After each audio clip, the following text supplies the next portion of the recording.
It's Championship Decision Day in Porsche Sprint Challenge Southern Europe 2025. Welcome along, everybody. By the end of today, we will know the identity of all 6 of our 2025 champions in Porsche Sprint Challenge Southern Europe. We already know the identity of one of them, and that is in the sport division. The Rookie Championship has been claimed by Chester Kiefer. He's almost had a clean sweep in the rookie races. He's won all bar one of the rookie races, and he's come second in the other one, showing what a force he's going to be when he joins Porsche Carrera Cup France later on this year. The other 2 championships still very much alive and kicking. In the Pro-Am Championship is Henry Tuamala, who leads Anthony Imperato by 16 points. But in the overall championship, Flint Schuring leads Ariel Levy also by 16 points. And anybody who thinks this is all over, think again. We've had a really fascinating qualifying session this morning. And for this, the first of 2 races this afternoon, round 7 of the championship, Ariel Levy will be starting from pole position. Championship leader Flint Schuring starts in 4th place. And I have to tell you, that if they finish in the same positions that they start in, Ariel Levy will be just 4 points behind Flint Schuring in the championship. Of course, we've got 30 minutes of racing to come before all of that, as we leave the garage in the company of Zuren Spreng in the Pro-Am category. But to repeat that, if they finish in the same order they start in, Ariel Levy will be within 4 points of Flint Schuring in the championship. So it is far from over. Ariel Levy doing exactly what he needed to do, digging deep here at Circuit de Barcelona, Catalunya, and putting the car on pole position for round 7. And of course, round 8, the final round of the championship, will come a little later on this afternoon. At the moment, the cars are heading round to the grid. In the Pro-Am Championship, it is Henry Tuamala who starts 21st on the grid. Anthony Imperato starts 30th on the grid. And if they finish in the same order they are in at the moment, by my calculations, Henry Tuamala will be confirmed the Pro-Am champion with 1 race still remaining. So still lots and lots of headlines to be made. Of course, we have 30 minutes of racing ahead of us. And during that period of time, an awful lot can change. And the Rookie Championship's not over either. Yes, first place in the Rookie Championship is over, but there's still a fight between Jelte Hofner, Mace Muller, Matthias Ferreira. They are separated by just 6 points. Jelte Hofner has 87 points. Mace Muller is just 4 points behind with 83, and Matthias Ferreira is 6 points behind with 81. And to get second place in the rookie standings would be a real shot in the arm for many of these drivers as they prepare for their championships this year. Most of these drivers going on to other championships, using this series firstly as an opportunity to get a championship under their belt, and secondly to get up to speed for the summer, because summer wins are made in the winter. And this, the 3rd ever season of Porsche Sprint Challenge Southern Europe, we have seen some fantastic racing. I mentioned it before the lunch break, I'll mention it again. The drivers who take part in this championship often go on to feature prominently in their respective summer championships. 6 drivers became champions in their summer championships last year, having taken part in Porsche Sprint Challenge Southern Europe 2024.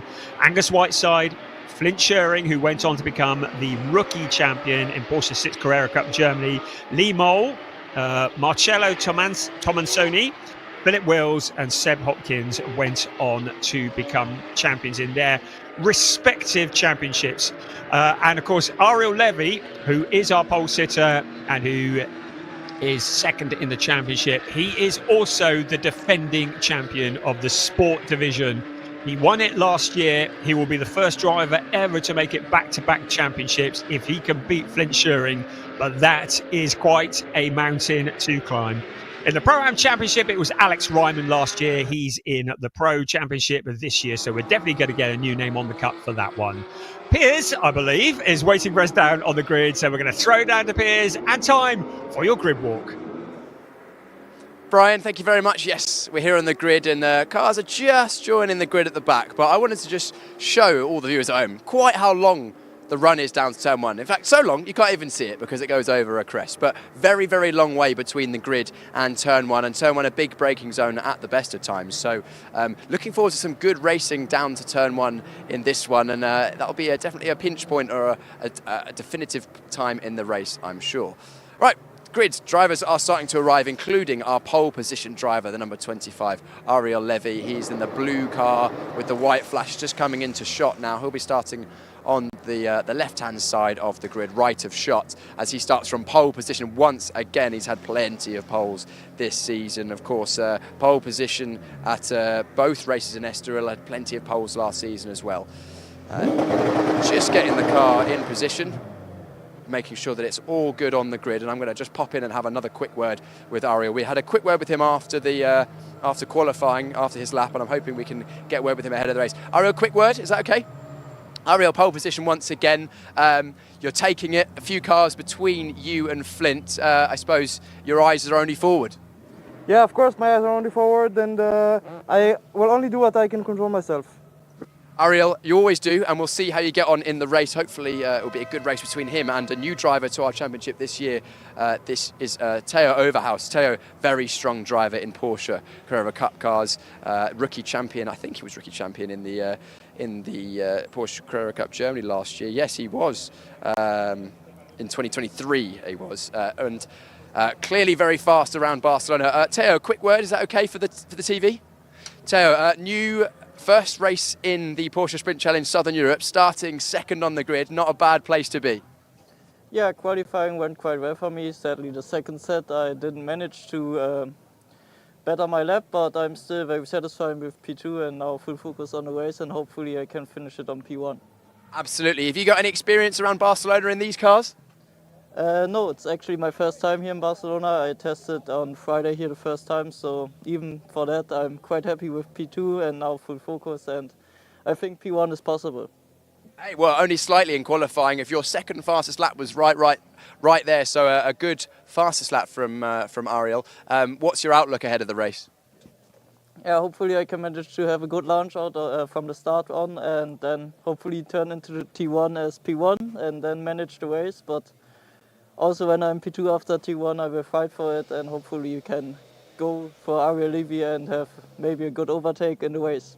We look forward to that. Theo, I'll leave you to your preparations ahead of the race. Theo in the 43 racing for Proton Huber competition there. Third place on the grid, Milan Marchak. Brilliant qualifying for Milan. It's only his third race weekend ever. His first race weekend was the second round here, or second event here in the Porsche Sprint Challenge Southern Europe. And I'm going to jump in and have a quick word with Milan because I haven't had a chance to catch up with him since qualifying, and I'm sure he'll be very happy.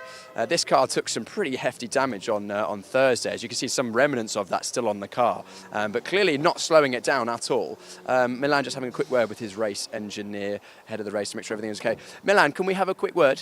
Yeah, we'll just give it 1 second, he says. I think he's chatting to the team to make sure everything's all right ahead of this race. Oh, he's going to be doing the positioning on the grid, which is with the tape. So why don't we watch this? So here we go. The team are putting a piece of tape on the white line, actually. Interesting how the drivers have to try and position themselves so accurately. It's actually very hard to see where you position the car on the grid. You sit so low in the car, and with all the roll cages and safety equipment, you need to have a point of reference. Milan, can I come in and have a quick word? Brilliant. Milan, amazing qualifying from yourself. Only, of course, your third race weekend, and you're sitting right behind our last season's championship winner.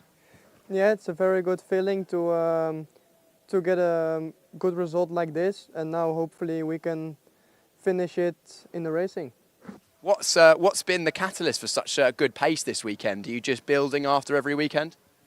No, yeah, of course. Listen to the people that's giving you advice, and it's very useful. And of course myself, I think I'm driving really good for now, and hopefully making bigger steps in the future. Absolutely, Milan. We look forward to seeing how you get on in the race. Good luck in that Milan one to watch in the future. Certainly only, I think, 17, 18 years old. Let me check how old he is, because he's a lot younger than me, that's for sure. There's number 69. I think I've got it written down. Yeah, 19 years old is Milan. So young driver racing in this championship, very, very new. And why don't we chat to our championship leader going into this race, Flint. Championship lead is still there. However, your nearest rival is a couple of places ahead. Are you going to be able to do anything about that? Yeah, definitely. See if I can get a good start. And yeah, long race ahead, so we'll see what I can do. Of course, a lot of long corners around here, so the front left especially takes a bit of a beating. Do you think tyre management will be something to consider? Yeah, it's still a sprint race, but the tyres will definitely drop. So we'll see how the cars in between will manage it.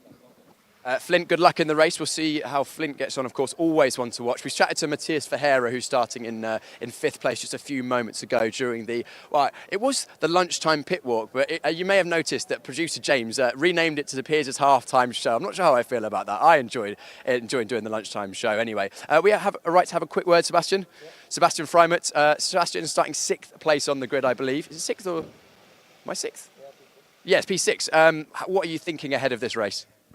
Yeah, it's just my first race of the season, so just keep it cool and keep it clean, and then I'll see what happens. Of course, you joined us last season, so you know what these cars are like around this circuit. What are you expecting the race to be like? Is it going to be a processional, or are you going to get your elbows out? There are a lot of young people, so I think it's going to be a bit tough, but everybody wants to race in the second race, so we'll see. You say a lot of young people. You're not old yourself. No, I'm not young, but there are a lot of youngsters, so can be a bit tough sometimes. Absolutely, Sebastian. We'll see how you doing that. And good luck, Sebastian. Thank you very much to Target Competition for letting us just poke our head in there. Sasha Norden starting in 8th place. He, I think, would prefer. Well, actually, he was a lot higher than that in a lot of the testing sessions, and would have preferred to have started higher than that. He's going to be having our onboard camera, certainly one to watch, and you'll see plenty of him throughout the race weekend, or I say the race weekend, it's just today, isn't it? So plenty of him throughout today. We just caught up with Joe Warhurst for Proton Huber competition. He's been looking through his notes, I'm sure, ahead of this race, and we'll see how he moves on. Of course, his second race weekend in the Porsche Sprint Challenge Southern Europe, and certainly one to watch for the future, another young driver.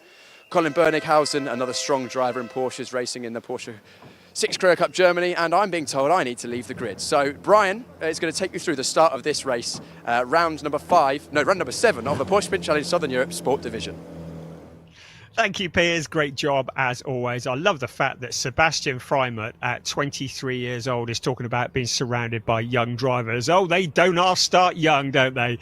Here we are then. We're getting ready for round 7 of an 8-round season. It is championship deciding day for Porsche Sprint Challenge Southern Europe, and the cars are lined up in the glorious sunshine here at Circuit de Barcelona, Catalunya, a circuit that is 4.657 kilometers around. That equates to 2.894 miles, 14 turns, 8 to the right and 6 to the left. Unlike last weekend, they are running in a clockwise direction. There's a little bit of elevation change, and you can see the hill that they will climb. It's a long run, as Piers showed us, down towards turn 1, then the heavy braking for the second gear, turn 1.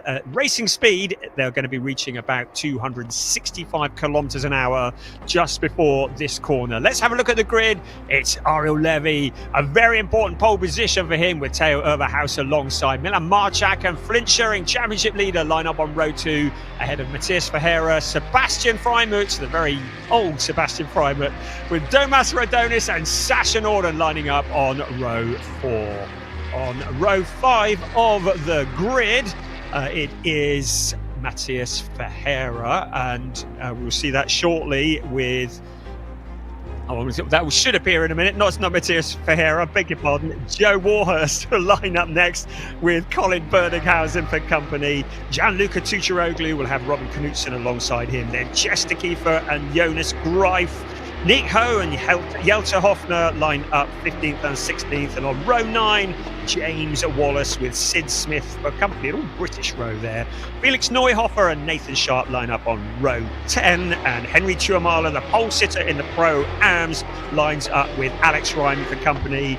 Next up, it'll be Zoran Speng with Charles Visser, and then Draker Janssen with Karen Gayard alongside him. Josh Stanton lines up 27th with Thomas Cangrove for company, and then Mace Muller and Anthony Imperato, a lot of work to do from there. Luciana Martinez and Juan Pablo Vega line up on the back of the grid. As already mentioned, our leading rookie qualifying is Milan Marchak, a very impressive P3 for him, so a bit of work to do from there, but in a podium position if things finish as they are now.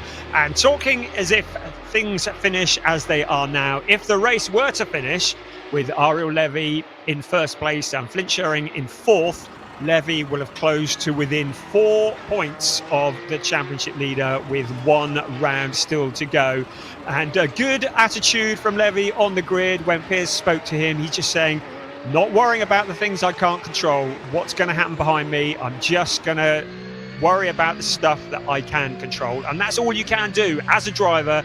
So Ariel Levy very much looking ahead. He'll want to get into turn 1 first, and he'll let them all sort it all out behind them. But he has the big problem of Theo Overhaus. Now, Overhaus is here as a guest driver, but he can steal points away. And Overhaus would very much like to take some silverware back to Germany with him for his trouble. The Porsche Junior is a Porsche Junior for very good reason. He's extremely rapid, and he could prove to be a headache for Ariel Levy. He will know that Ariel will not want to be taking risks, because a DNF would be catastrophic for his championship. So the front row is going to be very interesting. The second row with the rookie pole sitter Milan Marchak and Flint Sherring alongside him, that's going to be interesting too. I think this first lap is going to be very significant as the cars now are all lined up on the grid,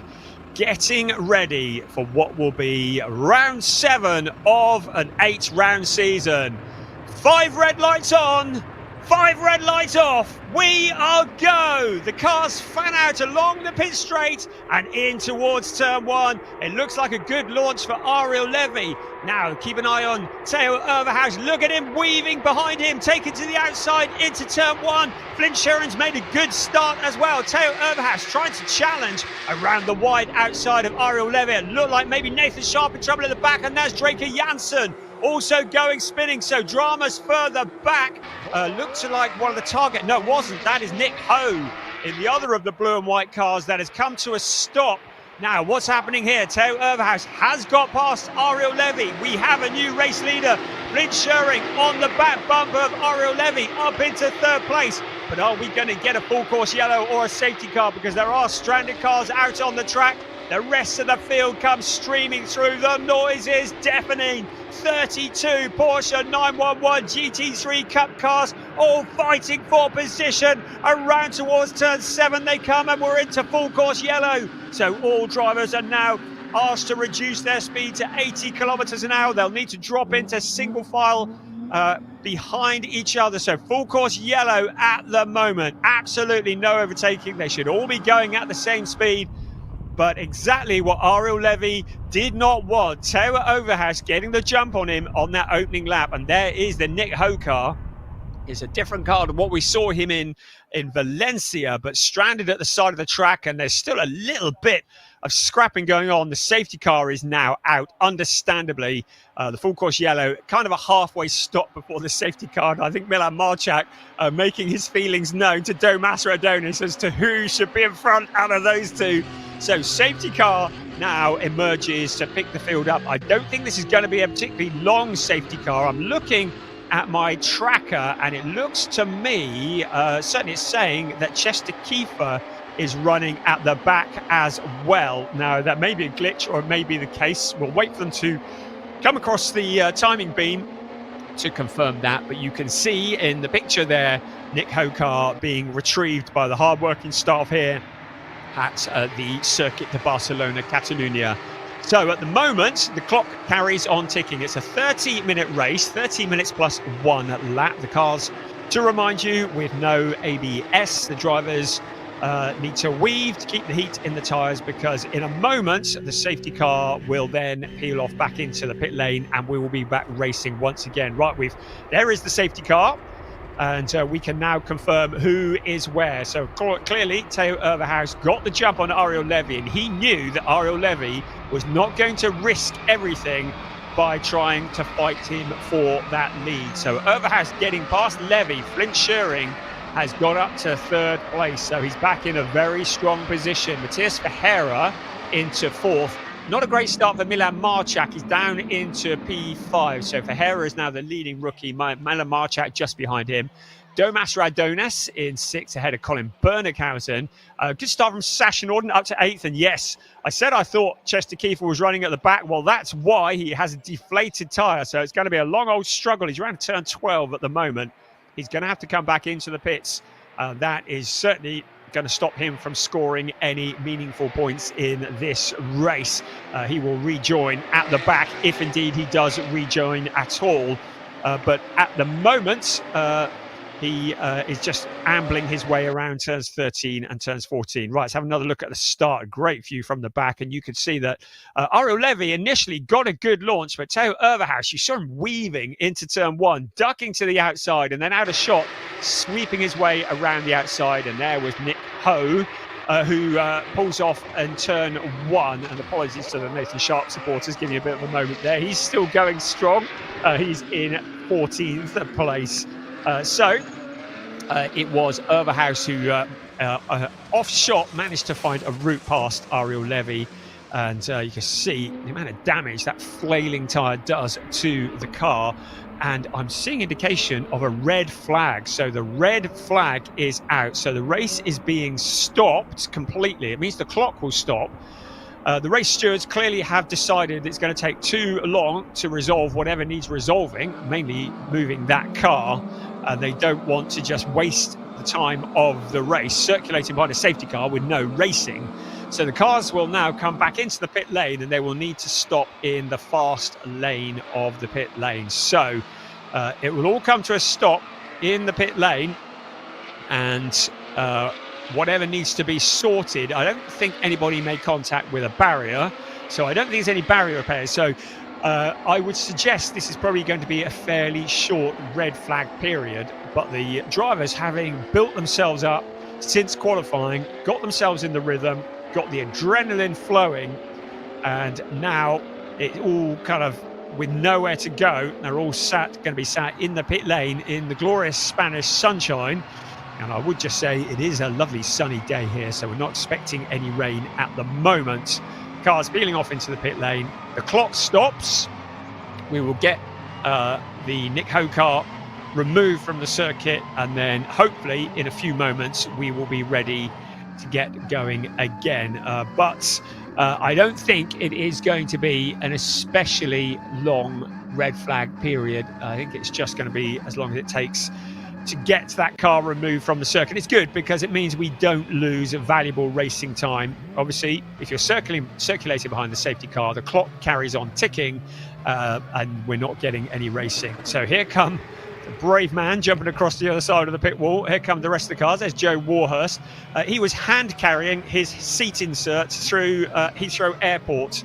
Good luck with that. It was a massive box with his seat insert in, and he was hand carrying that out here to Barcelona just a couple of days ago. Good job there. Right, let's have another look here. Oh, and there was Overhaus getting past Levy, but we're looking towards the back. And there was Draker Janssen getting turned around. And I'm trying to see, was that Jelte Hofner? Not sure, but certainly a lot of action. That turns 1 and 2, always a bit tricky. And a lot of the cars not making it. We said the first lap was going to be interesting, didn't we? It might have been Mace Muller that got together with him. Whichever way, it means that Draker Janssen, well, he said he wanted to push forwards, and he said Podium is not entirely out of the possibilities, but it's, more difficult. I'd say it's going to be a very steep mountain to climb, and it will be a fairly extraordinary race. If Drake Jansen can make it from 30th to a podium position, without wishing to be a doom-monger there, but he's going to have a long afternoon ahead of him, and is probably already getting his head into the zone for round 8, which will be the last race of the season a little bit later on. So we're on board there. Matthias Ferreira, we see him waiting. Drivers are able to get out and take a comfort break if they want. I think they probably won't want to. They will have done all that lot before they got in the cars. Open the door, get a bit of air in. That's about as close to air conditioning you get in a Carrera Cup car and in a Porsche GT3 Cup car. Matthias Ferreira in 4th place. So we put the camera in the right car, didn't we, there? So he's the leader of the rookies. Just ahead of him is Flint Schuring. So while we have a moment, let's just have a look at championships. So if the race finished now with Flint Schuring in 3rd place and with Ariel Levy in 2nd place, this is where my dodgy maths comes into it, it would be an 11-point gap between them. But as we say, we've got 25 minutes of racing, more than 25 minutes of racing ahead of us.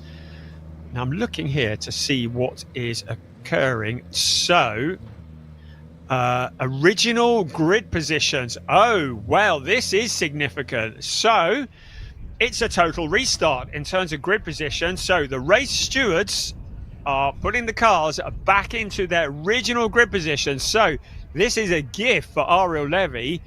They've decided, because it was the opening lap of the race, and it could easily be because the cars had not crossed the timing beams, therefore we couldn't get accurate positions. Of course, the full course yellow comes out, scrambles the field even further. So maybe the only fair thing to do for the race stewards is to get the cars back in to the grid positions that they started in.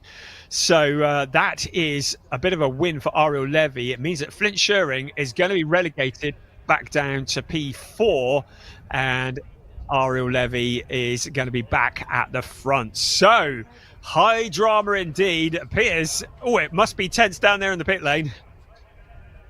Very tense down here, and the marshal's doing an excellent job. I don't know whether any of you at home have ever played that game on your phone where you have to move all the blocks, the car parks, to get them out. Well, that's kind of what's going on down here, but with some 911s. How would you grab a quick word with Thala? Oh, I think we've lost Piers there, so I'm just going to jump back in. Hopefully, I think he may be out of range. Lots of electoral activity. I think his mic might have died, so we're just going to grab him a different mic, and hopefully we'll head back down there. He was about to have a word with Theo Overhouse. We're going to have the swear box on standby for Overhouse, having got into the lead of the race. No, Theo Overhouse is one of the nicest guys. He's not going to swear on telly for us. Right, okay, Piers, let's try again. Back down to you.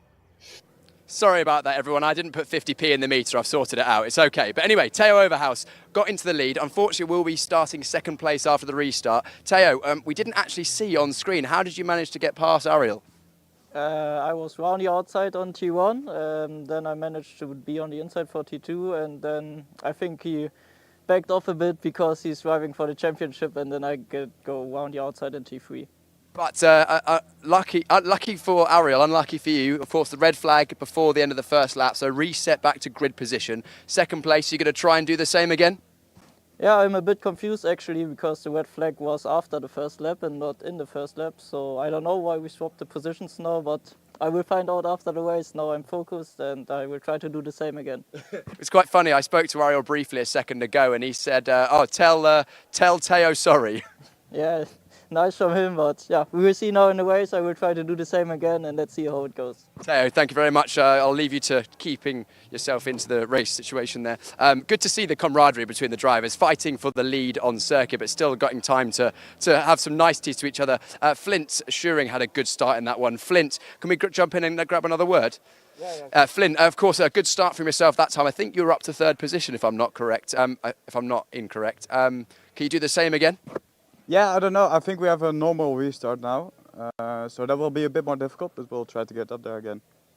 And of course, the first start, there was a bit of contact further back. Do you have to do anything like mentally to re-prepare for the start, or is it kind of reset completely? Yeah, it's a bit of a reset, but we would have had a safety car restart anyway, so still in that mindset. Flint, we'll leave you to the race. Let's grab one more word, someone we didn't chat to last time. Of course, we had a lot of shuffling. Unfortunately, we've lost Nick Ho. Chester Kiefer, actually, also, you will have seen, had a puncture left rear. It'll be interesting to see if they've managed to get him back on the grid. It'll be somewhere towards the back, I would imagine. But although we're resetting to grid formation, so maybe Chester will be back involved once again. Let's grab a quick word with Sasha Norden. Sasha, a bit of a chaotic start in the midfield there. Did you see anything? No, not really, to be honest. We came out of turn 1 and everything looked fine. We were battling quite hard. Luca was trying to overtake me. Then the full course yellow came out. So, yeah, I don't know. Then I got the call over the radio that Chester was out. So that would be really good for the championship. Of course, it's unfortunate to finish P3 after the good season we've had, especially both getting spun round in Estoril and fighting our way forward. I think it was really competitive for P3. I don't know what's going to happen with him or what it's going to be like, but yeah, we'll see, I guess.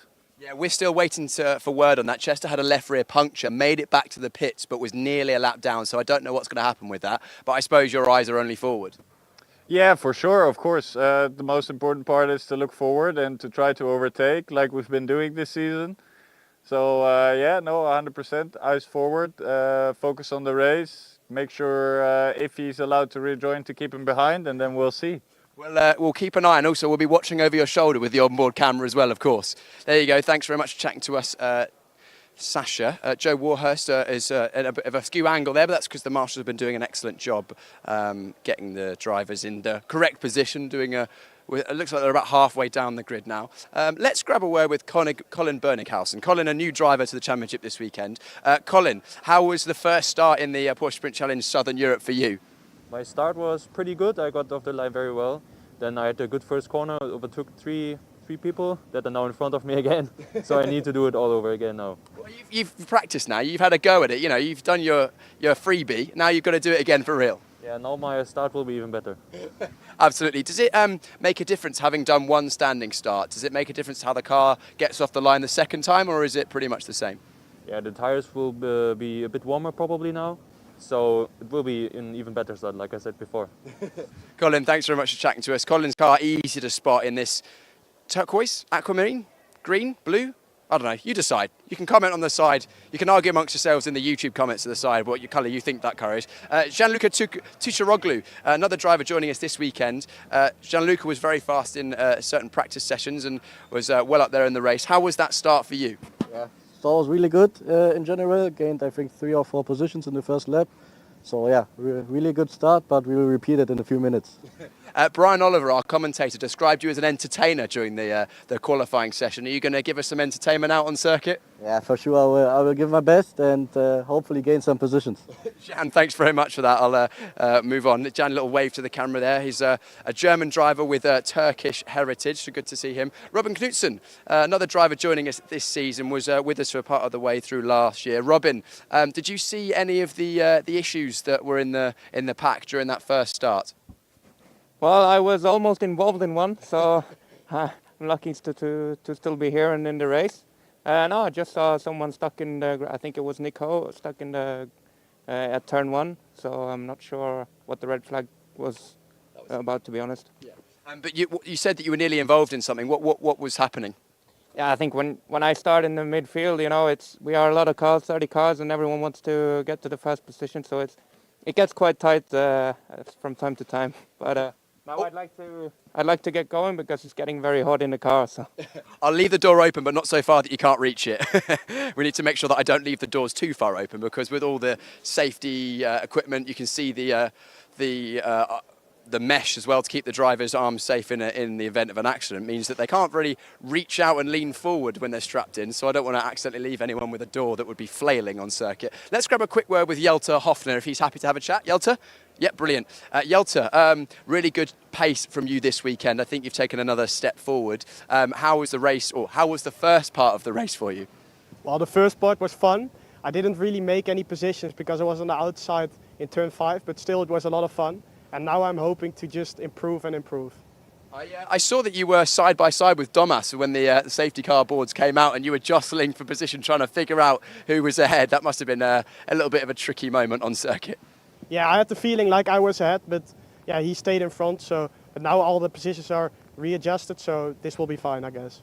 You've had one go at the start. Are you going to approach the start the same or a bit differently? Have you learned something from that first go? I learned something, and I'm just hoping to improve. Jelte, thanks very much for taking a moment to chat to us. I'll leave the door somewhere you can reach that. James Wallace actually lost his fastest lap time after an unsafe release penalty in qualifying. I'm just going to check how long I've got. I still think they're arranging cars at the back of the grid, so we can jump in for a quick word. James, can I have a quick word? Brilliant. James, your completely matte black Porsche must be getting pretty toasty in here.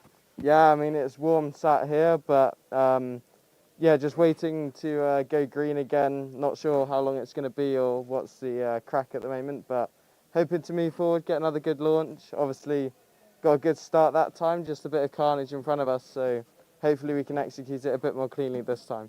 Have you raced at Barcelona before in a sprint race? No, first time for me. Did you learn anything in that first start that you're going to be able to use in this second go?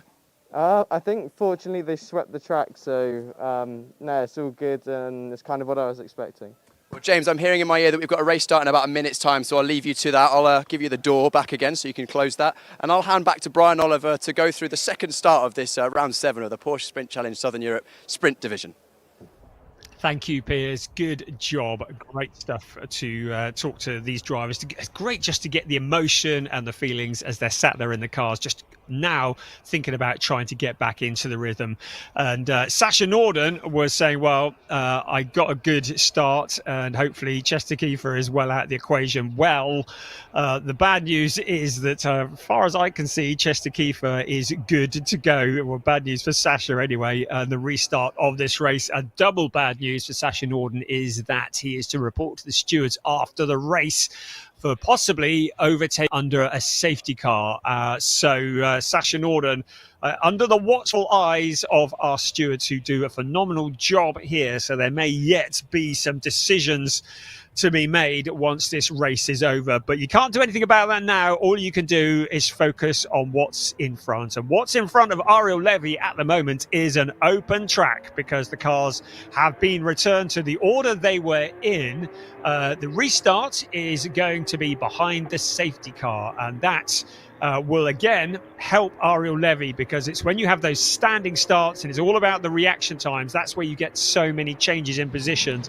And he will be quite keen to keep Theo Overhaus behind him and Flint Schering certainly back in that 4th place. Of course, Ariel, Theo, Flint, also Sebastian Freimert, they've all been competing with each other many times in the last year. They're regular fighters with each other. They know exactly how each other operates, and certainly Ariel and Theo, they've had many a battle over the last couple of years in Porsche 6 Carrera Cup Germany, and there has been Porsche Mobil 1 Super Cup challenges for some of these drivers as well. But as Theo Overhaus said in that interview with Piers, he's got nothing to lose, and he is aware that Ariel Levy has everything to lose. So he can afford to take the risks, and he knows that Ariel is not going to risk a non-finish trying to defend the lead of this race. He needs to have... he needs to be within, should I say, 25 points of Flint Schering at the end of this race to take it through to the final round, round 8. At the moment, there is a 16-point gap between them. So Flint Schering with 141, Ariel Levy with 125. Henry Tuamala is 16 points clear of Anthony Imperato. So 16 points is the magic number there as well. And as we've said numerous times before, Chester Kiefer is already the rookie champion. And he'll be happy about that because that was a traumatic start to the race. And he'll be hopeful that he hasn't received any damage to the car as a result of that flailing punctured tyre. And in fact, I'm just looking at the screen and he's been shown as in the pit. So it does look as though Chester Kiefer is not going to make the restart of this race. It looked for a while as though he was going to get it going, but I think he's taken it back into the pits. And it looks as though round 7 is over for him. The team will get to work on the number 88 car, and dare say he'll be out for the final race of the season later on this afternoon.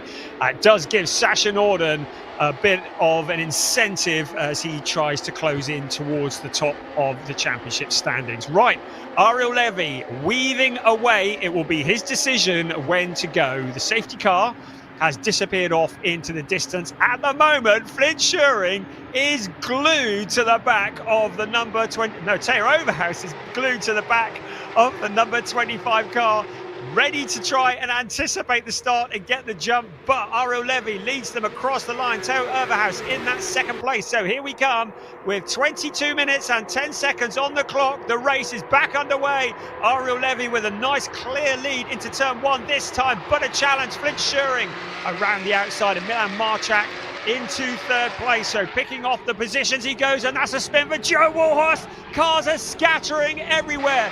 Somebody has disappeared off. That looks like that's Jonas Greif in there. There's 2 in the wall. Sid Smith.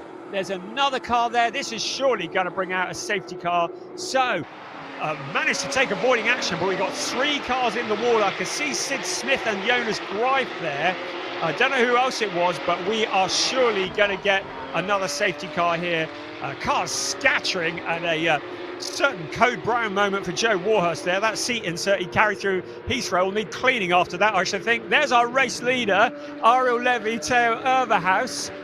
Right, what is happening? Are we going to get a caution or not? Nothing indicated at the moment. I can't believe that lot were cleared. But the race continues at the moment, and there's Theo Overhouse getting very rough and ragged out of the corner, picking up the dirt. And there is our race leader. Right, I can see the full course yellow is out now, and I expect this will become a safety car up at turns 3 and 4. Now, who was it that we have lost? So I think it's Sid Smith was one of them. I think the other was Felix Neuhofer that we might have seen in the wall as well. Certainly cars scattering everywhere. That was a scary moment for Joe Warhurst across the track. With cars going left and right, and I think he'd been tagged by another car, and that turned him around. So safety car is now out, so the full course yellow been changed to a safety car, and there is Sid Smith and Felix Neuhofer. It doesn't look like they've made heavy impact with the wall, so that is good news. Such a shame. Sid Smith has been so quick this year. Interestingly, his best result of the season was at the opener, 5th place, but he's had 6th. Oh no, he had a 4th place, I beg your pardon, at Valencia last time out. So he had a 4th place then and a 6th place. So has been getting quicker, but really didn't have a great qualifying session. And when you have a qualifying session like that, you tend to be in what they call the carbon fiber zone, where you are just out of position and you are vulnerable to getting involved in other people's accidents. And there's an old saying that if you're running at the back with the squirrels, you're going to get your nuts busted, and that's kind of what's happened there for Sid Smith. So he will regather it up and no doubt come back for the final round of the season later on this afternoon.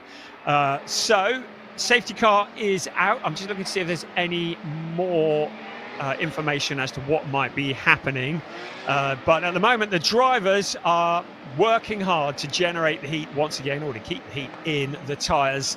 They're around at turn 5 at the moment, and Ariel Levy would be quite happy if the race just finished now, I should think, because he would close in on the championship lead of Flint Schuring if the race finished now.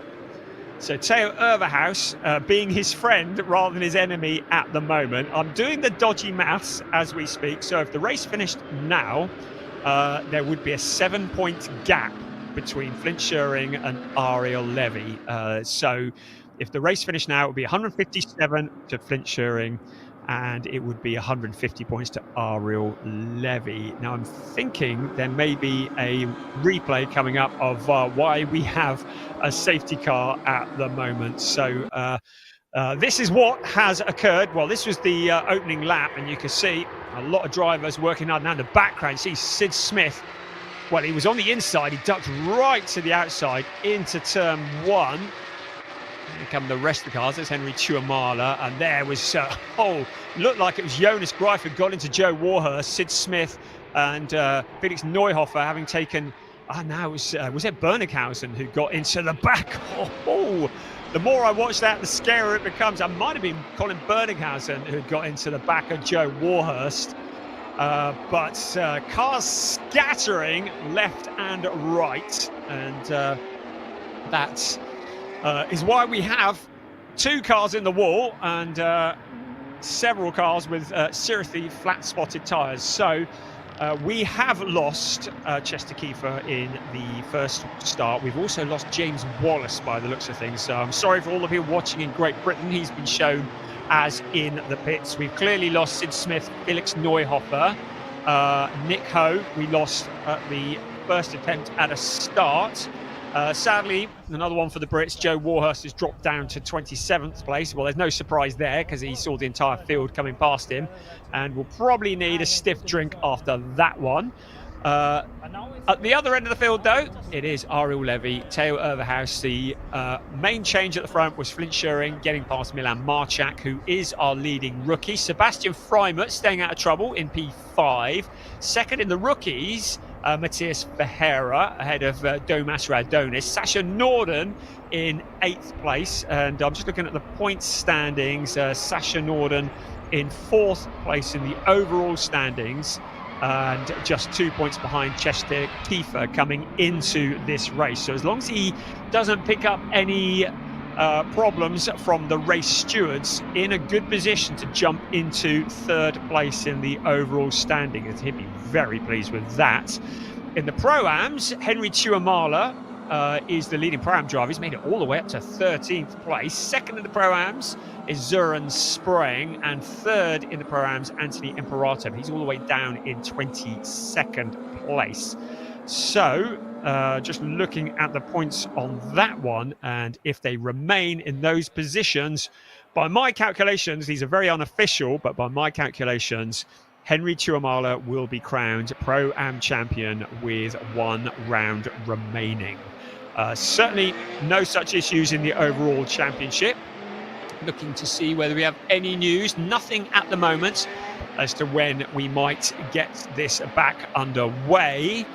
But the drivers really struggling to get a rhythm here because you're now circulating behind the safety car. All you want to do is get racing and get those points on the board. The clock carries on ticking, and we have the halfway point rapidly approaching. In about 8 seconds, in fact, we're going to be at the halfway point of the race, and we have barely had a couple of laps of racing, and it is just feeling like hard work getting this one going, but it's going to be dramatic, and you get the feeling this could be a bit of a dash for the cash when we do get going in a bit. On ball with Matthias Ferreira in the number 27 car. He's in 6th place, second in the rookies, and again generating the heat in the tyres and into the brakes.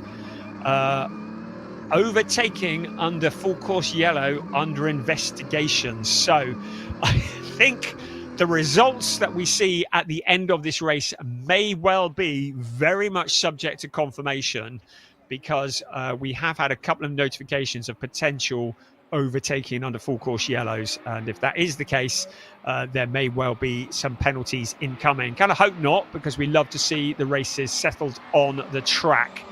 At the moment, no indication of when we are going to get going, but it looks like, yeah, we have lost James Wallace still. He is still in the pit, so it looks like his day is over.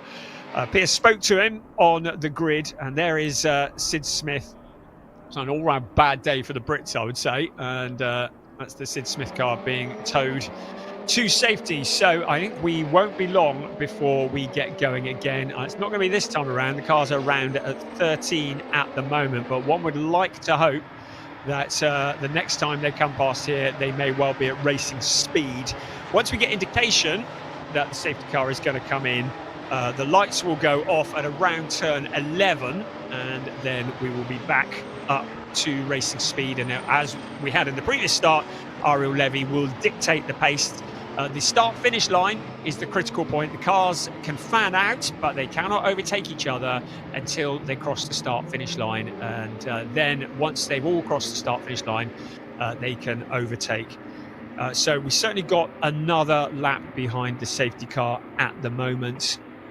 And certainly, as far as the overall championship goes, if things remain as they are, this championship will go all the way to the wire. You get the feeling with this championship, it could come down to the last corner of the last lap of the last race. And there is the Sid Smith car going back to safety. Hopefully not too much damage. Hopefully we'll see him a little later on this afternoon. And he can hopefully put the memories of round 7 behind him. So looking out towards turn 2 at the moment. Car's now heading around to turn 3. Right, safety car will be in on this lap. So at around turn 11, the lights will go off on the safety car.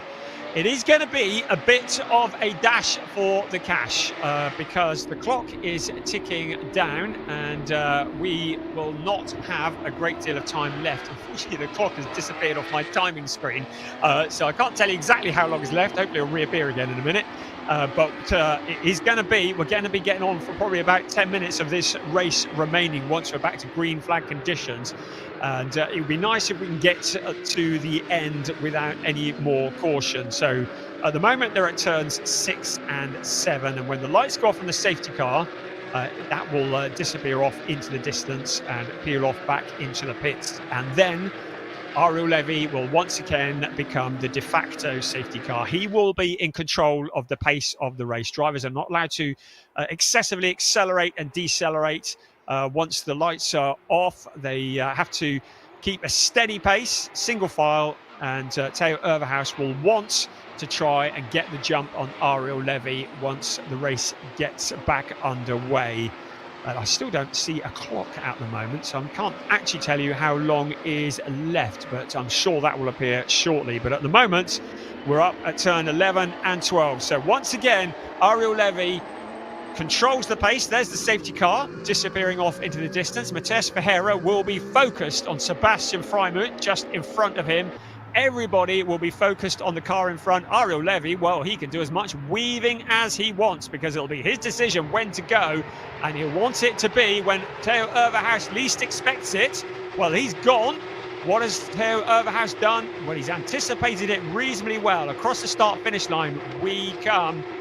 Green lights are on, green flags are waving. Right, in towards turn 1. Overhaus just showing himself on the inside, but Ariel Levy has this covered off. Looks like Colin Berninghausen on the inside. Now look at this, Flint Schuring to the outside. I tell you, Overhaus has Matheus Ferreira, who's got together with, is that Domas Radonis? I think it is, so another car. And there's another spinner. That is Nathan Sharp, I believe, who's into the wall in turn 1. This may well bring out a safety car. Matheus Ferreira, who is stranded in the gravel trap.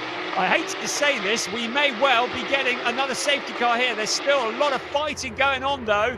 So it is Nathan Sharp who's into the wall. You can see he's trying to get going, but that car's not going anywhere. We're almost certainly going to get a safety car. Anthony Imperato to the inside of Thomas Cangro. Maybe some of the drivers anticipating a safety car, trying to pick up the positions as quickly as possible. There is Matheus Ferreira stranded out on the track. The cars are up at turn 7 at the moment. And we surely are going to get a caution here on board with Sasha Norden. So the last time across the line, Sasha Norden was in 8th place. Right, full course yellow is out. There's no surprise there.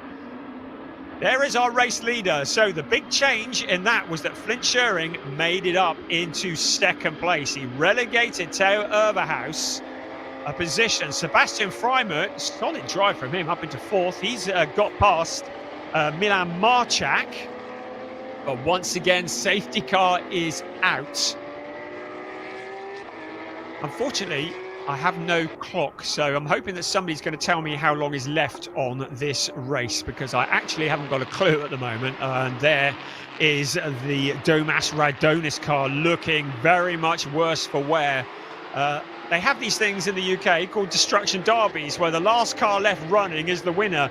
At this rate, we could be on one of those. Ariel Levy at the moment has been keeping out of trouble, but his main championship rival is directly behind him. But you can see how quickly it can come all unraveled here in one of these races. So there is the Nathan Sharp car.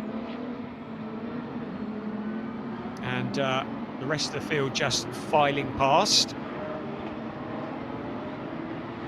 So I didn't take note of what the time was when this race started.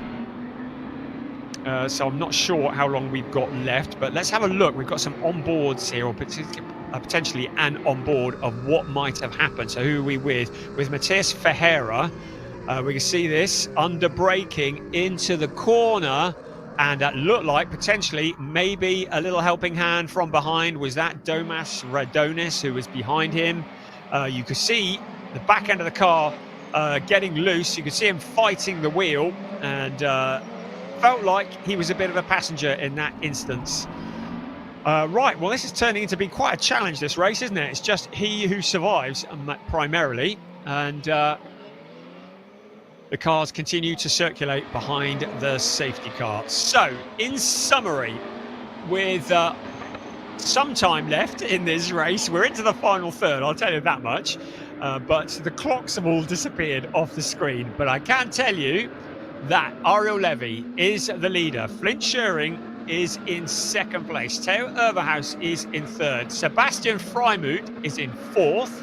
Milan Marchak is the leading rookie and in fifth place. Gianluca Tucciaroglu is in sixth, ahead of Robin Knutson, Colin Berninghausen, and Jelte Hoffner in ninth, second in the rookies. Henry Tuamala into the top 10. What a solid job from him. And if things finish as they are now, it will be a best result of the season for Henry Tuamala. Looking at the championship, if things remain as they are now, it will be 141 points to Flint Schuring, 125 to Ariel Levy. So an 11-point gap going into the final round. In Porsche Sprint Challenge Racing, 25 points are awarded for a win. 20 for second, 16 for third, 13 for fourth, 11 for fifth, 10 for sixth, 9 for seven, and all the way down to 15th place. So 9, 8, 7, 6, 5, 4, 3, 2, 1. Those points are awarded. So potentially a 5-point advantage between first and second. So if things remain as they are, then Ariel Levy will take 5 points out of the lead that Flint Schuring has. So advantage still very much Flint Schuring, but you can't say that Ariel Levy is not going down without a fight. He is doing everything that is within his power. The crowd that are here, well, they have been entertained by some great racing. They've also been entertained by a lot of safety car action, because we have yet another safety car at the moment in round 7 of an 8-round season. And just confirmation that we have lost Nathan Sharp and Matthias Ferreira. They are not allowed to rejoin, even if they wanted to. We've also lost Sid Smith, Felix Neuhofer, and Nick Ho. Those are the cars that we have lost so far. We're just waiting. I'm getting heckled by the German commentator. Great to have Burkhard Bechtel watching on. He is a legendary commentator. I aspire to be as good as him one day, and he's watching on with smoke coming out of his ears. And he will be looking forward to seeing many of these drivers in Porsche 6 Carrera Cup Germany, because he will be commentating on them as will I during this coming year. And many of these drivers going on to Porsche 6 Carrera Cup Germany, which is, I think, one of the toughest Carrera Cup series in the world, if not the toughest. Right, I have been told, a voice in my head tells me the safety car is in on this lap. We might actually get some racing. I still don't have an indication of how long is left on the clock, I'm afraid. I think there may have been some gremlins in the electrics. So someone with an egg timer somewhere, tell me how long is left, please. Right, we are ready 3 minutes 25 seconds apparently. That is good news. So it's good to know. We've got a clock back up. Great. Okay, they've put the reboot on the machine. So Ariel Levy leading the way into turn 11 once again, and we are going to be getting racing. This really is going to be a dash for the cash. 3 minutes. It's going to be less than 3 minutes by the time they get to the line. Look at Flint Sherring practically pushing the 25 car around turn 12, but Ariel Levy can take as long as he wants. It's his decision when to go and nobody else's. The only rule, he must not catch the safety car and overtake it. It's going to be a short, sharp dash for the clash and crash in the last 2.5 minutes of this race, plus the 1 lap. Look at them all stacked up. And now Ariel Levy will hit the accelerator, and he is gone. Flint Sherring, there's a gap there. Suddenly he has his mirrors full of Theo Overhaus. Onto the pit straight they come, crossing the start-finish line. The green flags are waving once again in towards turn 1. 2.25 minutes remaining, just a couple of laps this race. Now Theo Overhaus challenging Flint Sherring. Is he going to help Ariel Levy here? There's Alex Ryman on the inside of Henry Tuamala into turn 1. The rest of the cars making it around. Will we get around turn 2? Yes, we do. That's a victory in itself, isn't it? Green flags all the way now. Less than 2 minutes. Ariel Levy has opened up a gap because suddenly Flint Sherring has his mirrors full of Theo Overhaus.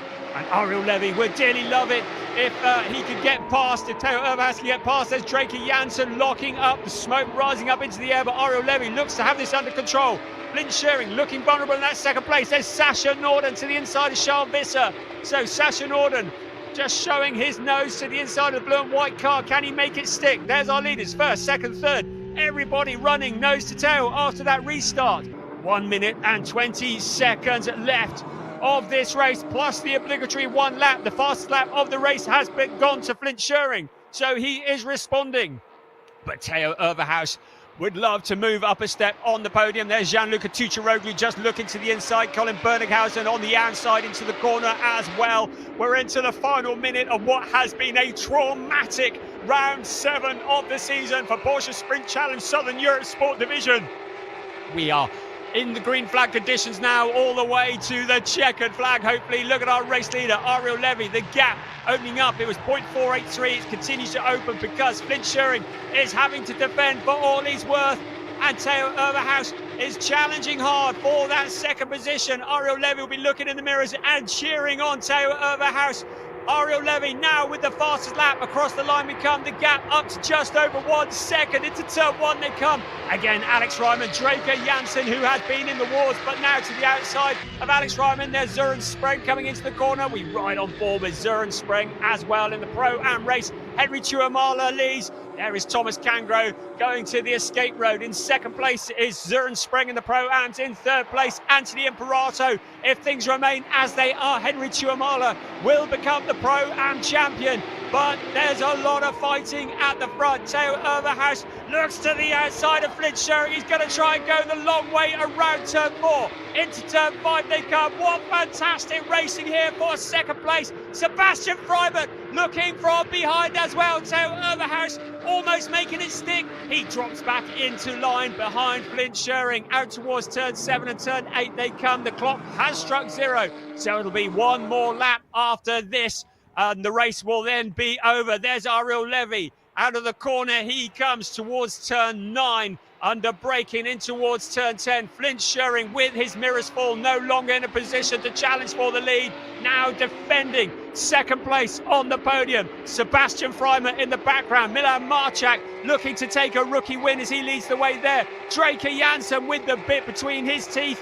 Going past Jelter Hoffner, the rest of the cars filing through. We're up to turn 13 and out on towards the pit straight for the very last time. 1 more lap to go of this race. It has been a chaotic race.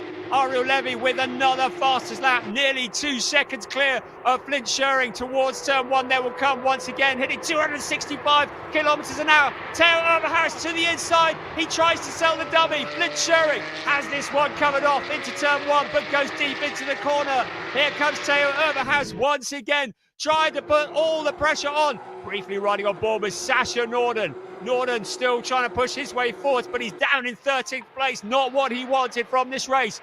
First, third, fourth, fifth. The fight for second place, far from all over. The lead of this race, the win of this race, looks to be almost done and dusted. Ariel Levy just needs to keep doing what he is doing for the remainder of this lap. But Flint Schuring now having to drive, looking in his mirrors. Sebastian Freimer just wondering if he can get a podium out of this one. Again, Theo Overhaus with a better drive into the corner, seems to have more grip on the inside. But with Flint Schuring, the momentum around the fast wide outside. Framer there just waiting in the background behind him. The rookie leader, Milan Marchak. Here comes our race leader, now well clear, some 2 seconds clear of this battle. Flint Schuring, second place, defending for all he's worth. He just needs to hold on for another 4 corners and then this race will be over. We're looking down the pit straight at the moment. The checker flag is ready. Flint Schuring locks up a wheel. Theo Overhaus to the inside. This is significant for the championship. How is Flint Schuring going to hold on to this? Theo Overhaus pulling to the inside. This is for second place. Ariel Levy's going to come across to get the checker flag, but this is critical for second place. The 2 cars running side by side. It's almost neck and neck. Now Freiman joining in as well. Across the line they come. It's a win for Ariel Levy. Theo Overhaus getting Flint Schuring on the line. Sebastian Freiman in 4th place. What an astonishing last lap here. Utter entertainment. Porsche Sprint Challenge, Southern Europe. You have delivered once again. Wow, what a finish to the race. That moment, Flint Schuring locking a wheel in the last few corners. Theo Overhaus did not need another invitation. Sebastian Freiman almost getting in there as well to steal it away from both of them. But the headline, Ariel Levy wins, Flint Schuring in 3rd place. This really takes the championship to the very last race. It is a 7-point gap between them. I'm looking at the Pro-Am Championship. Right, Henry Tuamala wins in the Pro-Ams. Søren Spreng is 2nd. Anthony Imperato in 3rd. Subject to confirmation, I think Henry Tuamala has done enough to clinch the Pro-Am Championship. Right, subject to confirmation. Theo Overhaus behind Ariel Levy, then Flint Schuring, Sebastian Freiman, Milan Marchak taking a win in the rookie category. Robin Knudsen staying out of trouble in 6th ahead of Colin Berninghausen, Gianluca Tucciaroglu, Draker Janssen from the back up into 9th place. Jelter Hoffner into 10th, 2nd in the rookies. Alex Ryman in 11th. Henry Tuamala, the Pro-Am champion-elect, ahead of Sasha Norden and Charles Visser. Wow, what a race. Søren Spreng 2nd in the Pro-Ams. Karen Gayard into 16th ahead of Luciana Martinez. Anthony Imperato, not enough to get the Pro-Am championship into the next race. Thomas Kangro 19th ahead of Jonas Greif. Mace Muller, Joe Warhurst coming from that scary moment into 22nd ahead of Juan Pablo Vega. And then we've lost Josh Stanton, Domas Radonis, Nathan Sharp, Matthias Ferreira. They are in 27th, 28th. James Wallace, of course, we saw he had retired ahead of Sid Smith, Felix Neuhofer, and then Chester Kiefer and Nick Ho never even made it past the opening lap. Well, it was a slow burner, wasn't it? But we got there in the end. Boy, that was exciting. What a last lap. That was worth all the waiting, wasn't it? And I'm going to be really interested to hear the reaction there from the drivers in the pit lane. There is Theo Overhaus on the left-hand side. Cars, of course, into part firme conditions. I would just say all of these results subject to confirmation. There are some investigations that are going on. But Flint Schuring, he will be kicking himself for that lockup in those last couple of corners. Ariel Levy, breathe in you come. And Ariel Levy, there we go, trying to get his way through to the first place. He will be over the moon about that, and he'll be very happy. I should think Theo Overhaus will deserve a drink from Ariel Levy after that one.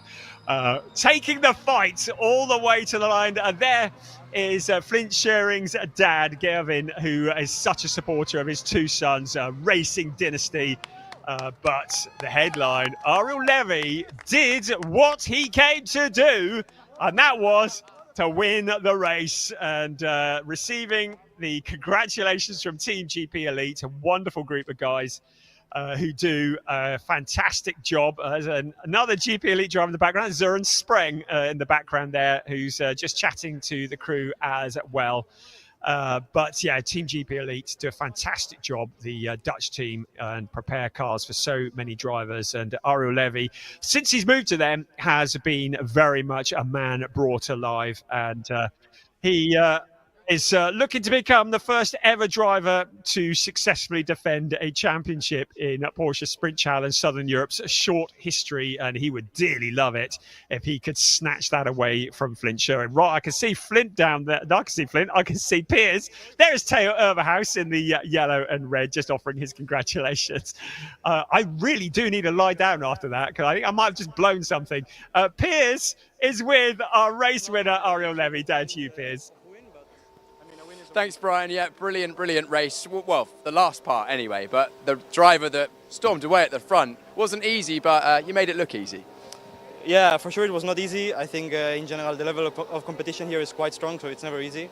But I think whenever we did have proper race laps, I easily showed that I was the fastest car today. And I think my restarts were all good, so I'm happy, and of course win is a win, so yeah. I was going to touch on that. The race restart, especially the final one, was crucial.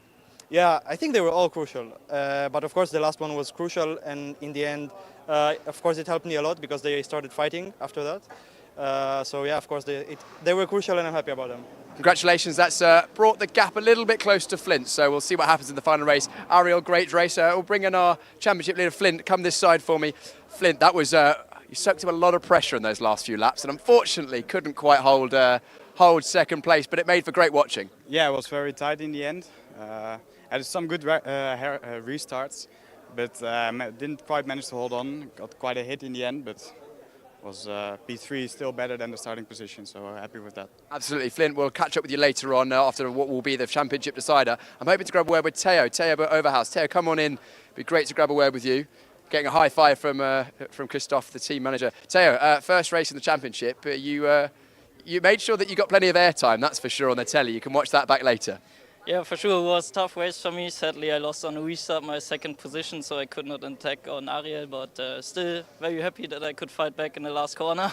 Yeah. Was an awesome job, and I think, yeah, we had fun, the viewers had fun, so everything is fine. Yeah, of course, there's a lot of time spent behind the safety car, but when we did go racing, it was pretty hectic, and I don't know whether you know, but from you down to Sebastian Freimut in fourth place was only 0.03 of a second over the line. Yeah, actually I saw it because I was in the car. It was really tight, and I was watching there on the monitor, and I saw, yes, P2, so very happy with that. Very happy indeed, and a good move on the last lap. Thank you very much. Cheers. That is Theo Overhouse, who came second in the end. Hoping to grab a word with Milan Marchak. Has Milan already gone to the podium?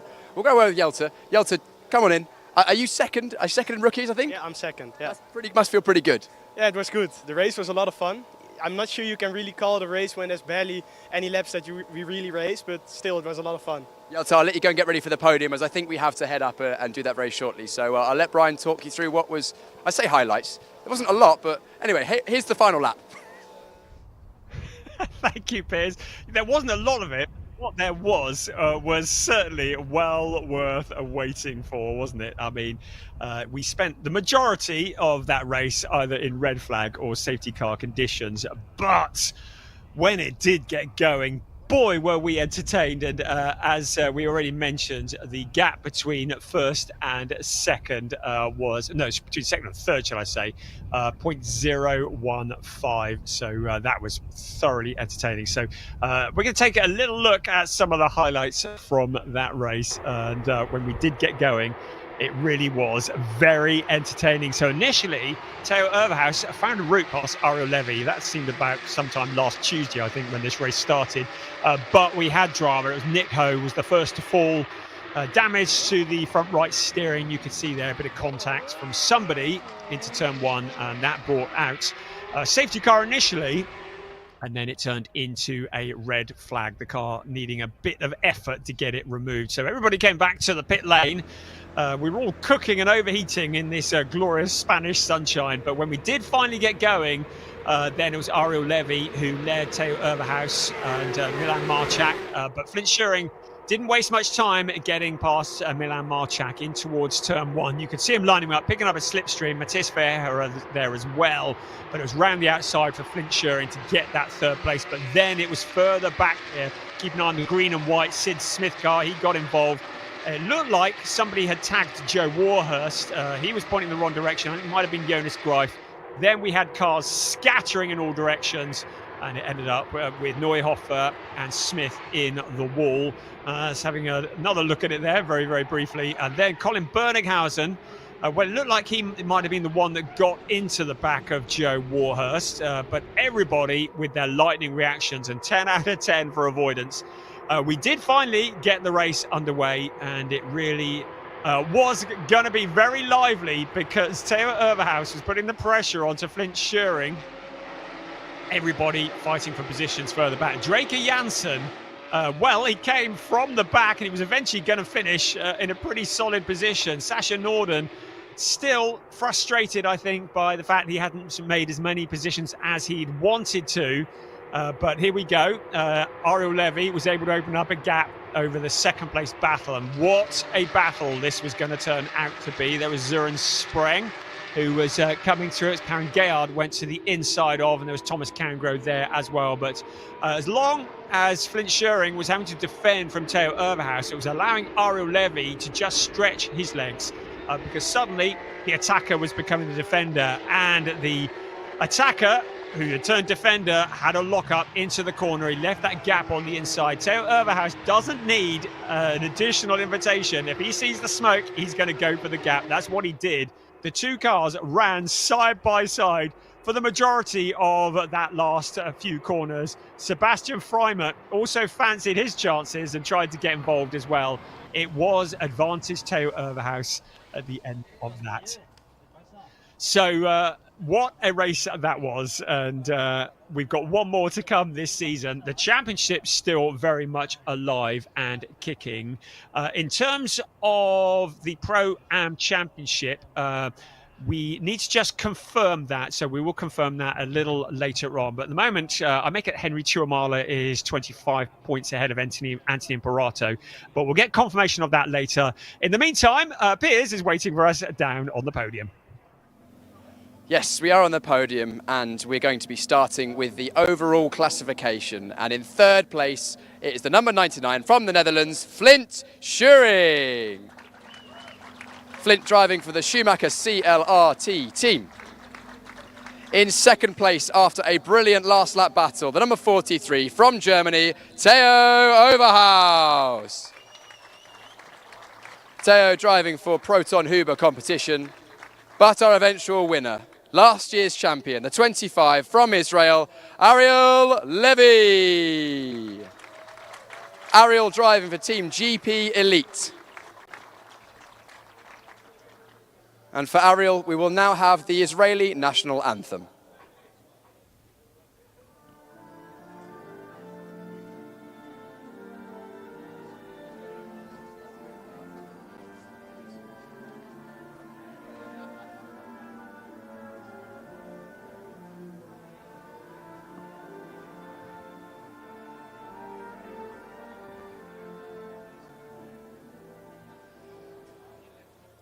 Congratulations to our winner, Ariel Levy. The trophies will now be handed out by Michael Dreisen, Director of Sales for Porsche Motorsports. First up, third place, Flint Schuring, our championship leader.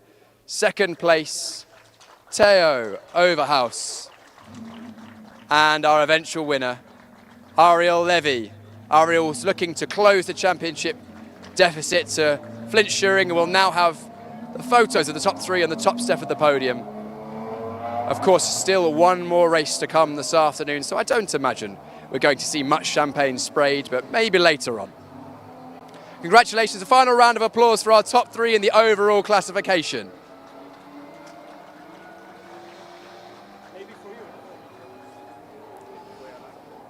Next up, we will have the rookie classification podium, and that will be coming very, very shortly. This is a hotly contested subcategory of the sport division, dominated up until now by Chester Kiefer, but unfortunately Chester had an issue in that race.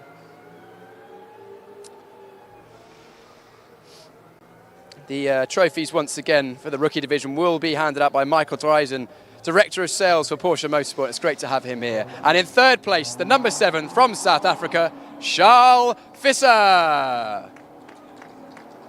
Charles driving for Target Competition. Second place, the number 919 from the Netherlands, Jelte Hofner. Jelte drives for MDM Motorsport. And your eventual winner, the number 69 from the Netherlands, Milan Marchak. Congratulations, Milan. He drives for Red Ant Racing. We will now have the Dutch national anthem.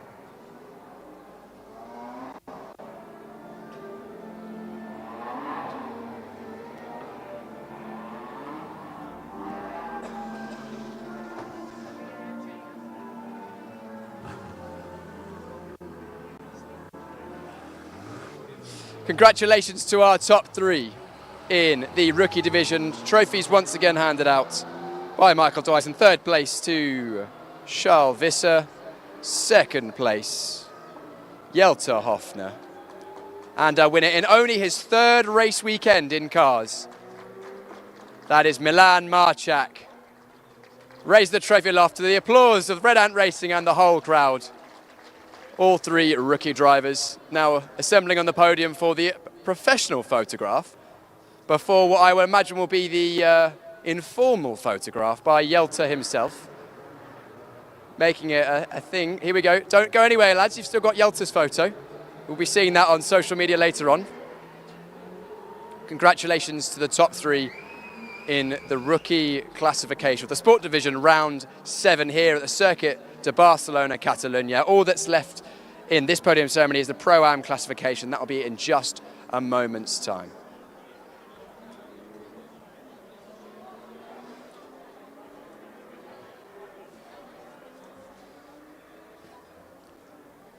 Pro-Am is up next. It's a hotly contested competition, and it will be in 3rd place, the number 19 from the USA, Anthony Imperato. Anthony drives for the Ombra Racing team. 2nd place, the number 197 from Germany, Søren Spreng. Søren driving for Team GP Elite. And our eventual winner, the 123 from Finland, Henry Tuomala. Henry driving for Team Korainen. And for Henry, we will now have the Finnish national anthem.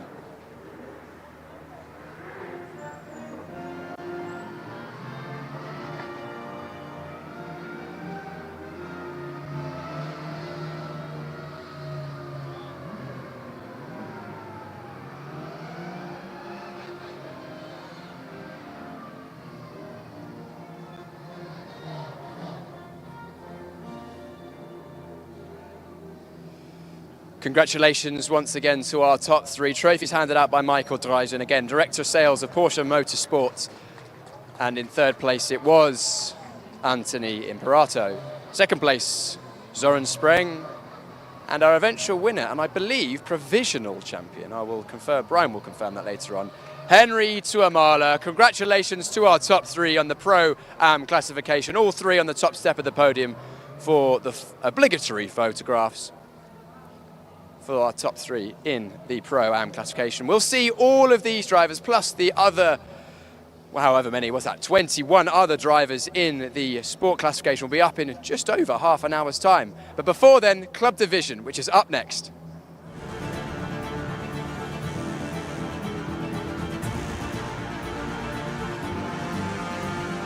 Thank you very much.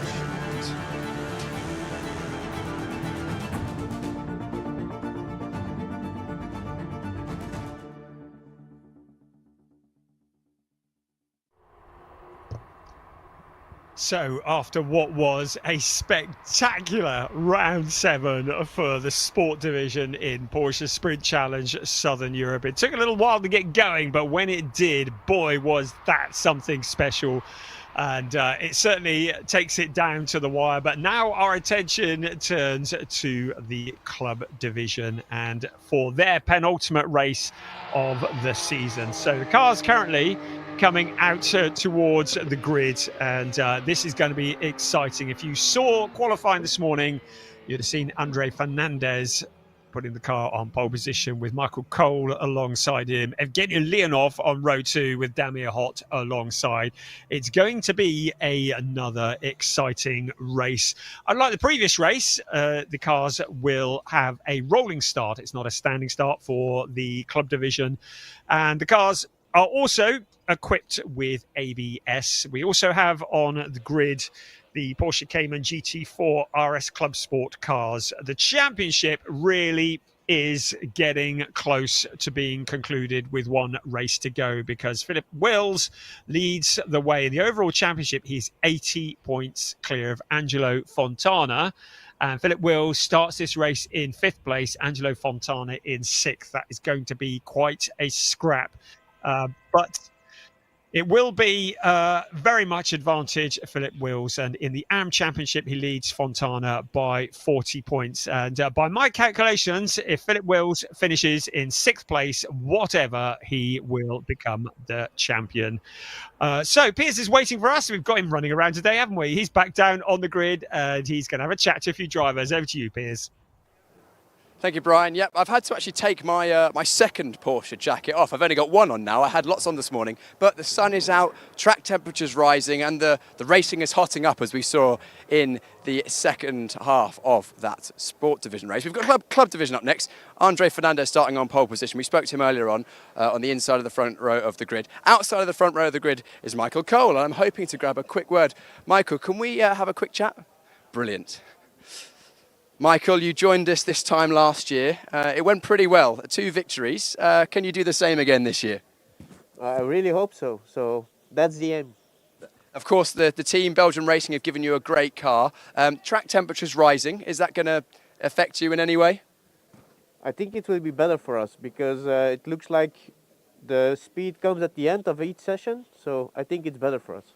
Well, we look forward to a strong end of the race. Michael, thank you so much for taking a moment to chat to us. Great to see Michael back on the grid. Very, very strong here last year. Of course, strong in qualifying. And he's right, end of every session. Actually, as the sessions went on over testing yesterday, he just got quicker and quicker building into the race weekend. Evgeny Leonov starting on 3rd place inside of the second row of the grid. He was, of course, on pole position for our first race this season, won that race. Going to grab a quick word. Can we have a quick word, Evgeny? Hi. Hello, how are you? 3rd place on the grid. I would be better if I was first. Of course, always. What can you do to get that first position back? So it's not a big deal. I think because we have a really good setup, I think we can win. You've had great pace in practice, topping a lot of the sessions, just pipped in qualifying. What's your plan for the race? Actually, to win. It's quite simple. Simple. Keep it easy, lovely. Evgeny Leonov for Volcano Motorsport. Very distinctive car. They're brilliant colours on that one. I enjoy looking at that one on circuit. A new driver this weekend, starting on the outside of row number 2, Damir Hott from Canada. Let's have a quick word with Damir. Hopefully he won't mind chatting to us. I've never spoken to Damir before, so I'm going to introduce myself. Damir, can we have a quick 1 minute chat? Quick, 1 second. Damir, it's great to see you on the grid. Good starting position. What can you do in this race? You know what? I'm going to try and keep it clean and have fun. We'll see. Absolutely. Do you think the win is on the cards? For somebody. For you? We'll see. Damir, thank you so much. He's keeping his cards close to his chest. I think that's all mind games. He knows the other drivers can hear that. I've got time for one more chat, I think. The 1 minute board is about to go up. Quick word from Angelo Fontana. No, he's actually focused. I've been told no. Good luck, Angelo. Double thumbs for Angelo. Actually, I think that is all we have time for. 1 minute board's about to come out. So I'll hand you over to Brian Oliver once again for the round 7 of the club division. Thank you, Piers. Good job done there. And it's always hard work having a chat to drivers when they're on the grid and they're kind of focusing. And we really appreciate the drivers taking their time to talk to us. We are in the entertainment business as well as the sports. So it's really nice just to get an insight and to be able to talk to them. And so thank you to the drivers for taking the time out just to have a chat to peers as we sit there on the grid, baking in this glorious Spanish sunshine. And, well, it is quite a way to finish the season, isn't it? It's 2 rounds left in the club division of Porsche Sprint Challenge Southern Europe. And after this, it will be the final race of the season. Right, you can see the picture on the right-hand side there. That is Alexander Dobic, the number 33 car, who didn't qualify this morning, had problems, did not get out of the garage. And as far as I can tell, he's waiting at the end of the pit lane, or at least he will be. So the formation lap will start. And I think that once the formation lap is complete, that Alexander Dobic will be released and will be able to rejoin at the back of the pack. And it is a real shame because Alexander has been so quick. He got his first podium at Valencia in round 5 last time out and is a real entertainer, the Ukrainian driver. And we love having him here on the grid and just on the back foot for both races here this afternoon, the final 2 races of the season. Hopefully he'll enjoy it as much as we are enjoying it. Right, the safety car is rolling, which means the cars behind will also be rolling. So unlike the previous race, this will be a rolling start. Unlike the previous race, pole position is on the right-hand side, the dirty side of the grid. And the driver that occupies that position is Andre Fernandez, courtesy of a 1:43.714 this morning. He has Michael Cole alongside him, Evgeny Leonov in P3. And behind the Cole is the hot, Damir Hot. He's going to be a bit tepid in position 2.5. He is P4 on the grid, P5 championship leader, championship elect potentially Philip Wills, with Angelo Fontana, his championship challenger, alongside Javier Ripoll Jr. Welcome back, Javier. Has Jan Jaap van Roon for company on the 4th row of the grid. On the 5th row of the grid, we have Lennart Hinstra with Tobias Vasquez Garcia, who was great value for money last time out. Lee Mole lines up behind him with Karsten Kramer, P12 on the grid. David Harrison from Australia has Marcus Neuhofer for company. Eric Wagner lines up 15 with Camille Perrion, who had a bit of a moment coming out the pits in quali this morning. Corrado Costa and Patrick Cunha line up alongside each other, with Cunha the leading GT4 qualifier. The very popular Ajith Kumar from India lines up 19th with Ernst Inderbitzen alongside David Von Rosen. Michael McInerney lined up 21st and 22nd with Casper Hockerboom and Paolo Macedo alongside him 24th. And then bringing up the rear of the pack, Marco van der Poel and Alexander Dobic, who is starting from the pit lane. And I don't know whether Dobic is rolling yet or not, but I think he may only be able to rejoin once the field passes by at the start of this race. So here come the rest of the runners and riders. It is going to be, once again, 30 minutes of racing plus 1 lap. The cars are at turn 10 at the moment, and as they come out of turn 10 towards turn 11, the instruction is given for them to grid up, and they will then be side by side. When the green lights come on, the drivers are required to pass through their grid boxes, not their pit boxes, their grid boxes, so to not record a false start. And then once they cross the line, they will fan out, and we will be racing on this wonderful Circuit de Barcelona, Catalunya, in the glorious Spanish sunshine, the penultimate round of the season. And the final round will come later this afternoon. There is our pole sitter, Andre Fernandez, Michael Cool Cole alongside him. And there's Alexander Dobic, who is now rolling and able to rejoin at the back of the pack. So side by side they come in towards turn 14. Then the safety car will disappear off into the distance, and it will be the job of Andre Fernandez to lead them across the line. Keep an eye on Evgeny Leonov in the number 16 car. He has proven to be very racy. We heard from him earlier, and he has plans on the top step of the podium. Philip Wills on the eve, potentially, of a championship. We are ready. Round 7, Porsche Sprint Challenge, Southern Europe. Club division is go, and across the hill, up over the hill they come, steaming towards turn 1. It's a great start from Cole into turn 1, a clear lead. He won both races here this time last year, but I said Leonov would be worth watching, and he gets together. Cole goes scattering, and also in there Javier Ripoll Jr. This is going to bring out a safety car, I have no doubt about that. We have a lot of damaged cars, but it was Javier Ripoll Jr. who made the biggest contact on board with Carsten Kramer, picking his way through the debris, and it's a destruction scene. Cars scattered all over the place. We're full course yellow. Well, it's going to go safety car. This may well go to a red flag. There's a lot of damaged cars out on the track. That's Eric Wagner that I can see there in the 23 car. Alexander Dobik will be pleased that he started such a long way back, because he was able to avoid all of that lot, but we have lost a number of cars, and that even the number is obscured. That is, just trying to see who that actually is. I think it's that. No, that is the Damir Hot car, isn't it? So yeah, Damir Hot car.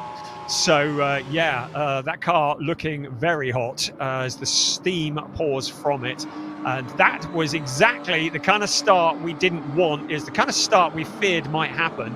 In all of that, Angelo Fontana got up into second place, but I have a feeling there may be a little bit of juggling that goes on here, because I cannot see, well, it's going to be hard work for this to go the distance without even a red flag. Safety car is out on track at the moment. Andre Fernandez, he managed to avoid any of that drama, but he got beaten off the line by Michael Cole, and who knows who survived out of that lot. We'll see when they've crossed the line who the winners and losers are, and we'll get a rundown of what's what.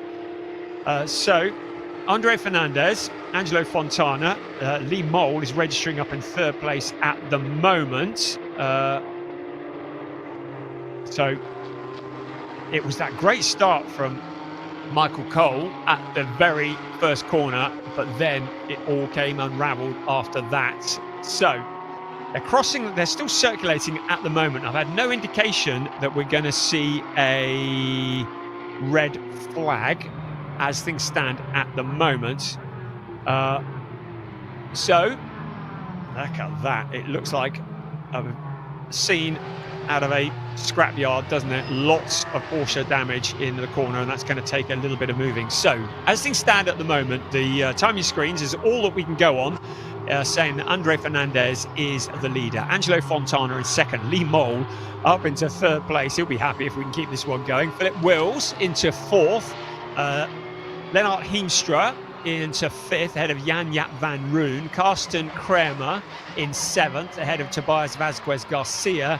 And then Patrick Cunha, Corrado Costa, and Ajith Kumar up into P11. David von Rosen, 12th. Paulo Macedo in 13th. Marco van der Poel in 14th. Kaspar Hockeboom next up. But say this might all be subject to confirmation. The main bit is the drivers are safe. Right. Just had confirmation from peers that Evgeny Leonov and Neuhofer, Marcus Neuhofer that is, are both out of this race. So we're going to be looking at replays of that for some time to come to pick the bones out of that one. But turns 1 and 2 here at this circuit, racing speeds taking about 110 to 130 kilometers an hour. It's a fairly fast couple of corners. And often the scene of controversy. It has been all day today so far, and is proving to continue to be the case.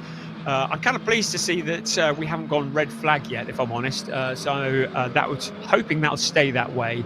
Right, we've got a replay. This will be good. Let's have a look and see what happened here. So into the first corner. Good start of Michael Cole. Then there was that move to the inside of Evgeny Leonov. Two cars getting together. And just everybody. And how did Angelo Fontana get out of that one? Just cars scattering, and that is such a shame. And we lost some real contenders here. So Leonov with that dive to the inside of curl, and then being collected by Javier Ripoll Jr. That's David von Rosen in the background, taking avoiding action as well. So what an absolute shame. And the real tragedy is there's a lot of damage, so we may lose some for the next race too, but I'm hoping not. So we're behind the safety car at the moment. The clock continues to tick. We have 24.5 minutes to go. So as long as we don't get a red flag and we don't get any changes, the order is Andre Fernandez, Angelo Fontana, Lee Mole. If things remain as they are now, even though he is well ahead, Philip Wills' 4th place will be enough to clinch the championship with 1 race to go. Again, all subject to confirmation. These are just my dodgy workings out. I'm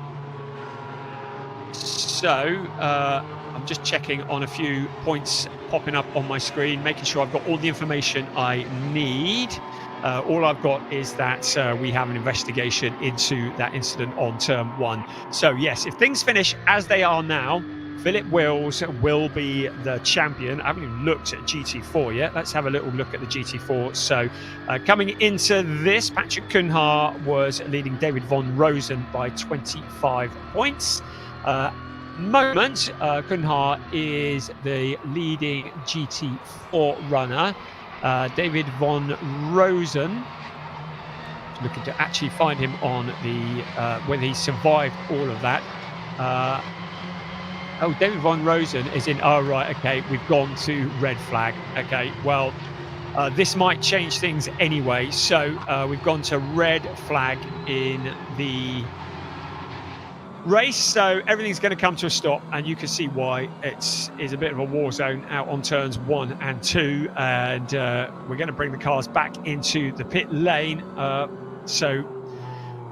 It's going to take a little bit of clearing up. So the stewards have clearly tried to keep it going, but have decided that we need a red flag to clear this up. And again, we don't want to be using up valuable race time just circulating behind the safety car. So with 23.25 minutes remaining, we're looking at Ajith Kumar, and he'll be able to just get out of the car for a couple of moments and just get a breather while they clear the track. And then we'll get a bit of warning as to when the restart will be. So there is Ajith out of the car, his legions of followers. This is a bit of an insight here into the back of a Porsche, and clearly there are some issues there, and the crew just making a couple of adjustments. There are a certain number of adjustments that they can make under red flag conditions. Not a great deal, it has to be said, between quali and the race. I wonder what Ajith, it looks like maybe he is just out of the race. I don't know, because the rest of the field is still circulating. So potentially we may have lost Ajith Kumar from this one. But that will shake out once we get the cars lined back up and we get out for the restart. When we do restart, it's going to be 23.25 minutes remaining. And it will be Andre Fernandez who leads the way.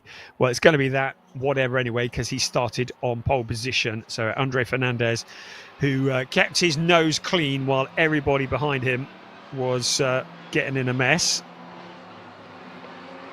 Such a shame to have lost Evgeny Leonov. We really thought he and Michael Cole, who won both races at this event last year, always very quick around here. A welcome addition to the grid, and we were looking forward to seeing him and Evgeny Leonov going wheel to wheel and providing us with some entertainment. Michael Cole, who last year was in Porsche Sprint Challenge Benelux in 24 and came second in the 992 category. Evgeny Leonov, who's come very much through GT Cup Open in Europe. Originally started out in TCR, if I'm correct, in Europe and Italy, Spain, and has been looking really good here in Porsche Sprint Challenge. And we only saw him at the season opener in Portimao, but he won from pole position in the opening race of the season and got a 4th place. So it was looking good for a podium, but for that incident. And there will be lots of people who will be trying to decide whose fault it was. And we always have lots of opinion and people who are very sure, but the stewards are the ones that make the decisions, not the commentator, that's for sure. So we'll let them decide whose fault it was, and if they feel as though there is a punishment to be dished out, they will do that, as is often the case, and they have angles that we don't have. They will take lots of looks at that, and they will decide whether there's any penalties to be dished out. But whichever way you look at it, we've lost both Michael Cole and Evgeny Linov, so whatever race penalty might be thrown at either of them, it's not really going to make a lot of difference to the outcome of this race.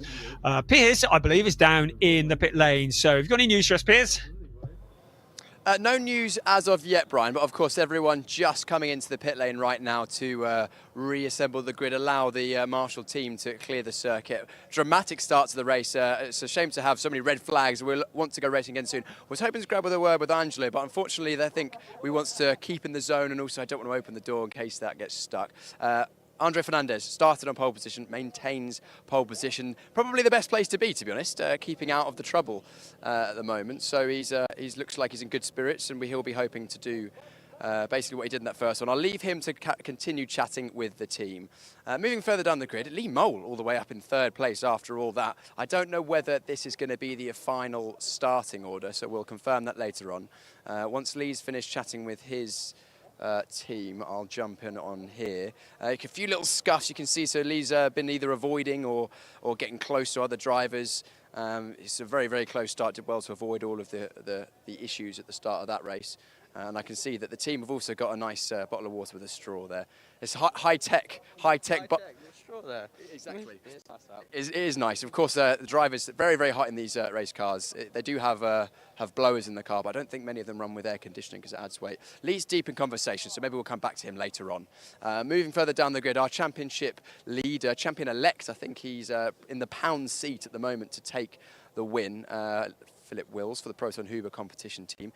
You can see some running repairs going on here, just little bits and pieces. Again, more contact, light contact, I may add, for Philip. I'm sure his championship life flashed before his eyes in that one with all that going on, but managed to stay out of trouble for now. Getting a few words from the team, and that seems to be the order of the day at the moment. Lots of words of wisdom from driver coaches, engineers. And I'm going to jump in and have a quick word with Lennart Heemstra. Lennart, first of all, great to have you back on the grid. Good to see you again. Things are going pretty well this weekend for you. Happy to be back indeed.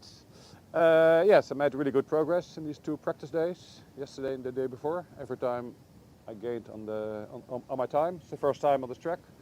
This morning I beat my time with a second and a half, so I had my goal was top 10 and my quali was 8 or 9.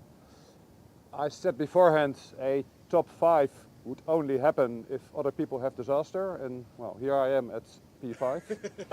Great, well, good for you. Of course, we don't like to see cars go out of the race like that, but hey, you managed to avoid the chaos. Did you see from your position, could you see what happened, what caused it all to unfold?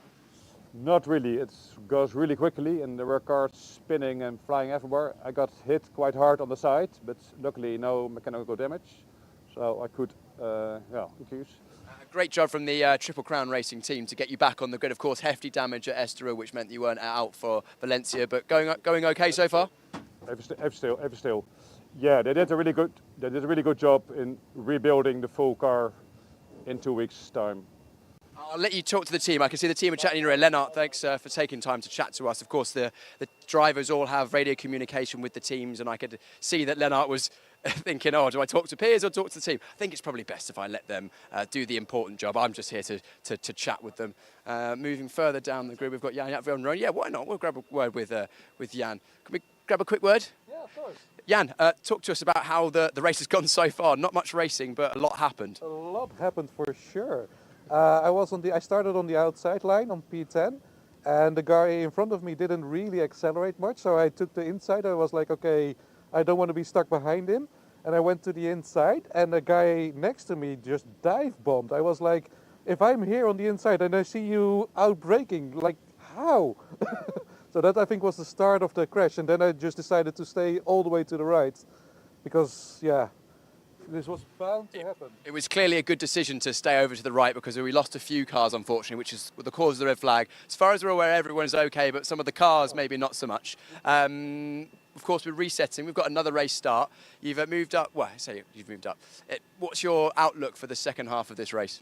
I really want to take that position back. Corner 4, he overtook me. I didn't see that coming. So I'm really eager to get that one back. And then we'll see it from there. I have Karsten behind me. I know him well from the VLNs. So I know he's fast. I know he's aggressive. So it's a challenging restart, for sure. We look forward to this little group of cars then for some good racing. Jan, thanks very much for chatting to us. Great to see Jan on the grid again, and always a good character to talk to, and very, very well, good racing. And we've also got Karsten Kramer here. Karsten, can I have a quick word? Karsten was just chatting to Jan van Roon in front of you, and he was saying that he knows you from the VLN races. He knows what you race, and he's looking forward to the race ahead. Yes. No, we know us very well. He was also driving with me together, and I like him, and it's good fun. Yes. Absolutely, but talk us through that chaotic first start from your perspective. Yeah, I took the exit through the gravel. It was like a bomb which exploded, and it was really a mess. Yeah. But your car's all okay for the second start? Yeah. I stayed away out of all the trouble, and everything fine. Yes. Brilliant. Karsten, good luck in the second part of this race. Great to chat to Karsten as well. Team owner and driver Karsten Kramer, of course, with the K Kramer Racing Team. His teammate Tobias Vasquez right behind him. Wondering if I can grab a quick word, Tobias. Can we have a quick chat? Brilliant. Tobias, your teammate Karsten right in front of you. Looking forward to the second half of this race? Yeah, I didn't saw the green light, so now he's in front of me. But I think the second half of the race should be better, and I hope I can gain some positions. It looks like it's pretty close between the top drivers in the club division this weekend. In practice, all the times were close together, so I'm looking forward to a close second half of the race. What do you think you can do in this in the second part of this race? Yeah, I don't know if top 3 is possible, but I try my best, and let's see how it will be end. Top 3 would be a very good drive from this position, but good luck, Tobias. It sounds like a couple of cars are firing up. I don't know whether that's because we're going racing or whether it's just they're cooling down. I think we're still good to keep wandering our way down. Patrick Kuna here in the GT4, current leading GT4 driver at the moment. Unfortunately, I don't speak a huge amount of Portuguese. In fact, I speak no Portuguese, and Patrick is not the most proficient in English. So we grabbed a word with him in Portuguese at one of the previous rounds, and I'm just going to walk further down the grid. Corrado Costa getting some advice there. Carry on, no, please carry on. Please carry on. It's good to see what you guys talk about, and of course a bit of information and coaching from the team here. Great to see them working so well together. Of course, the drivers are on circuit on their own, but they of course lean on their teams heavily for both help in terms of the car setup, but also in terms of how to position themselves on circuit, the mindset and racecraft as well. David Van Rosen joining us is the next car. He's currently sitting second in the GT4 classification. David is fairly new to racing, I believe. He's, I think it may be his second or third or fourth race weekend. Can I jump in with David? Sure. David, can we have a quick word for the live broadcast? How are you going? This was a pretty chaotic start to the first race. Quite a chaotic start, but I actually enjoyed it. I like the first adrenaline coming into the body. So no, I thought it was a good start, but let's see what comes now. Patrick only a couple of places ahead of you in the GT4s. Is he on your in the crosshairs? Let's see. I think he's quite more experienced than me, but obviously I'll try to stay as close as possible. Let's talk about that experience. You haven't got a huge amount of racing experience, I don't believe, before this season. No, this is like the third or fourth race. I've been car racing now for 1 year exactly. I started last February. Wow, so you've made a lot of progress in a short amount of time. I'm sure the team are helping you with that a lot. Yeah, they do. Great team, great instructors, so very happy. Amazing. Thank you so much. Well, good luck in the second part of the race. David Van Rosen there, doing very well considering his relative lack of experience in racing. Of course, a lot of these drivers take to racing maybe later on in life. Who knows, they may well have been professional drivers in another life if they'd started earlier. Let's walk a little bit further down the grid. We've got Marco van der Poel, a new driver this weekend. Casper Högboom. Casper, I think, is currently... Are we okay to have a quick word, Casper? Can we have a chat? No, it's okay. It's okay. It's fine. We'll move. We'll get you later. We'll chat to Casper later. Right. I think I've got time for one more interview. Can I have a quick word with Michael? Are we okay to have a quick chat, Michael? Yep. Brilliant. Michael McInerney, we caught up with in the lunch break. Michael, chaotic start to the first race this weekend. What are you expecting from the second half? I think actually I better go. I think the cars are starting up. Time to go racing. So Brian, back over to you. Good job, Piers. Don't get run over. Yeah, you don't speak Portuguese, but I'm told you speak very good Dutch. At least you did yesterday. Right, okay.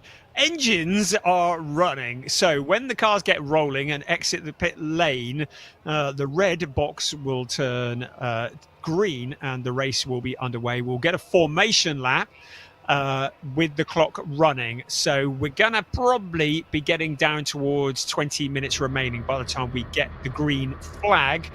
We are on board there with Carsten Kramer, who we spoke to, clearly enjoying it. It's so good. People racing this because they love racing, and there are some drivers who are just doing this because they are enthusiastic. Living the dream, I think, is what we say. And there are some who are really serious about getting to the top step of the podium. We potentially have a championship on the line here. So we've got our eyes on that. So if things remain as they are now, Philip Wills will become the champion of the club division for Porsche Sprint Challenge Southern Europe. If things remain as they are now, Patrick Cunha will take the championship in the GT4 race as well, because coming into this, he had 70 points. David Von Rosen has 45. So a win would give him 25 points, 20 points for David Von Rosen, and that would mean a 30-point deficit between first and second. So we are potentially on the cusp of sorting, well, potentially 3 championships in this race. But of course, they've got to get to the end. We've still got 23 minutes and counting now as the clock starts to tick down of this race. And as you have already witnessed, all day today, getting to the end is a challenge in itself. And if we can get them all round turns 1 and 2, I will be doing a private little dance here in the commentary booth, because turns 1 and 2 have certainly been the areas of controversy, let's say, here. This corner that we're looking at here, sequence of corners, they are second gear sequence of corners, taken 110 to 130 kilometers an hour. Then they're into the third gear, where turn 3, so building up speed to about 140. And if they can get round to that turn 3, then that's a bit of a win in my book. And we just need to get essentially the first couple of laps under our belt, and then we might be able to get this thing to the end. We're approaching shortly the 1/3 point of the race, and cars are running. We have lost Michael Cole, Damir Hott, Javier Ripoll Jr., Eric Wagner, Campbell Perrion. No surprises about any of those. Safety car will be in on this lap, by the way. The Ajith Kumar fans, I'm afraid to say that Ajith is also been shown as in the pits, as is Evgeny Leonov and Markus Neuhofer. So it looks as though it's going to be a non-start for Ajith Kumar, the driver who spent a bit of time upside down at the last round in Valencia. But don't be disheartened, because it doesn't look like anything too major on Ajith's car. So hopefully he'll be back out for the second race for the club division a little later on this afternoon, round 8 of the season. But he's clearly not going to be taking the restart of this one.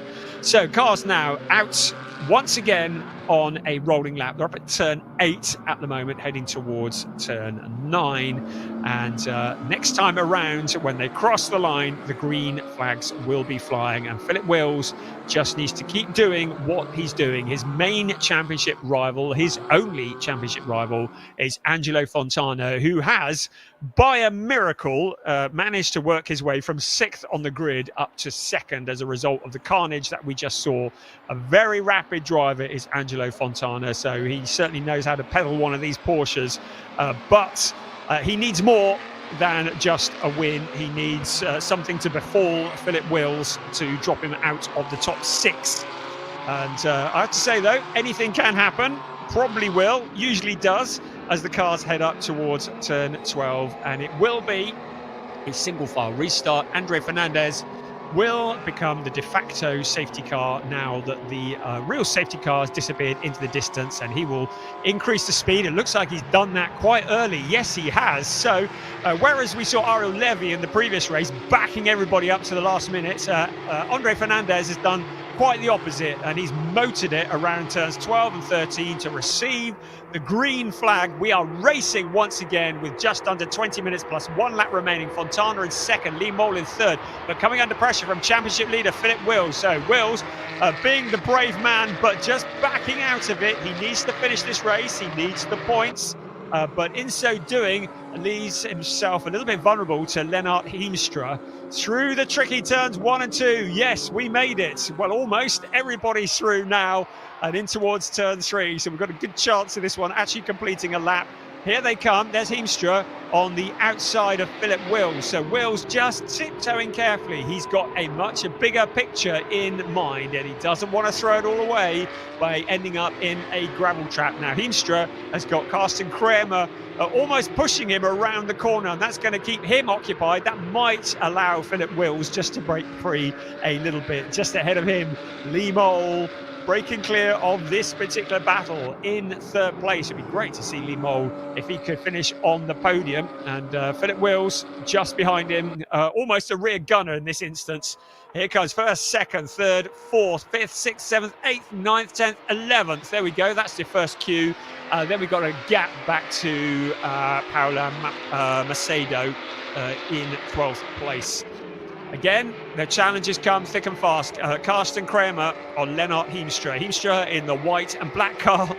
Carsten Kramer just exploring the limits of adhesion with the back end of the car.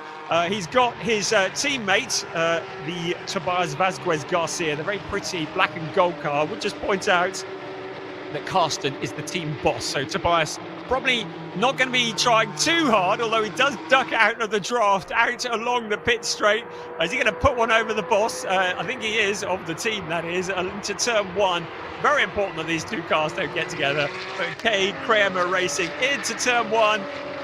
Tobias Vazquez Garcia says, okay, let me have a go at Lennart Heemstra and see if I can do something about that position. Of course, that little swap of positions has allowed Lennart just to break clear a little bit. And Carsten Kramer now looking at the back end of his teammate's car, having surrendered that 6th place. So at the front, Andre Fernandez very much in control with the fastest lap of the race. Angelo Fontana in second place, the championship challenger, the only championship challenger. Lee Mole in third place. Philip Wills with one hand on the trophy. Just got to do what he's doing, keep it together for the next 17 minutes and 10 seconds plus 1 lap. In the GT4 race, Patrick Kuhnhart in 10th place. David Von Rosen just behind him, though, in 11th place. So that's going to be one to keep an eye on. And that's David Harrison, a little excursion into the scenery, saying hello to the aforementioned squirrels. He rejoins. Doesn't look like he's got any damage just out onto the grass. Now Lee Mole coming under pressure for third place. So Philip Wills tried telling a racing driver to settle for 4th place. I don't think so. Lee Mole certainly feeling the pressure. Philip Wills would love to win his championship by finishing on the podium as well. But as I've mentioned numerous times before, he cannot afford to chuck this one in the gravel trap. So it's tiptoe, keep it all together. Don't do anything stupid. Here's our race leader across the line, 1.627 clear of Angelo Fontana. Here comes Philip Wills to the inside into turn 1. Lee Mole cuts across in front, and a big moment for Philip Wills. His championship flashes before his eyes. Looks like he's managed to avoid any damage. It's allowed him to fall back into the clutches of Lennart Heemstra. That's exactly what Philip Wills needed not to be doing, and that was getting involved and potentially getting damaged. So looks like he's all okay. He's gathered it all up. But now in the clutches of 5th place Lennart Heemstra. If things finish as they are now, Philip Wills will be the champion with 1 race remaining. But he needs to hold it all together. He needs to keep it out the gravel. He needs to keep his head. Lee Mole is clearly not in the mood for giving up a podium position. He knows he's not in this championship hunt. He knows that the car behind him is, so he can afford to slam the door in the face. And that's exactly what he did. So Lee Mole with a bit of breathing room. Out we come towards turn 11. Some of the cars exploring the outer limits of track limits as we approach the halfway point of this race. So halfway, 15 minutes plus 1 lap remaining of this round 7 of an 8-round season. Porsche Sprint Challenge Southern Europe Club Division. And Philip Wills with a scary moment regathers it all up in 4th place, has escaped without any damage. May well be having a long hard think before challenging Lee Mole, or maybe not. Is this payback time? Out along the pit straight in towards turn 1. Surely not going to do it again, are we? Just showing himself in the mirrors. Lennart Heemstra has his mirrors full of Tobias Vasquez Garcia, and that's giving Philip Wills a little bit of breathing room. So if he does want to try and get one up on Lee Mole, this is going to be an opportunity. I'd say that into turns 1 and 2 has proven to be not always the best place. I mean, it is the best place because it's the best overtaking spot, but also the spot where we've seen so much controversy. Lennart Heemstra back on the back bumper of Philip Wills. So 2nd, 3rd, 4th, 5th and 6th. That was no 3rd, 4th, 5th and 6th. There you go. Seconds up the road. There he is at the top of the screen. So this is the fight for 3rd position, the last of the podium positions. And there are 4 cars challenging for that position. Lee Mole currently with the advantage, making sure he makes that Porsche as wide as he possibly can. Philip Wills having a think. How can he get past Lee Mole without incurring damage or ending up spinning or in a gravel trap? At the moment, Lennart Heemstra putting the pressure on. Tobias Vasquez Garcia, as was the case in Valencia, probably looking the quicker of the 4, looking like the driver who's most likely to upset a few people if he possibly can. He's another one who has nothing to lose. He's not in the championship hunt. I just noticed that the incident between Lee Mole and Philip Wills has been noted by our race stewards. So they saw that incident into turn 1 and are just investigating it, and may decide that one or the other of the drivers was perhaps not playing entirely by the rule book. On board with Alexander Dobik in the number 33 car. Remember, he started right at the back. He's up to 12th place at the moment, so that's pretty good going. And here he is running alongside David Von Rosen. You've got a Porsche GT3 car versus the GT4 car. So just in a straight drag race, there's nothing that Von Rosen could do to fend off Alexander Dobik, who had to start from the pit lane after a troubled qualifying this morning. Right, the battle for 3rd place rages on. 2nd is well clear. At the moment, Andre Fernandez with the fastest lap of the race, 1.396 clear of 2nd. There's a 4.9 second gap back to this fight that we're looking at here. So 3rd is potentially as far as any of these drivers are going to go, but it is a trophy, it's a podium, and it's valuable points in Philip Wills' case. But he has a lot to lose if he gets it wrong. Here they come once again into turn 10, taken in 2nd gear at about 85 kilometers an hour. And then this next sequence of corners in 2nd gear. Now Philip Wills, a little look to the inside, but the inside becomes the outside. And in so doing, almost surrenders a position once again to Lennart Heemstra. This is really, really tricky for Philip Wills.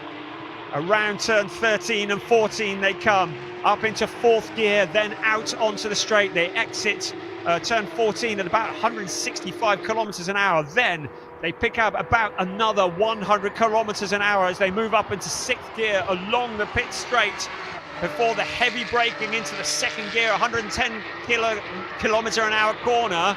Again to the inside, having a little look, and this time Lee Mole goes spinning.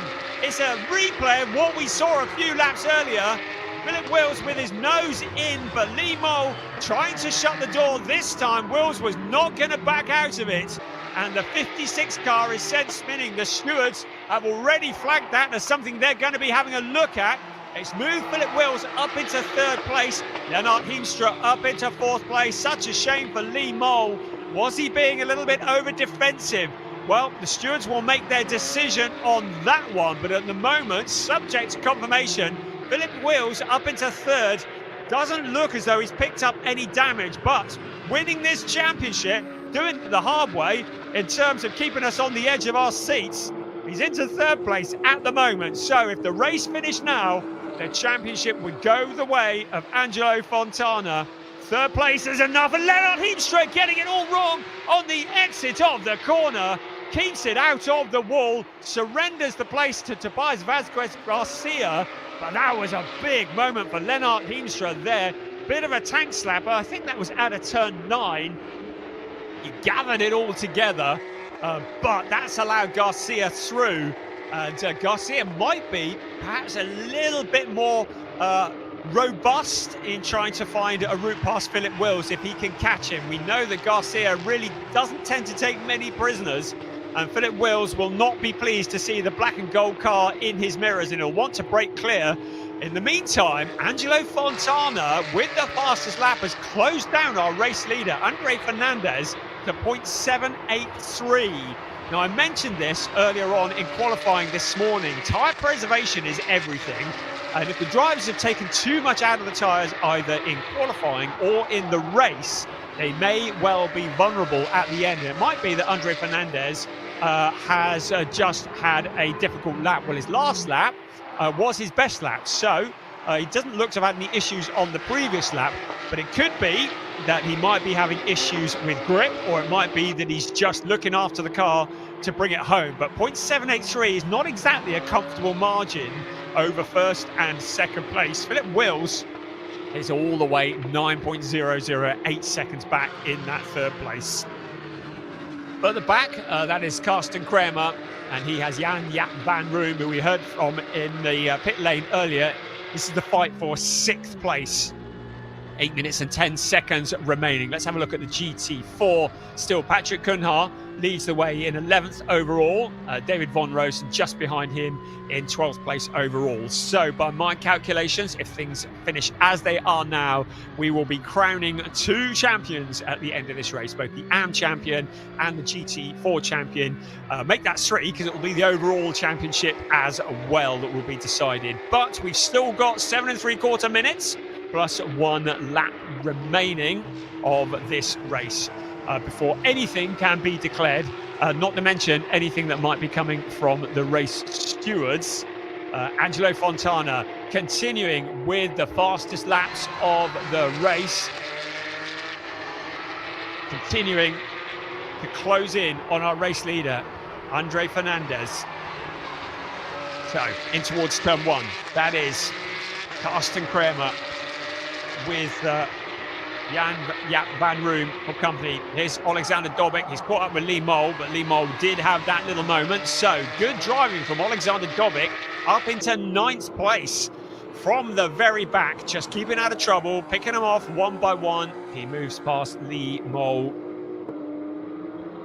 Fernandez, 0.496 at the front, 6 3/4 minutes remaining. Is Angelo Fontana going to make a final dash for points? It won't be enough, because if Philip Wills finishes in 3rd, and even if Tobias Vazquez Garcia gets past him, he will still be crowned the champion with 1 race remaining. On board with Alexander Dobik, just picking off the cars one by one. The Hadeka racing car in the resplendent yellow and black livery. You can spot that one on a dark night, can't you? Picking his way through. Ahead of him, Corrado Costa.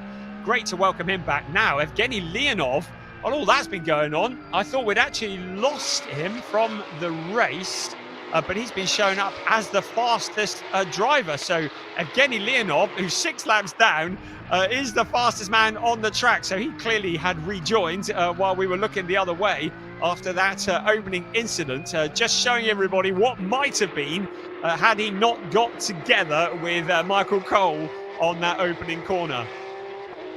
Still with Alexander Dobik, Corrado Costa in 8th place, just ahead of him. Corrado Costa extracting everything he can out of the track limits. And Alexander Dobic just picking his moment. Will he have an opportunity? Picking up a slipstream out along the pit straight in towards turn 1. Is he going to duck out of the draft to the inside into turn 1? Yes, he is. Is he going to make it stick? Yes, he is. So to the inside now. Costa, though, coming back around the outside. It takes my breath away every time we see them on that corner. It is a tricky corner. Dobic losing the back end slightly into turn 2. You get the feeling the tyres on that car might be crying enough. Right, this is for the lead. 5 minutes remaining of round 7. Andre Fernandez has a problem. That problem is Angelo Fontana, who fancies a race win. He's in second place, and now he is up with the race leader. They're up to turn 10 at the moment. It was 4/10 last time. Well, it's not 4/10 now. You can see the gap. I would say that's probably a couple of tenths at best between first and second. So Fontana making a last charge with 4.5 minutes remaining of this race to try and get to the front. Angelo Fontana, who has just one race this year, that was at Estoril back in the early February. Would love to make it a second win. Andre Fernandez has 2 wins so far this season, one in Estoril and one in Valencia. Wants to make it 3, but now half a second is the gap, so maybe the gap opened up a little bit in the latter stages of that lap. But Angelo Fontana looking the quicker of the 2. Into turn 1 we come. Philip Wills, a distant 3rd place. He'll be happy with that because he's broken clear of Tobias Vasquez Garcia. But this is for the race lead. Through 1 and 2 we come. Can Angelo Fontana, the driver who had to come back through the pack in both races last time out in Valencia from the very back, doing it again here, coming through the order.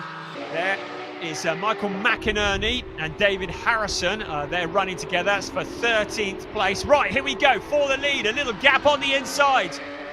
Philip Wills, we're pleased he's not too close to this battle, because if they get together, he does not want to be involved in it. 3.25 minutes plus 1 lap. This is for the lead. Andre Fernandez, Angelo Fontana, just throwing everything that he's got to try and take this championship to the last race of the season. Championship elect in the background. Philip Wills in 3rd place. Less than 3 minutes remaining, plus 1 lap. In towards turn 10 they come. Under braking into the 2nd gear corner, about 85 kilometers an hour. Then this tricky section, all done in 2nd gear until they get to turn 13. Then it's up to 3rd gear, then into 4th for turn 14, and then it's full beans along the straight. And it may be at that point that Angelo Fontana will fancy picking up a slipstream from the 917 car in front of him and making a move to take the lead of this race. Into 14 they come and out onto the pit straight. So is Fontana going to make a challenge? Here they come. Is he close enough? Up the hill they come towards turn 1. They'll disappear over the other side. Then downhill into turn 1 they come. Under braking, Fontana perhaps just a little bit too far back. He's made up a 10th on the lead in the last lap, but that's not enough to get in front. 2 minutes plus 1 lap remaining of this race. Andre Fernandez, who started on pole position, he kept his head, he kept it all together while everybody was scrapping behind. He wants to turn that pole position into another race win, his 3rd race win of the season. Angelo Fontana wants to steal away his dreams, trying everything that he can. Into turn 5 they come. Once again, Fontana starting to run out of time. Still in the background, Philip Wills on the eve of what could be a championship win. But up ahead of him, the fight still continues. 90 seconds plus 1 lap remaining of this race. Once the clock strikes 0, the cars will have 1 additional lap added to the race. Angelo Fontana will know that time is running out. Towards turn 10 they come. So it's going to be a couple more laps remaining of this race. He's going to start running out of time. He needs to make the move, but he's closer now than he's been at any other point in the race. Around turn 10 they come. In towards turn 11, getting a good exit out of turn 14 will be important, but will he have to wait that long? Fernandez just losing the back end of the car slightly. He holds it together, but the gap appears once again on the inside into turn 13. Now into 14 we come, out onto the pit straight. So the clock at 37, 36, 35 seconds. Here we come towards turn 1. 2 laps remaining of this race over the brow of the hill. Under braking into turn 1. Will Fontana take a look to the inside, to the outside? He does neither. Into turn 1. He's too far back. He's taken another 1/10 of a second out of the lead of Andre Fernandez, but he's still not close enough to make a move. The clock now running down into the final few seconds. It will be what remains of this lap, then one more before the checkered flag of this race, the penultimate round of the season for Porsche Sprint Challenge Southern Europe 2025 Club Division. Andre Fernandez has led every lap of this race. He continues to do so. He needs to just carry on doing what he's doing for another lap and a half, and it will be his 3rd win of the season. Fontana running out of ideas, running out of time, but still very much in the running. In the background, Philip Wills must be thinking about a championship. Tobias Vasquez Garcia has not come with the challenge that we were expecting. There is Philip Wills in 3rd place. There is 4th place Garcia. Behind them, a long way back, Lennart Himstra in 5th place. Meanwhile, in the GT4, Patrick Kuhnhaar continues to lead David Von Rosen. So he is also on the eve of his championship win. Here comes Andre Fernandez once again into turn 13. You can see that the tyres on the back of that Porsche are starting to run out of grip. Angelo Fontana really has only one more real opportunity. It's going to be the exit of turn 14 into turn 1. Is it going to be a dive bomb? Is he going to launch everything at it? Or is he going to settle for 2nd place? Out across the start-finish line they come once again for the last second. A 5-second time penalty has been awarded to Andre Fernandez for exceeding track limits. Car 917 has received a 5-second time penalty, which means he realistically cannot win this race. A 5-second time penalty awarded to Andre Fernandez, our race leader, for exceeding track limits. And this means that Angelo Fontana does not need to do anything dramatic to get past. He just needs to stay where he is, and he will take the win, because our race leader, Andre Fernandez, is going to get relegated. There is the 223 car, David Von Rosen, moving past the cars in front of him is David Harrison, and there's been a big impact. That's Corrado Costa, who's had a big moment out on the pit straight. The car is stranded. We're going to probably get lots of yellow flags waving here. Fontana is past Andre Fernandez. He was going to win it anyway, but Fernandez going wide across the curbs. The car briefly getting airborne. Our new race leader is going to be Angelo Fontana. There is going to be a lot of yellow flags waving because we've got a car stricken out on the pit straight. But they're into the final lap of the race, the final few corners. Into turn 11 comes Angelo Fontana. The yellow flags are waving up at turn 14. Andre Fernandez was never going to win this one with the 5-second time penalty applied. It is going to be Angelo Fontana who comes out towards turn 14 for the very last time, and he will see the checkered flag race high in front of him. It's going to be a win for Angelo Fontana past the Corrado Costa car. It is out from the wall, but it's a win for Angelo Fontana. Andre Fernandez comes next, and it's going to be a championship for Philip Wills. 3rd place is all he needed to do. It will be a championship in Porsche Sprint Challenge Southern Europe Club Division for Philip Wills as he crosses the line in that 3rd place. Tobias Vasquez Garcia in 4th. Then we wait for Lennart Hinstra, Carsten Kramer, Jan-Jaap van Room, Alexander Domet, Lee Mole, then David Harrison. But we're going to wait for Patrick Kuhnhaar to cross the line to see whether he can clinch the GT4 championship as well. He's still out around turn 11 at the moment, heading into turn 12 and then into turn 13. And we will have a champion in GT4 as well, succeeding Graham King as the champion of GT4. There's David Von Rosen in the 223 car. He was not able to catch up with Patrick Kuhnhaar in the treble 8 car. He will cross the line in that 11th place, and that will be enough to secure a GT4 championship victory. On board with David Von Rosen, he did everything that he could, but he's not going to be able to catch Patrick Kuhnhaar. Out across the line we come, and Kuhnhaar finishing in 11th place. and brilliant driving from him to win the GT4 Championship as well.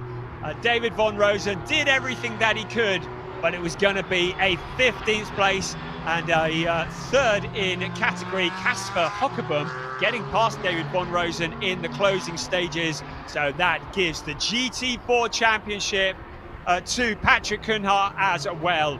So all the championships decided with one race remaining. It's going to be an AM Championship for Philip Wills.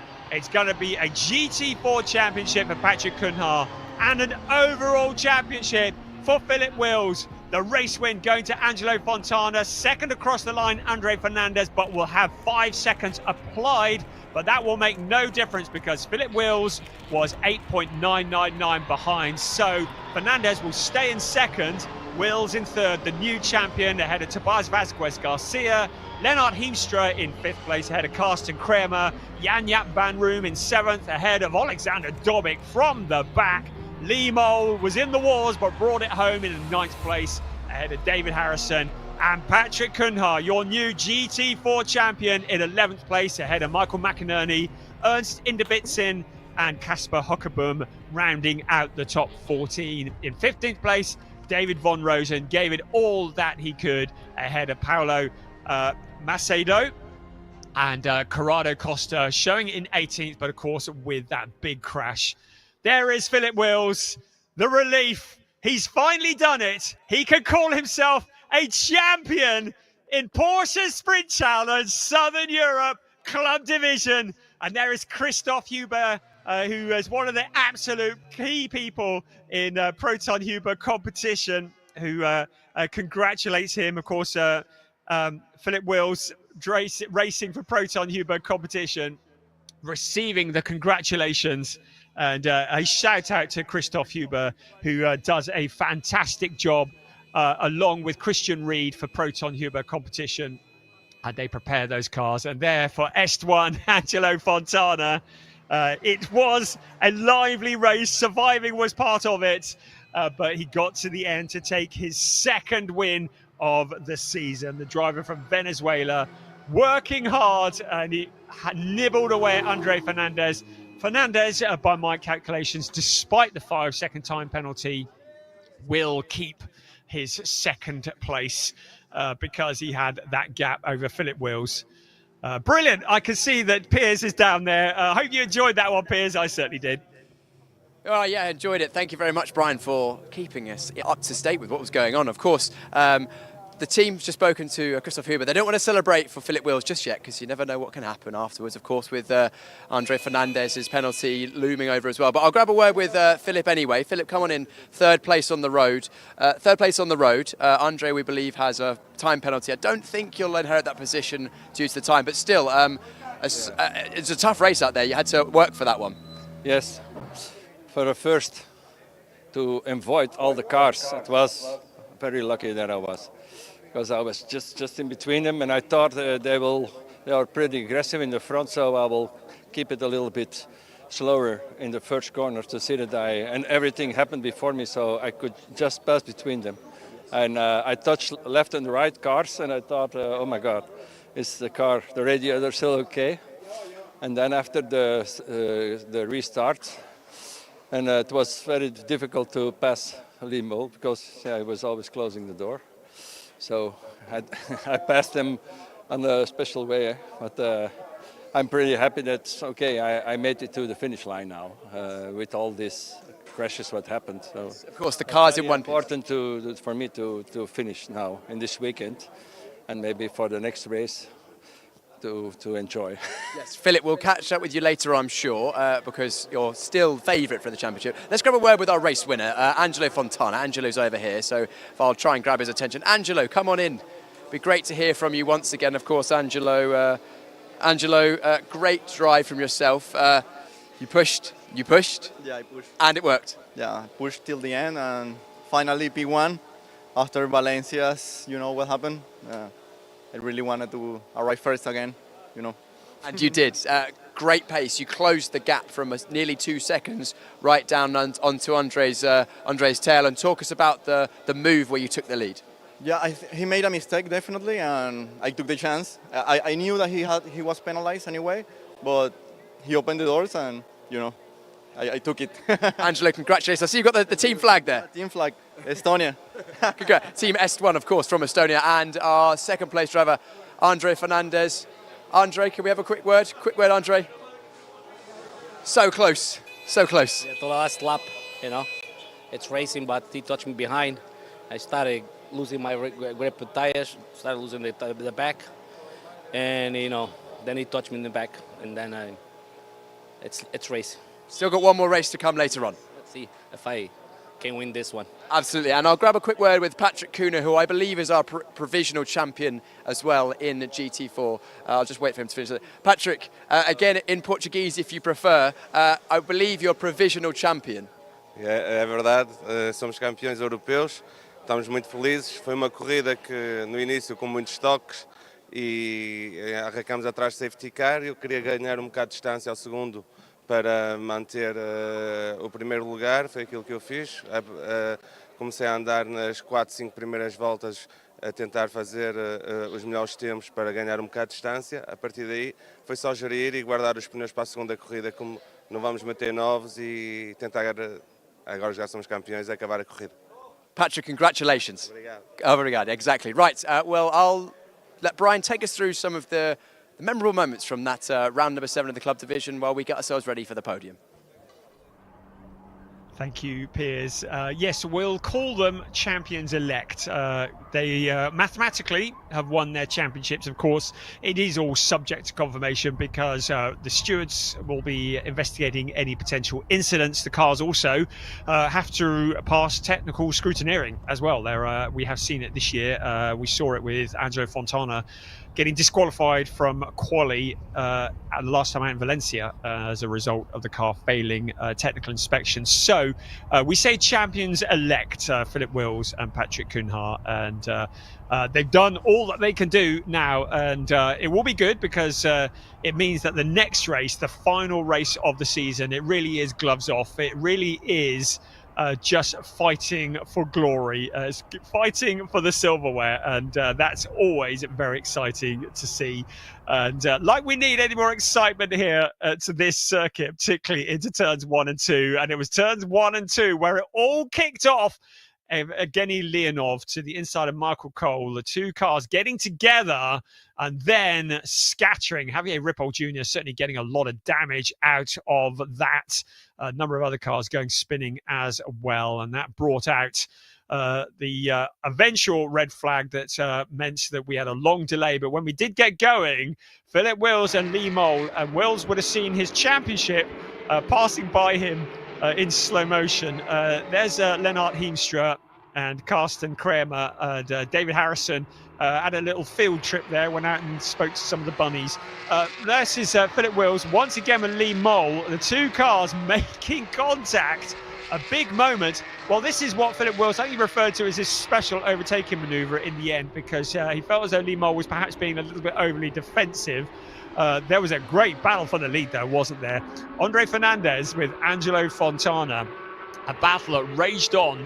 We got the notification towards the end of the race that Fernandez, with the back end sliding, was going to pick up a 5-second time penalty. So he tried to hold on, though. He wanted to cross the line first, didn't he? Jan-Jaap van Room was fighting with Karsten Kramer for position, and at the end of the race, Corrado Costa looked like a big impact with the wall. Such a shame, because we've really enjoyed having Corrado here, but it looks as though maybe his day has come to a premature end. This was the challenge for the lead. Fernandez closed the door as much as he dare, but Fontana had the grip and had the line through. David Von Rosen was fighting with Michael McInerney, and we had a GT3 versus GT4 there. Lots and lots of drama. The drama on the pit straight being indicated by the yellow flags. It was a win for Angelo Fontana, having got past Andre Fernandez. Fernandez with such a big gap over Philip Wills in third place, it meant that the 5-second time penalty counted for nothing. Great to see the team, including the team bosses, congratulating the new champion-elect Philip Wills. And what a dramatic race it was. And if you enjoyed that, well, we get to it all again a little bit later. We've got 2 more races left for you today.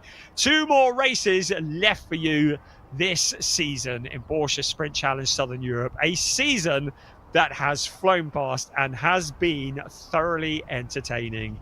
It was a season that kicked off in Portimao with Evgeny Leonov taking a win from pole position. And Philip Wills showed his intention by winning the second race of that particular weekend. Andre Fernandez also showing his intentions by taking a win in round 3.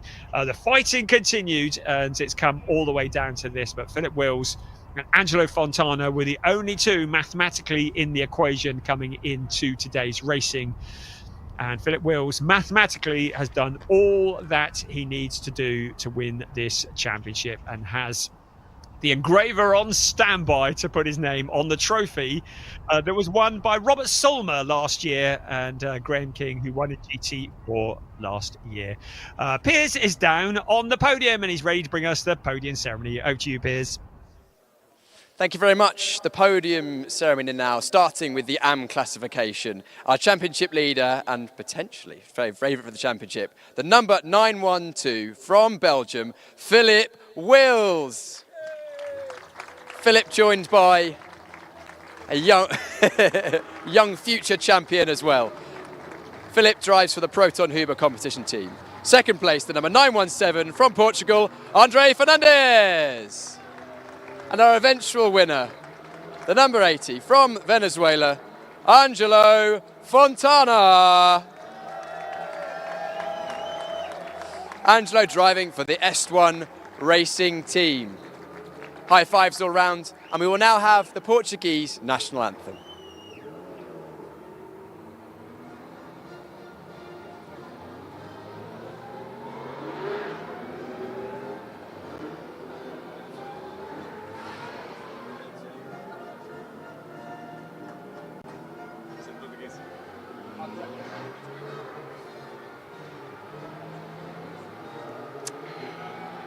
Congratulations to Angelo. My mistake, it's not the Portuguese, it was the Venezuelan national anthem for Venezuela. Third place trophy, Philip Wills from Jose Luis Santa Maria, the director of the circuit to Barcelona, Catalunya.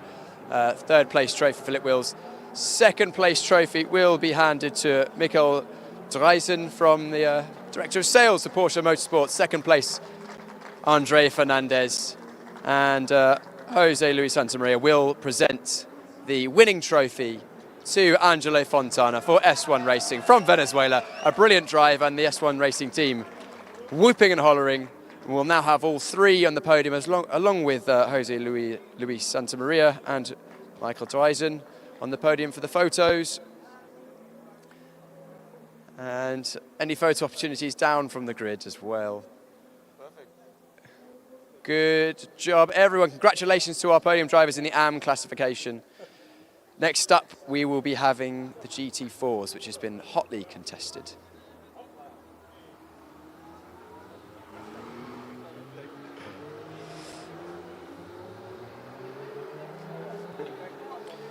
Next up will be GT4, and it was competitive in that one. We saw, of course, in the red flag, David Von Rosen, only a couple of places behind Patrick Kuhner.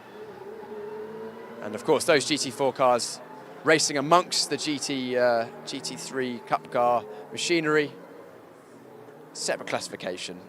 And it will be in third position. The number 222 from Germany, David Von Rosen. David Von Rosen, everybody. Third place in GT4, driving for the Neuhofer Rennsport team. In second, from the Netherlands, it was Casper Hoggeboom.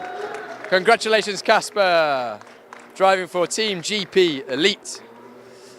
But in the end, it was from Portugal, Patrick Kuhner. Congratulations, Patrick, and he is provisional champion in the GT4 classification. He also races for Veloso Motorsport, and we will now have the Portuguese national anthem.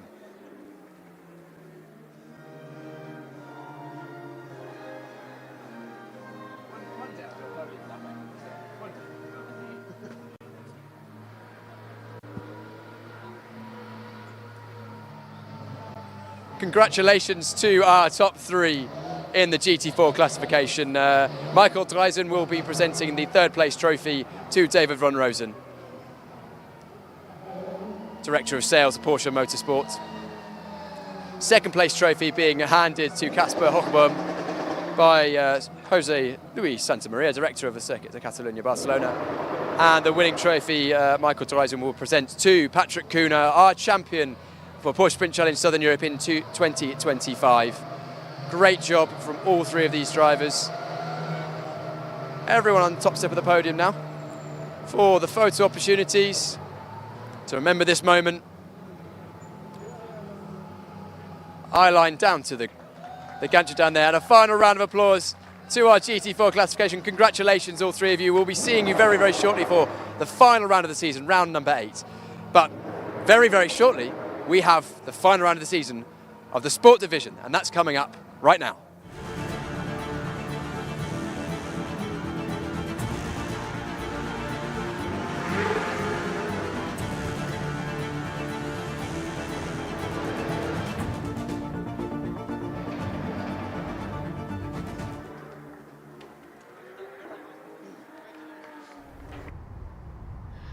Seven rounds down, 1 round to go. It's time for the season finale for Porsche Sprint Challenge Southern Europe, the Sport Division. And in theory, in a little over 40 minutes, 50 minutes or so, we should be finding the identity of the champion. Will it be a new champion, or will it be last year's champion? In the Sport Division overall standings, it is between Flint Scheuring and Ariel Levy, and it was a win for Ariel Levy and a third place for Flint Scheuring in the last race. It means that the gap is now down to 7 points in favour of Flint Scheuring. So a lot to play for. The Rookie Championship has gone the way of Chester Kiefer already, with Jelter Hoffner jumping up into second place. He's got 107 points to Chester Kiefer's 145. Kiefer cannot be caught. And in the Pro-Am Championship, Henry Chuamala mathematically has that one in hand ahead of Anthony Imperato. So the championships will come to an end after this race, and we will know the identities of our three champions for sure. Piers is currently down on the grid, ready to talk to a few drivers. Brian, this is it, the final race of the season. It's come round so quickly, but the racing is still going to be as hot as ever. Of course, very disrupted first race this afternoon. Hopefully a little bit cleaner. We'd like half an hour of clean, fair racing, no spitting, no biting, no punching, all that sort of stuff. We've got our different pulses this time, of course. Theo Overhouse, the new driver. Oh, sorry, I'm in the way. Of course, drivers just doing their lining up procedure to make sure that they are in the correct grid position so that they don't overstep the white lines. Of course, all 4 tyres must be within the white lines there. You can see the tape on the box. So I think I can jump in now with Theo. Can I jump in? Yeah, brilliant. Sorry, Theo, I didn't mean to interrupt your procedure there. Pole position for this race, consistently fast laps in qualifying. We saw you can make moves in that last one. You shouldn't have to make any overtakes in this one if everything goes to plan, right? Yeah, that's correct. I hope I get a good launch, first into T1, and then I hope I can control the race at the front. Absolutely, a great start to your Porsche Sprint Challenge Southern Europe career. Of course, so far, second in the first one. Hopefully, I imagine you're hoping to take it one better in this one. Yeah, for sure. The first one I also wanted to win, but sadly it didn't work out. But I'm for sure really working hard for it that it's worked out now, and I'm quite confident that it will be. What do you reckon the greatest risk from behind is going to be? I think at the start is the greatest risk, get a good launch. I think that is more or less everything is what's needed to defend P1. But we will see if Ariel or Flint Scheuring have a great car in the race. Maybe they will also make some pressure in the race then. We look forward to a great race ahead. Hopefully it stays cleaner than the first one. Right, that's Theo Overhouse, of course, the Porsche Junior in Germany. Definitely a star of the future, one to watch for certain. Great to have him in the championship. A star of the future, well, and the present really, Ariel Levy, of course, our champion last season, starting in second place in this one. Ariel, second best starting position in this one. Of course, we know Theo had a good pace in that last one, but I also know that you were very confident with your pace in race 1. Well, we did not have a lot of laps, but when we were driving, I think I was really comfortable with what I was, yes. What do you reckon your best chance of winning this race is? Well, I cannot know what will happen in the race, but I would say usually race starts are really crucial, so I will have to have a really good start, and then we'll see what happens later. Ariel, of course, last season, this time last year, you were champion already. Of course, it's very close between you and Flint as well. Of course, I imagine you're going to be giving your all. Are you thinking about the championship? What's your mindset going into this one? My mindset is that I'm so thankful and privileged to have such a competitive season in the winter, because I'm learning so much, and it's not even summer yet, so I'm just thankful. Ariel, good luck in the race. We'll see where you finish up at the end of the race. Of course, Ariel will always be going for the win. We know he's a very competitive driver, and I'd like to grab a word with our current championship leader and Ariel's championship challenger, Flint. I've spoken to him a couple of times already today, but that's only right considering he is currently leading the championship. Just spoke to Ariel. Of course, he is going for the win, as always, but he's just saying that he's so grateful that he's got such a competitive series before the main season has even started, and he's been enjoying the fight between yourself and him. Yeah, so far it's been a hard but fair fight. So definitely great preparation for the summer season. And let's talk about that championship. Of course, Ariel starting alongside you there. What are you thinking about? Yeah, gonna try to get a good getaway and then go on from there. Flint, we'll see how it plays out. It's been a great battle all season long between these two. Of course, Flint having the upper hand on more occasions than Ariel this season. But it's anyone's game. Ariel was very fast in race number one. Got time for one more interview, and I think I'm going to grab a word with Milan Marchak again, because he's had such a good weekend. Really gaining a lot of experience and a lot of speed considering his relative lack of overall racing experience. Actually, he's having a word with his race engineer, so I better jump out of there. Quick word from Sasha going into our last race. This again, carrying our on-board camera as well. Sasha, very quick word. Last race of the season, what are you thinking about right now? That I want to enjoy it. How are you best going to enjoy it? By driving, of course. Sasha, we look forward to seeing some excellent racing for you in this one. Again, we'll be watching from on board. Sasha Norden there, of course, trying to consolidate third place in the championship. This is going to be good, hopefully cleaner than the first, but the racing is going to be great nonetheless. Brian, over to you for the final time this season in the sport division. Thank you, Piers. Great job. I think Sasha speaks for all of us. We just want to enjoy it. And that's exactly what we've been doing, although we'd enjoy it more if there were a few less red flags.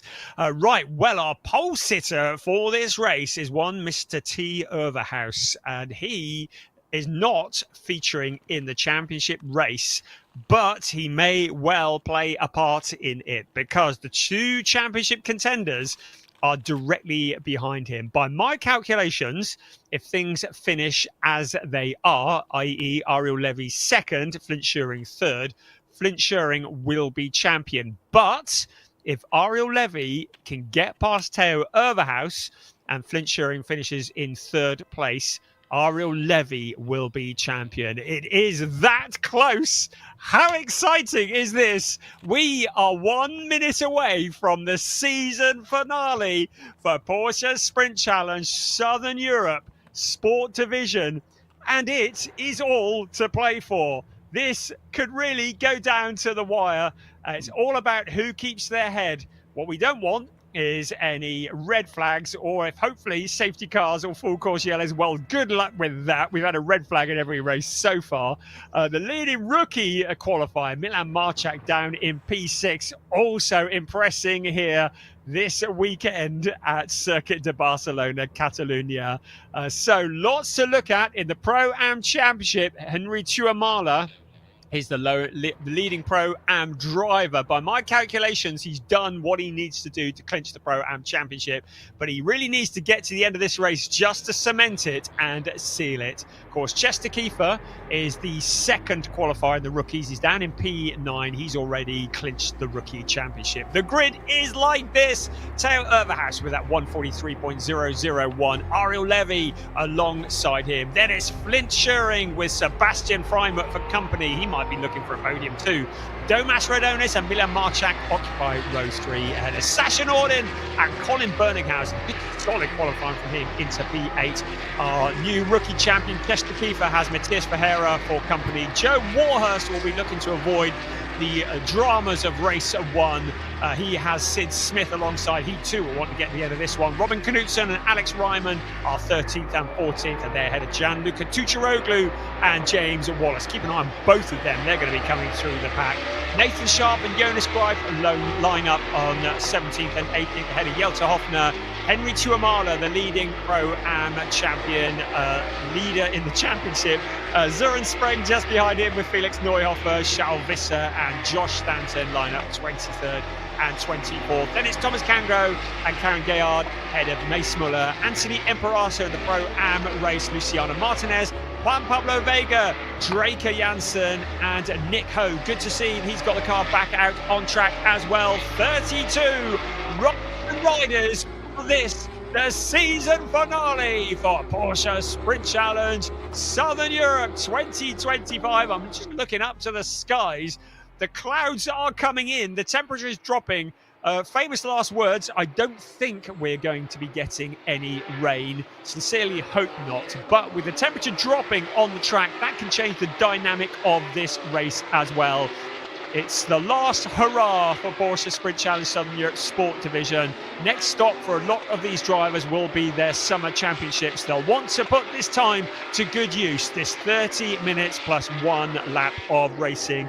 All of the identical Porsche 911 GT3 Cup cars based on the latest 992 generation 510 Porsche brake horsepowers. 4 litres of naturally aspirated, water-cooled, flat-six boxer engine in the rear of the car.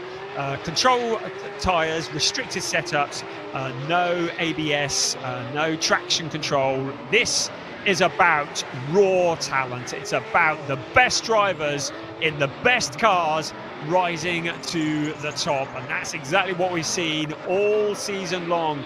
We've seen the seasoned campaigners, we've seen the new up-and-coming superstars, all challenging, all wanting to show what they're worth as they come together here on a legendary circuit that hosts Formula One. This is their chance to flex their muscles and show what they're made of. Apparently the wind has dropped down, so we shouldn't have any issues with tailwinds, but the temperature also dropping too. The cars are now forming on the grid. Their heartbeats will be racing. The palms will be sweaty as Søren Spreng just gets the 197 car into exactly the right position. And then the silence falls around Circuit de Barcelona, Catalunya.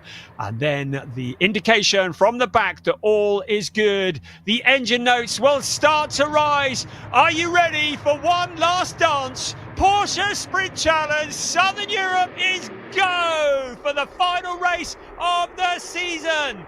And it's a drag race in towards turn 1. Get out of my way, says Ariel Levy. He's got his elbows out. Flynn Schuring looking as well, but it's going to be Levy into turn 1.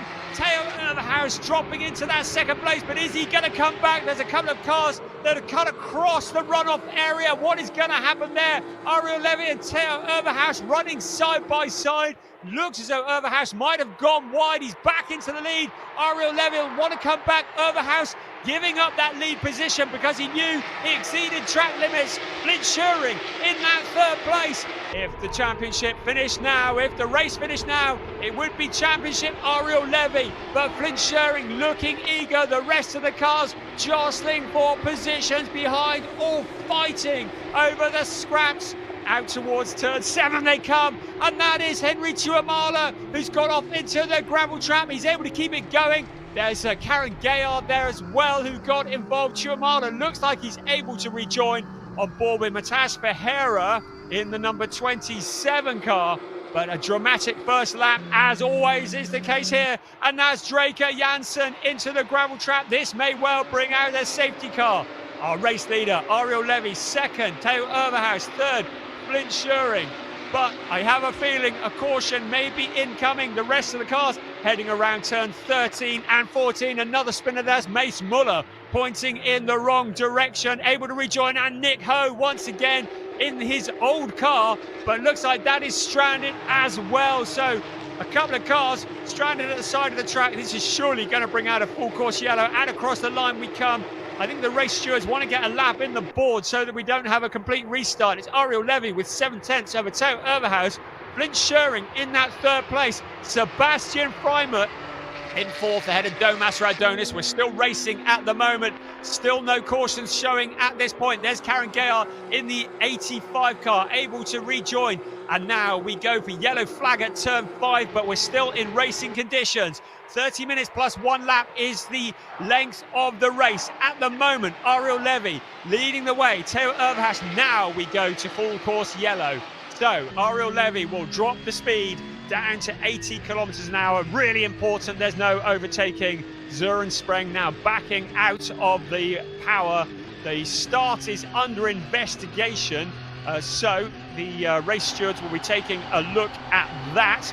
I'm now just going to double check my maths while we're here. So if the race finished now, Ariel Levy would have a 2-point advantage over Flint Schering. I said to you that Theo Overhaus was going to play a critical part in this championship, even though he's not part of it. That is proving to be the case as Karen Gayard's getting pulled back into the garage. And there's Nick Ho in the more familiar yellow, black and white car that we've seen him all season long. We saw that the blue car that he was running this morning had taken a little bit of a beating.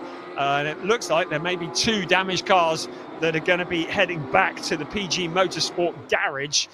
Safety car is out, so the clock carries on ticking. Right, just looking at the various screens to make sure there's no penalties that have been awarded that I can see.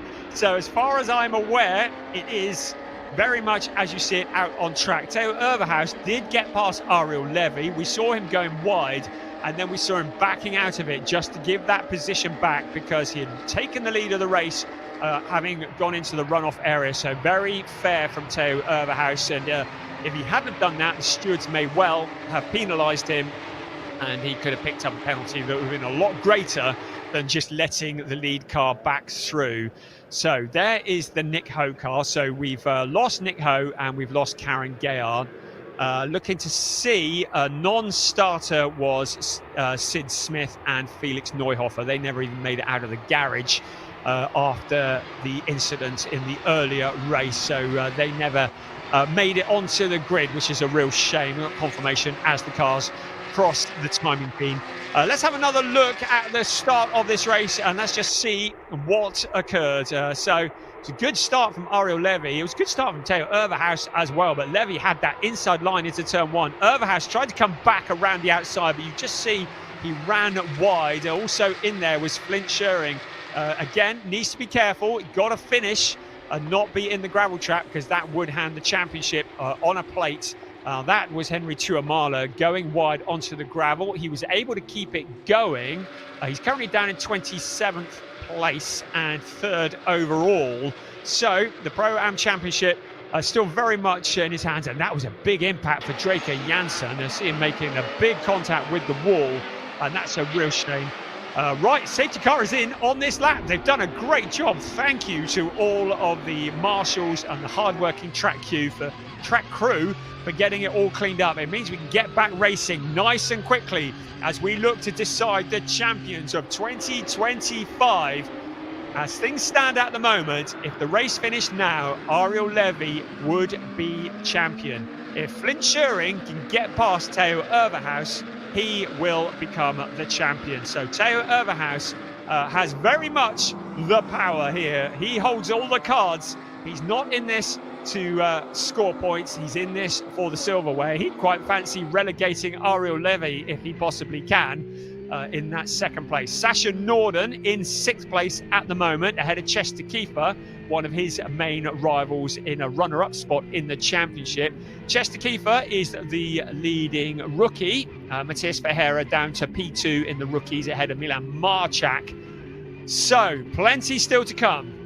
23.5 minutes. The cars are round at turn 12 at the moment. Now, last time we saw Ariel Levy really backing them up. Will he do the same again, or is he going to hit the accelerator early and try and catch Theo Overhaus snoozing? He is weaving, as is his right. Theo Overhaus is focused on hitting the accelerator at the very moment that Ariel Levy does. The thing he mustn't do is overtake Ariel Levy before the start-finish line. That is important for all the cars. Flint Schuring ready to jump as well. This is going to be his best opportunity to get past Theo Overhaus as they now hit the accelerator at a turn 14 along the pit straight, the big slipstream as they head in towards turn 1, hitting towards 265 kilometers an hour before the heavy braking of turn 1. Ariel Levy with a good start. Theo Overhaus keeping him though in his sights. Challenge further back. That's Chester Kiefer to the outside of rival Sasha Norden in the championship. Everybody else fighting through. More drama. Matthias Ferreira goes spinning. Also James Wallace in there as well. Oh, this is almost certainly going to bring out another safety car. Matthias Ferreira getting together with James Wallace. Both cars stranded on the dreaded turns 1 and 2. And it looks as though Matthias Ferreira's day is going to go from bad to worse. He had traumas in the first race today. He's got traumas again. The rest of the cars filing through. 22 minutes remaining of this race. And I'm afraid it does look like a safety car, or at the very least a full course yellow might be incoming.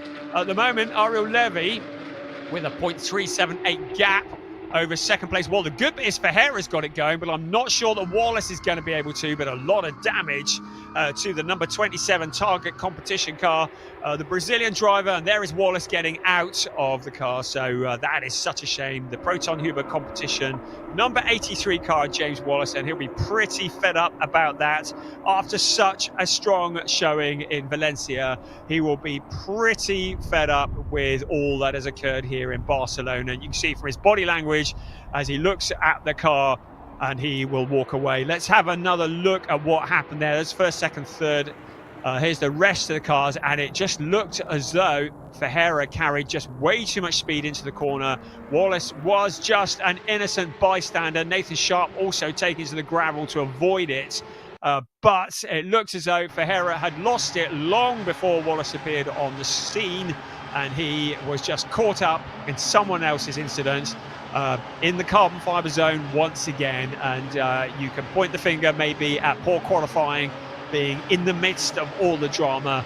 Whatever it is, it's certainly taken him out of it, and that looks like Nathan Sharp peeling off into the pits as well. So after such a strong showing from him last time out in Valencia, it looks as though his day is also coming to a premature end. On board with Søren Spreng, who currently leads in the Pro-Am race. He is in 19th place overall. And, he has Anthony Imperato directly behind him. So the James Wallace car being removed from the gravel trap. So safety car out on track with 1/3 of the race gone. Theo Overhaus is been shown on my timing screen as the race leader. So I'm just checking to see whether... So Theo Overhaus has been shown as the race leader at the moment. So clearly there has been a swap around under the full course yellow. Now I'm not entirely sure what is occurring there. I've had no messages to say why that might be the case. Of course, under a full course yellow or a safety car, there can be no overtaking. But Theo Overhaus has jumped into the lead of this race, and it might be that the stewards have given an instruction. It's certainly nothing that I've seen as Matthias Ferreira peels off into the pits. But suddenly, Theo Overhaus has been shown as the race leader, and I've had no indication as to why that would be. But if that is the case, as seems to be, as we can see on our screen, and if the race finished now, it means that Flint Schuring would be the champion. So, I'm just double checking everything here, make sure I haven't missed anything. If the race finished now, it would be a Flint Schuring championship. So, Theo Overhaus has jumped in front of Ariel Levy while we're behind the safety car and currently leads the way. Sounds to me as though it may have been an instruction that had been given. So that has changed the dynamic of the race. Suddenly, Ariel Levy has all the work to do to get past the number 43 car in front of him. Once again, Theo Overhaus playing a significant part on the outcome of this championship. There's absolutely nothing on the timing screens to indicate why that might have happened, but with 18 minutes remaining, things remain as they are.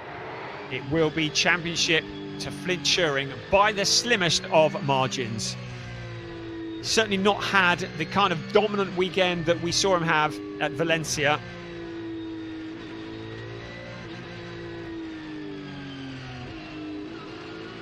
So there have only been 2 winners of races this year in this category, and they have been Flint Tschering, who has won all bar 2 races, and Ariel Levy, who's won the other. Theo Overhaus looking to break that pattern. So still trying to keep the heat in the tyres, keep everything in the window as the cars circulate behind the safety car. So the drama keeps on coming. Theo Overhaus, somehow, behind the safety car, has been promoted into the lead, and it can only be on the instruction of the stewards.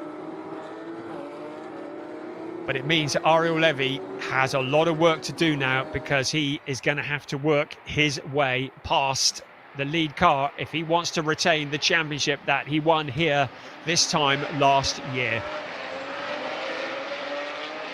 Still no indication of when the safety car is going to come in, but I would expect it's going to be very soon. Safety car is going to be in on this lap. So, indication that safety car is in on this lap, which means we will back racing.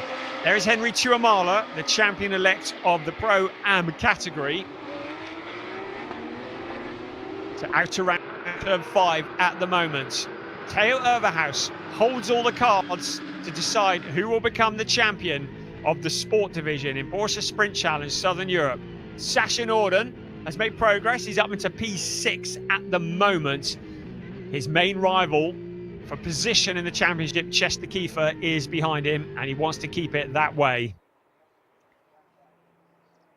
So here we come, the snake of cars. Theo Overhaus, the Porsche Junior driver who has been very much making the headlines for the last couple of years, getting himself up to speed before his 2025 season. I haven't seen what he's going to be racing this year, but now he backs the pack up. It's his turn to decide when to go. Now it's the turn of Ariel Levy to be the person who has to do the guessing. Up into turn 12 they come. Flint Tschering, focused, ready to pounce as soon as he can. Overhaus went, then he didn't, now he's going. Looks like he's up to speed. The gaps open up between first and second. Ariel Levy falling into the clutches of Flint Tschering. If Tschering can get past Ariel Levy, that will be enough for the championship for sure. Out of turn 14 they come, along the pit straight. A couple of cars kicking up some dirt. Out towards turn 1, weaving to try and get the heat into the tyres and into the brakes. We're past the halfway point of the final race of the season. Into turn 1, Flint Tschering flashing the lights. There's Colin Berdinghausen taking a different line into the corner. On the inside, Chester Kiefer in there as well. The rest of the cars filing around turns 1 and turns 2. What is going to happen in the last 14 and a half minutes of this race? At the moment, advantage Theo Overhaus, advantage Flint Tschering in the championship standings. Ariel Levy in second place, about half a second back. What can he do about the number 43 car in front of him? Sebastian Freimuth there. Look at Sasha Norden looking to challenge Domas Radonis. He's been doing that all season long in Porsche Carrera Cup Benelux. Also a challenge further back, there was Joe Warhurst in there. Also Gianluca Tucharoglu also fighting for position. Sasha Norden, we're on board with him at the moment in that 6th place. Sebastian Freimuth in front of him, which means that Norden is up into 5th place. He's broken clear of one of his main challengers, Chester Kiefer, down into P9. First and second, breaking clear. Flint Tschering doesn't look to have the pace to get with the leaders at the moment. 13 and a half minutes remaining. It's all about whether Ariel Levy can find a route past Theo Overhaus. Levy, who led for much of this race, somehow Theo Overhaus was able to get past. Now he leads the way. There's Chester Kiefer, Alex Ryman behind him, Gianluca Tucharoglu there as well in the 911 car. They are fighting over 9th place. Here come the race leaders out onto the pit straight once again, flat out up into 6th gear. Then it's the heavy braking, having reached 265 kilometers an hour, reducing all the speed down to 110 kilometers an hour. Second gear through turn 1, second gear into turn 2. Alex Ryman, Gianluca Tucciaroglu. It's Tucciaroglu challenging on the outside for 10th place. Drops back in behind around turns 1 and turns 2 they come, and in towards turn 3, a third gear corner taken at 140 kilometers an hour. Then a short burst of the throttle before this, turn 4, a second gear taken at about 100 kilometers an hour. Then a slight downhill section towards turn 5, a second gear corner taken at about 80 kilometers an hour. Then they weave their way down to turn 6 and 7. Still, the positions remain the same at the moment. Ariel Levy now with the fastest lap of the race, as denoted by the pink FL next to his name. It means that he is closing in on Theo Overhaus, but he can catch him. He's got to get past him if he wants to win this championship. It feels as though Ariel Levy holds the secret at the moment, but Theo Overhaus stands in the way. The rest of the cars challenging. That is the 1, 2, 3, Henry Tuamola, also fighting to retain in the Pro-Am Championship, trying to move his way forwards on board with Søren Spreng in the 197. He is the leading Pro-Am qualifier and leading the Pro-Am race at the moment. Tuamola down in 22nd place, but that would be enough just to confirm the championship in the Pro-Am category.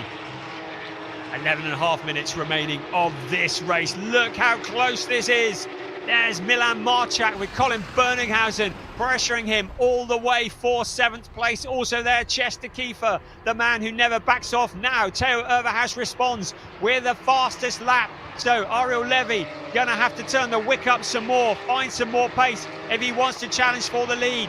Can he force Theo Overhaus into a mistake? He's got 11 minutes to do it as the cars go towards the edges of track limits through turn 1 and turn 2.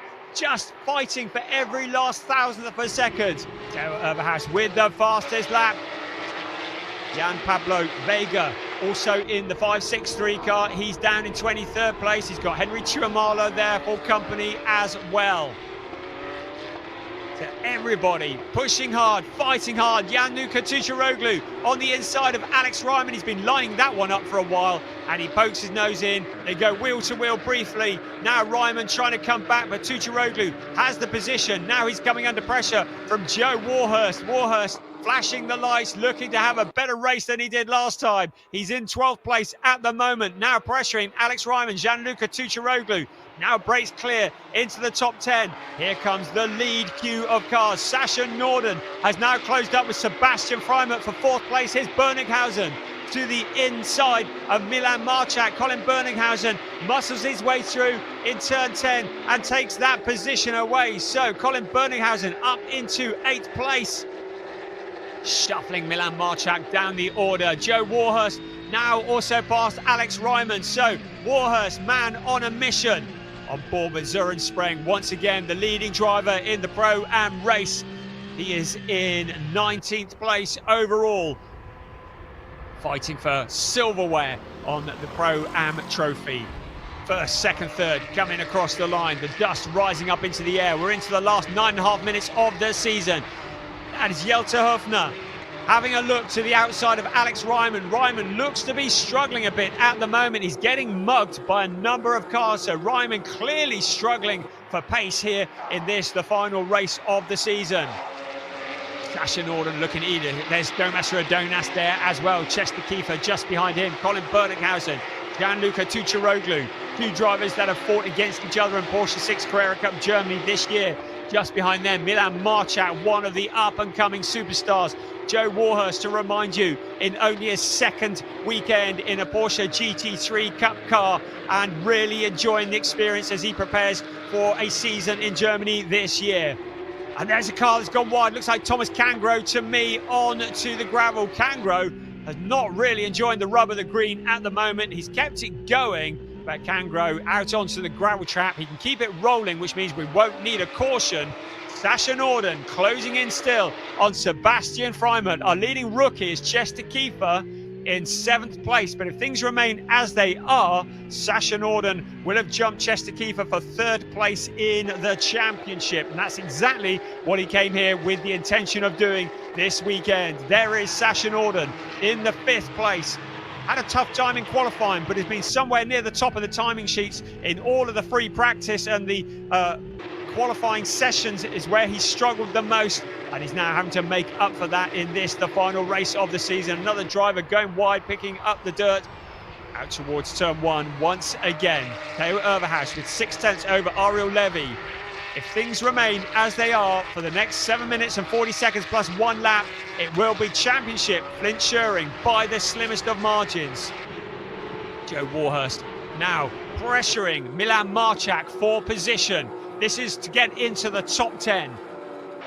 Around turns 1 and 2 we come once again. Chester Kiefer, the leading rookie. Then Colin Berninghausen in 8th place. Gianluca Cucciaroglu. And then this fight here, Warhurst goes to the outside of Milan Marchak. This is for 10th place, but he can't make it stick, and in so doing, he allows Alex Ryman into the gap. The inside becomes the outside for Ryman. Ryman now trying to power it around the outside, but Warhurst is going to get the position back. There's a big dent in the back of Alex Ryman's car. That might explain where some of his pace has gone. Keep an eye on Jelto Hoffner there in the 919 car as well. They stay as they were. Milan Marchak in that 10th place, but for how long? Joe Warhurst, if he makes the challenge for that 10th place, he may well lose the position. If it doesn't stick, it's going to be a bit of a gamble. Look at this scrap behind in the background. That's Josh Stanton, I beg your pardon, who's also trying to defend his position from other cars coming through. I think Charles Visser's in there as well. Jonas Greif just up ahead. Look at this, 3 abreast as Alex Ryman, that is Joe Warhurst, and he's over. Joe Warhurst into the barrier, massive impact. The number 59 car rolling over. So hopefully Joe's all okay. You saw him spearing off into the barrier with 6 minutes remaining of the season. So Joe Warhurst, the car upside down, I think he's back onto the 4 wheels, but we're probably going to get some kind of caution here. Still 3 abreast into turn 1. That's Robin Knudsen. Jelto Hoffner just backing out of it. Charles Visser coming through. I see no indication of any kind of caution. So the rest of the cars still racing. There's Anthony Imparato. Now we have a full course yellow. So that was a big impact for Joe Warhurst. He was looking so racy on the outside. The car making contact with the barrier and going over. We don't often see rollovers in Porsche Sprint Challenge Southern Europe. And we saw one last time out for Ajith Kumar in the club division, and Joe Warhurst doing exactly the same. It was a big impact, so the safety crews will be just checking that he's all okay. I think it was on the exit of turn 14 that he went in, a fairly fast part of the track as well. So we're just going to wait for news on that, and the cars now reducing their speed to well, it was 80 kilometers an hour. Safety car is out now. That will bunch the field up to 4 3/4 minutes remaining. So at the moment, it's Theo Overhaus who leads the way. Ariel Levy in second, Flint Schuring in third. Obviously, our main concern is just the safety of Joe Warhurst. That was quite a big impact into the barrier on the exit of turn 14. He was looking so quick, racing with Alex Ryman. So with the safety car out on track, that just allows us just to make sure that everybody is all good. They build them so safely at Porsche, very much with driver safety in mind. And that is always of paramount importance, making sure that the drivers are well protected and that they're looked after.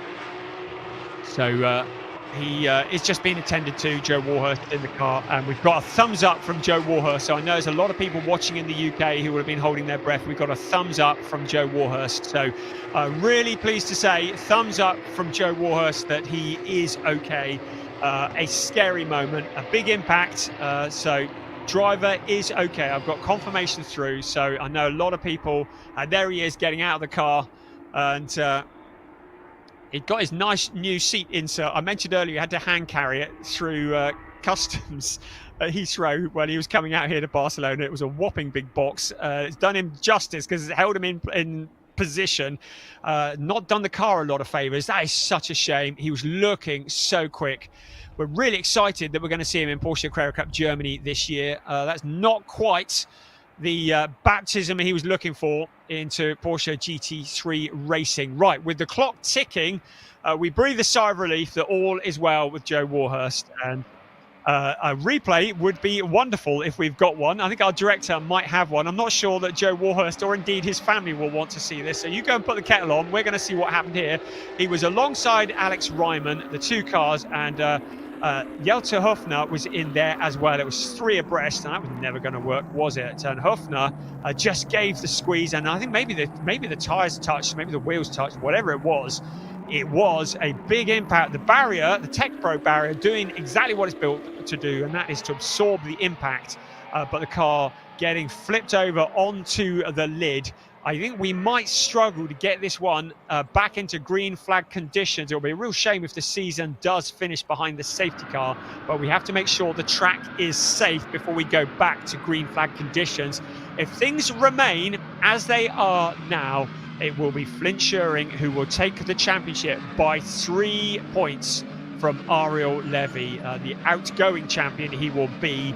And with less than 2 minutes plus 1 lap remaining, the chances of Ariel retaining this starting to look a little slim. I'd love to know how Theo Erbhaus got into the lead of this one, and I'm hoping we will find out.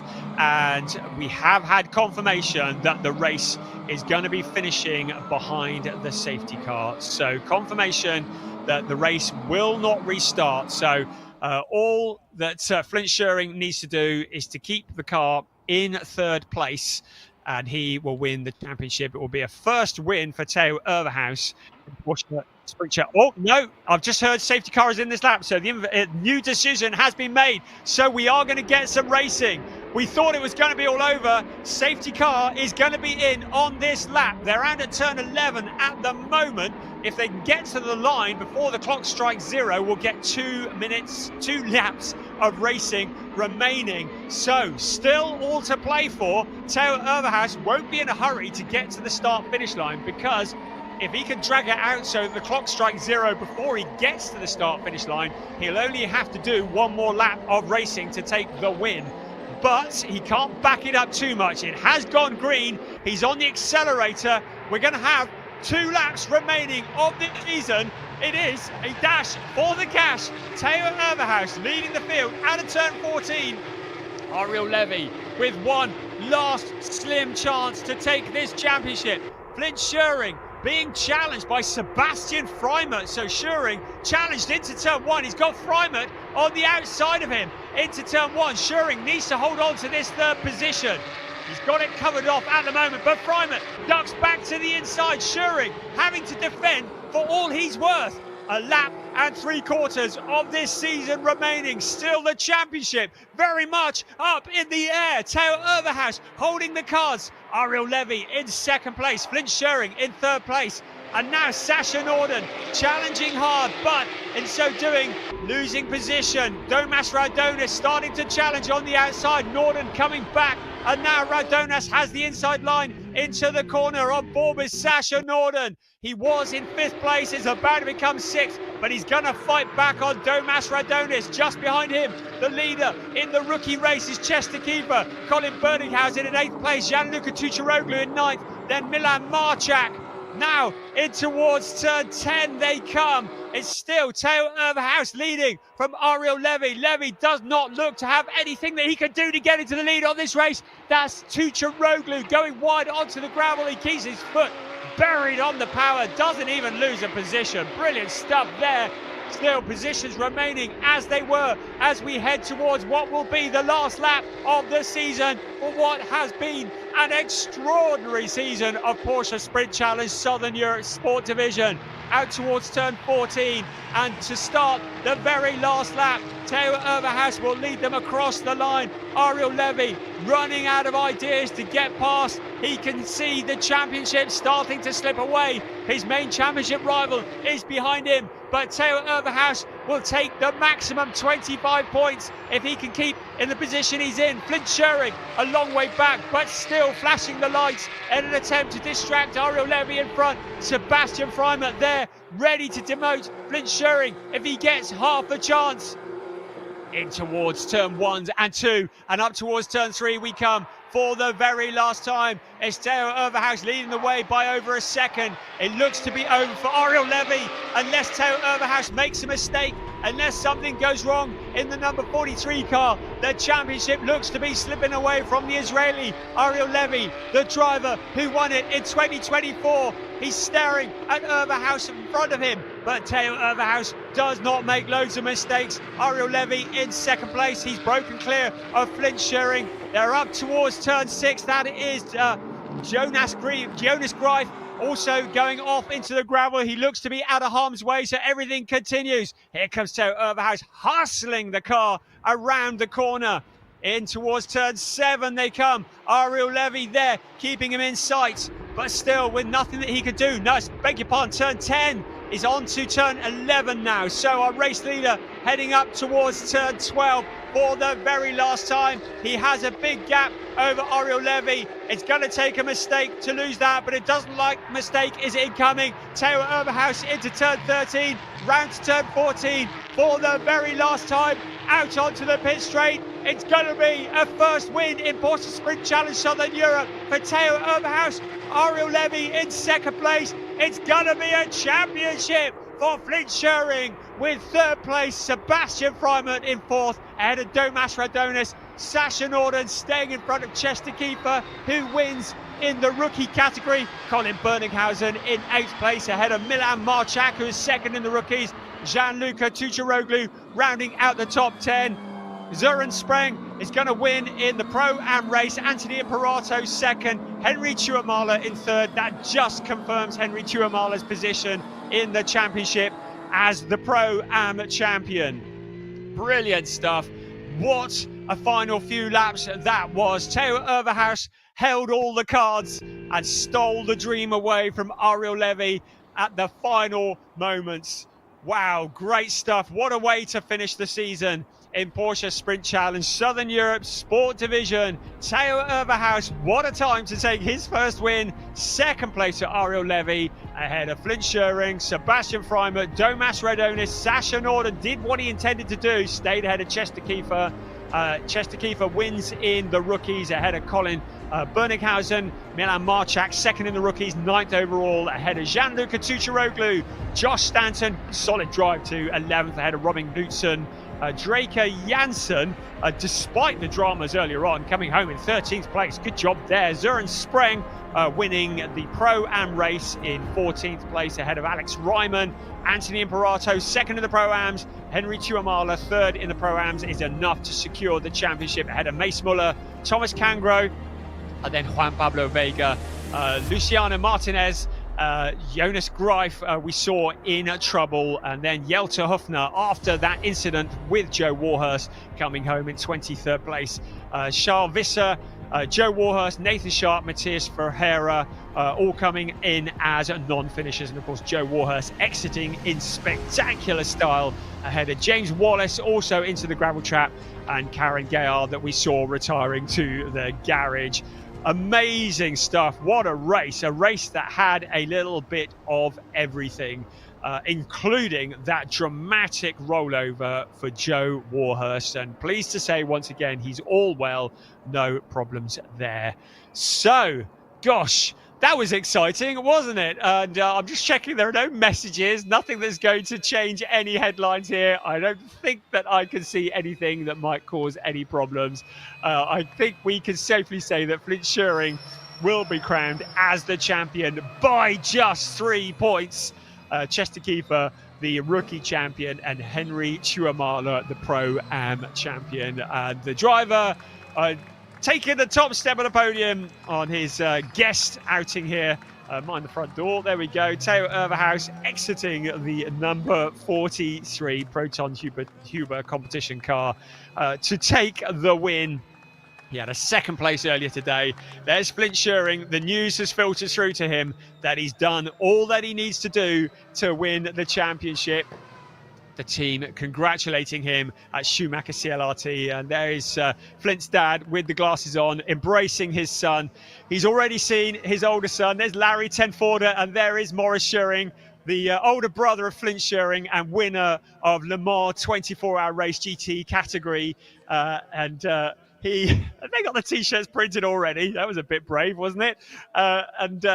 They congratulate Flint Schuring on his championship win. Some would say that's a dangerous thing, getting the T-shirts printed in advance. But the team now celebrates, and what a team of Schumacher CLRT, Koen Ledegaard and Eduardo Schumacher, who head up that team, celebrating with their champion. Piers is down there enjoying the celebrations in the pit lane. Yes, just watching the Schumacher CLRT team celebrate. I'll give Flint a moment to get his kit off, compose himself as our champion. But our race winner, Theo Overhaus. Theo, you did it. You did it. Yeah, finally, first race didn't went my way. This race went even more my way. Ariel slipped out on the oil on the track, and I took the chance, go on the inside on T9, and yeah, from there on I managed it. I had not the start I wished for, but I had the race I wished for. Absolutely, yeah. And you said there was some oil on circuit. We didn't see that. Yeah, actually on the safety car I nearly spun twice because it was so slippery, so you had to find out on the safety car where are the slippy points. And I think I managed a bit better than Ariel because he slipped out of the track a bit, so I managed to overtake him there, so I'm really happy. Absolutely, a great job by the team as well. Yeah, for sure. Thanks to Uber Racing, was a very, very, very great weekend. And remind everyone at home where they can see you racing this season. Yeah, this year you can support me at the Super Cup and in the Carrera Cup Deutschland. Right, Theo, congratulations on winning the championship on your first weekend. Well done. Second place on the road, Ariel Levy. I'm sure he'll be happy with the result, but sad about the overall. Ariel, second place, a good drive, but not quite enough, unfortunately. Yeah, not quite enough. There was some crash, and in the first safety car we had some water in turn 7, 9 and 12. And then when we had the restart in 7 it dried up, and in 9 it did not. So I thought it would be dry, but it was not. Yeah, so that was too big of a risk apparently, and yeah, I lost it. Unlucky, of course. It's tricky when the conditions are not ideal on circuit. We didn't actually, us at home and in the commentary box, didn't see any of the water on circuit, but heard from Theo that even under safety car conditions, it was tricky out there. Well, if you look on the restart on us when we were behind the safety car, you'll see that even when we were doing 50, 40 kilometers per hour, we almost lost the car. So we were driving probably the slowest ever, but it was still sliding, so that was scary. Ariel, a formidable competitor you are, champion last season, second this season. Of course, you pushed Flint all the way, but I know that the rivalry has been good between you for the whole season. Yeah, the rivalry was great. I think we know each other for quite some time. We have, at least from my side, a lot of respect to the other one. And also I think to have such, I said it before, but to have such a competitive season and rival in the winter is the best thing I can wish for, and yeah, I learned a lot this season, and let's see what we can do in the summer. The best possible preparation for the season ahead. We wish you the best of luck in your future Porsche Carrera Cup, Germany and Mobil 1 Super Cup endeavours. Thank you very much. Ariel, hopefully see you next year. And let's grab a word with third place driver and our champion provisionally, of course, Flint Schuring. Flint is right there. I'm going to just dive in and interrupt. He's getting congratulations from pretty much everyone, and it'll be great to catch a word with our champion. Can I interrupt? Sorry. Flint, champion in 2025. Yeah. That must feel pretty good. Yeah, it feels great. It was a very difficult race. Some unexpected moments, but managed to bring it home. Absolutely. At one point it looked like it was slipping away. Of course, then the safety car, we heard from Theo and Ariel that we didn't know as viewers, but apparently there was quite a lot of oil and water on circuit. Yeah, in T7 to T9 there was quite some water or something on the circuit, which made it quite difficult and but also exciting. So. Yeah. But champion, let's talk about that. You know, you've had such a successful Porsche Sprint Challenge Southern Europe Championship this season, of course, taking many, many wins. Not quite this weekend, but still enough to get the championship. Yeah, like from Portimao onwards, we were very quick. A bit less this weekend, but nothing to worry about since we've been. It's been a good run so far. Absolutely, and we just heard from Ariel. He said, you know, the rivalry between you and himself has been really good this early season, and he's looking forward to the season ahead, and it's the best preparation for him, and I imagine for you also. Yeah, definitely. These moments only help me learn for this upcoming season, so that will definitely be helpful. And remind everyone at home where they can see you on circuit this year. Yeah, I'll be probably doing Super Cup this year, and maybe Germany, or probably Germany. Amazing. So we'll be seeing you probably many times on the podium once again. Everyone at home, Flint Schuring, our 2025 Porsche Sprint Challenge Southern Europe Sport Division champion. Congratulations, Flint. Thank you. Brilliant. Well, I'm going to grab a quick word with our, I think, was it our rookie winner? Did you win the rookie? Just confirming. You won the rookie race. Yes, Chester Kiefer once again back on top in the rookie division. Yeah, it was a very, very intense race. My main focus was not actually to win the rookie race, it was to keep the third place in the championship to Sasha, and it went literally down to the last lap because he was overtaken right at the last lap around the outside, which was a beautiful move, by the way, and finished just in front of me, which was just enough to keep me ahead in the championship. Well, Chester, congratulations on a successful season for yourself, and we'll see you on the podium in just a moment's time. The crowd of team members is gathering for the podium celebration. That'll be in just a couple of minutes' time before we look back on the highlights of the final Sport Division race of the Porsche Sprint Challenge Southern Europe 2025. Thank you, Piers. Good job there, and good to understand what happened and how it was that Theo Overhaus got in front of Ariel Levy. It was what is becoming a typical Barcelona start to the race. High drama into turn one, all the cars filing through. The noise, the speed, the excitement, and it was Ariel Levy who beat the pole sitter into turn one. Theo Overhaus being relegated. Henry Tuamala finding the gravel trap but keeping it rolling. So there's lots of drama, and there was one that went in very, very hard, and that was Draker Janssen. Unbelievably, he was able to pick it back up and come back out and finish in a good position. Challenges further back, and Chester Kiefer, you heard from earlier, who managed to just retain that position in the championship. But before all of that, we have Matthias Ferreira, James Wallace, Nathan Sharp involved in there as well, and that brought out the first caution of this particular round. Then at the restart, Theo Overhaus stretching his legs at the front, and we heard that it was fluid on the track that meant that Ariel Levy lost position, and Theo Overhaus was able to sneak through during the race. Here he is challenging Theo Overhaus for the lead, and in the background we can see Flint Schuring just holding on to third place, which is all that he needed to do. Alex Ryman was very much going to be in the wars, and controversial moments coming up in a bit. Gianluca Tucciaroglu, Alex Ryman, first of all. Ryman losing position to Tucciaroglu. Joe Warhurst, who had been a man on a mission, coming through to challenge for position from Alex Ryman, and that's where it all started to really kick off. So Warhurst was on the outside of Alex Ryman. Ryman trying to come back at him, and then Jelter Hofner joining in as well. And it was at this point we were going to go three abreast. Just prior to that, they were fighting side by side. It all looked pretty clean. We'll have to have a listen to see what happened afterwards, because it looked to me like maybe the wheels touched on these cars, because suddenly Joe Warhurst was the meat in the sandwich, bouncing off Jelter Hofner, and then a big impact into the fence that saw the 59 car rolling over. Pleased to say Joe was all okay, which is more than we said for the car, which may need a bit of a rebuild. Draker Janssen coming back with what was remaining of his car. Clearly it was all handling very well still. Sebastian Freimer was never too far away from a podium position, but Theo Overhaus holding off the pressure from Ariel Levy on that slippery track to cross the line and take his first win in Porsche Sprint Challenge Southern Europe at the final round of the season. Second was Ariel Levy, and it was Flint Shearing in third place who secured the championship, doing all that he needed to do to win the championship by just 3 points. It's championship in the rookies to Chester Kiefer, championship in the Pro-Ams to Henry Chuamala.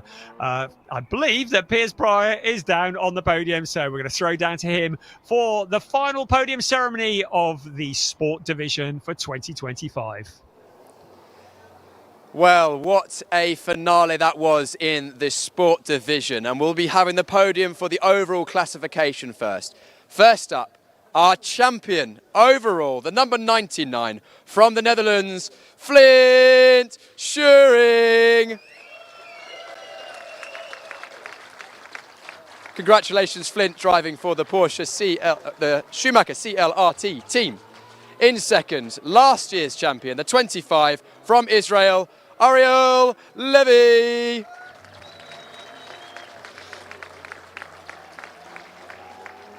Brilliant racing between these two. Ariel racing for Team GP Elite. And our winner in the final round, round number 8 of the season, the number 43 from Germany, Theo Overhaus. Congratulations, Theo. Theo was driving for a Proton Huber competition, and we will now have for Theo the German national anthem.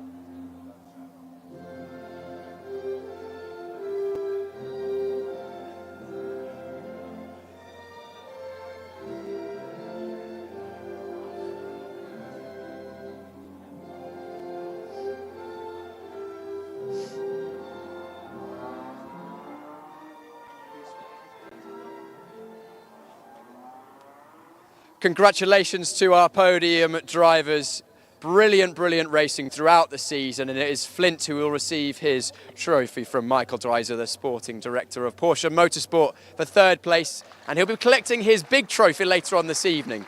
Second place, Jose Luis Santamaria, the circuit director here at Circuit Barcelona de Catalunya, presents second place to Ariel Levy, and our winner, Theo Overhaus, collects his first place trophy, smiles as he should, and we'll have all three drivers on the podium, top step of the podium, for their photo along with our trophy prize givers. Photos being taken, of course. Final championship standings can be found online later on. And now, drivers, the final race this season, it's time for the champagne!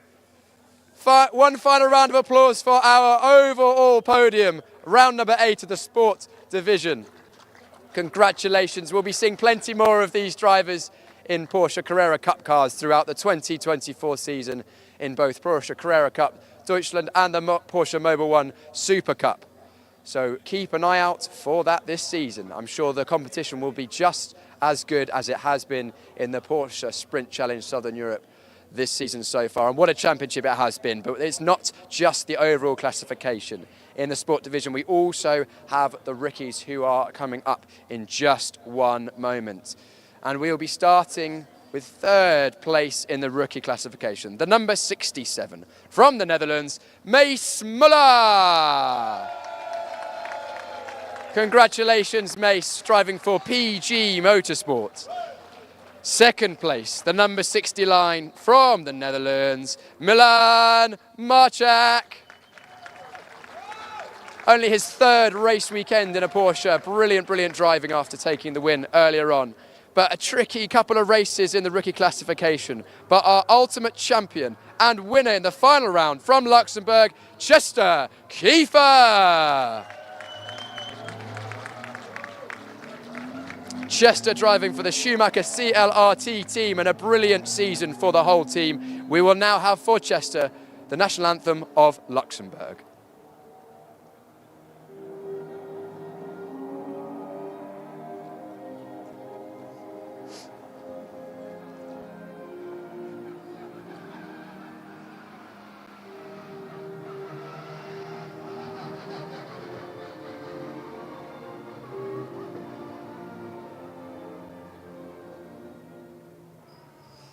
Brilliant season from all three of these drivers and the rest of the rookies in the sport classification. Third place trophy by Jose Luis Santamaria goes to Mace Muller. Second place, Mace Muller, yeah, give it up, Mace Muller. Second place, Milan Marchak from Michael Dreiser.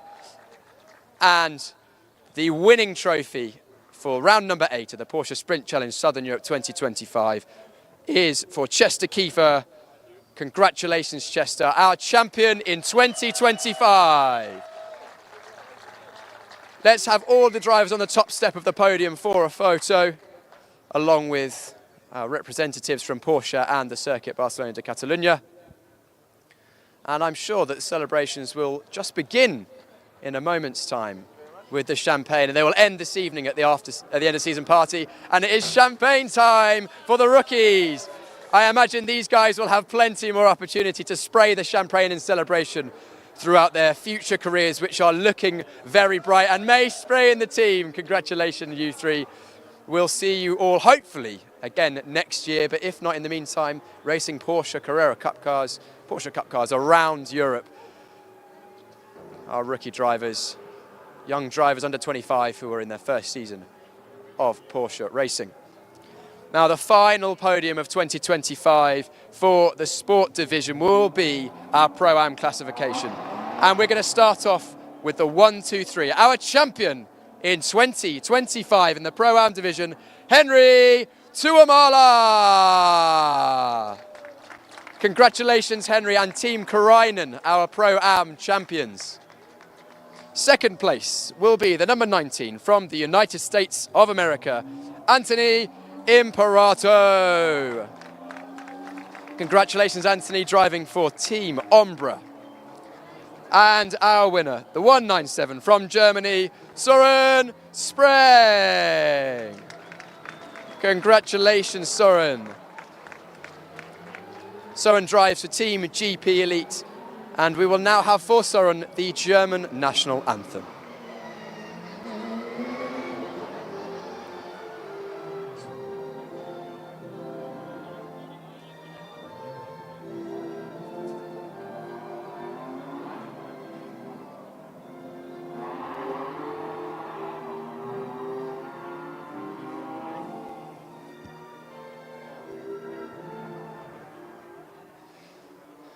Our prizes, trophies being handed out once again by Jose Luis Santamaria as the director of the Circuit Barcelona Catalunya, and Michael Dreiser, sporting director for Porsche, sales director for Porsche Motorsports. Third place trophy to Henry Tuomala. Second place, Anthony Imperato. And our winning trophy, Søren Spreng. If we could have all three of you on the top step of the podium along with our trophy prize givers for a photo down by the starting line. Congratulations to the Pro-Am drivers in the round 8 of the Porsche Sprint Challenge Southern Europe 2025. You may celebrate with the champagne if you wish, or you can just drink it. I think they chose drinking. That's it for the sport division of the Porsche Sprint Challenge Southern Europe. All that's left is the club drivers, and that's up in just a few moments.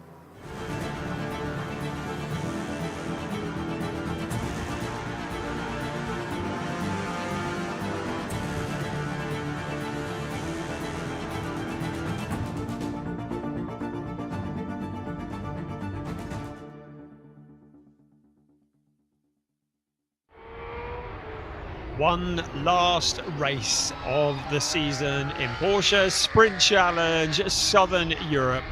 One last race in what has been an extraordinary season of racing in both the sport division and the club division. It is the 16th race that we've witnessed this year in Porsche Sprint Challenge Southern Europe, and this could be exciting because the gloves are off. Championships are all set and decided. It's all about the glory. They're going to be going for the silverware. They're going to be going for the podium. We saw earlier this afternoon Philip Wills clinch the championship, but we saw his main championship rival, Angelo Fontana, take the race win. He did everything that he could, but now Philip Wills mathematically not able to be caught in the championship standings. We also saw Patrick Cunha secure the GT4 title, and in the overall title it was Philip Wills once again who secured that. It does mean the drivers can go out and very much enjoy everything that they've got ahead of them in this race. We're not worrying about points for the championship, although there are still a number of runner-up positions that are to be decided. But the drivers are now getting ready. The cars are on the grid, and also on the grid for one last time, we say good afternoon to Piers Pryor. Time, the club division, round 8, Porsche Sprint Challenge Southern Europe 2025. And remember how I told you earlier how it was lovely and I'd taken my extra Porsche Motorsport jacket off? Well, I wish I had it on. The temperature is dropping fairly rapidly. My fingers may be blue by the end of this grid walk. Wind has picked up a little bit, so that may play into how this race pans out. May be good for some, may be worse for others. We heard from Michael Cole on the grid last time that the warmer conditions actually tend to help him and his Belgian racing car. So we'll see how that plays out. But let's talk us through the grid. It's going to be Michael Cole on pole position for this second race, owing to him having the second fastest lap from qualifying. I know that sounds counterintuitive, but it makes sense. Of course, rolling starts for the club division. So pole on the inside, 2x2 rolling start. And we saw, of course, very close racing in that first race earlier on today. Hopefully, again, we'll have a clean race. It wasn't the most issue-free club division race we've had this season. But let's go and grab a word with our provisional 2025 Porsche Sprint Challenge Southern Europe champion, Philip Wills, who is starting on the outside of row number 2, only 3/10 away from the ultimate pole position, from second place. So it's very, very close in qualifying. I'll let him finish his final words with the team before I jump in and interrupt.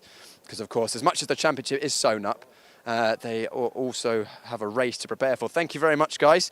Philip, championship provisionally wrapped up, but still one more race to go. Yeah, it's pretty exciting for the moment, so a little bit nervous.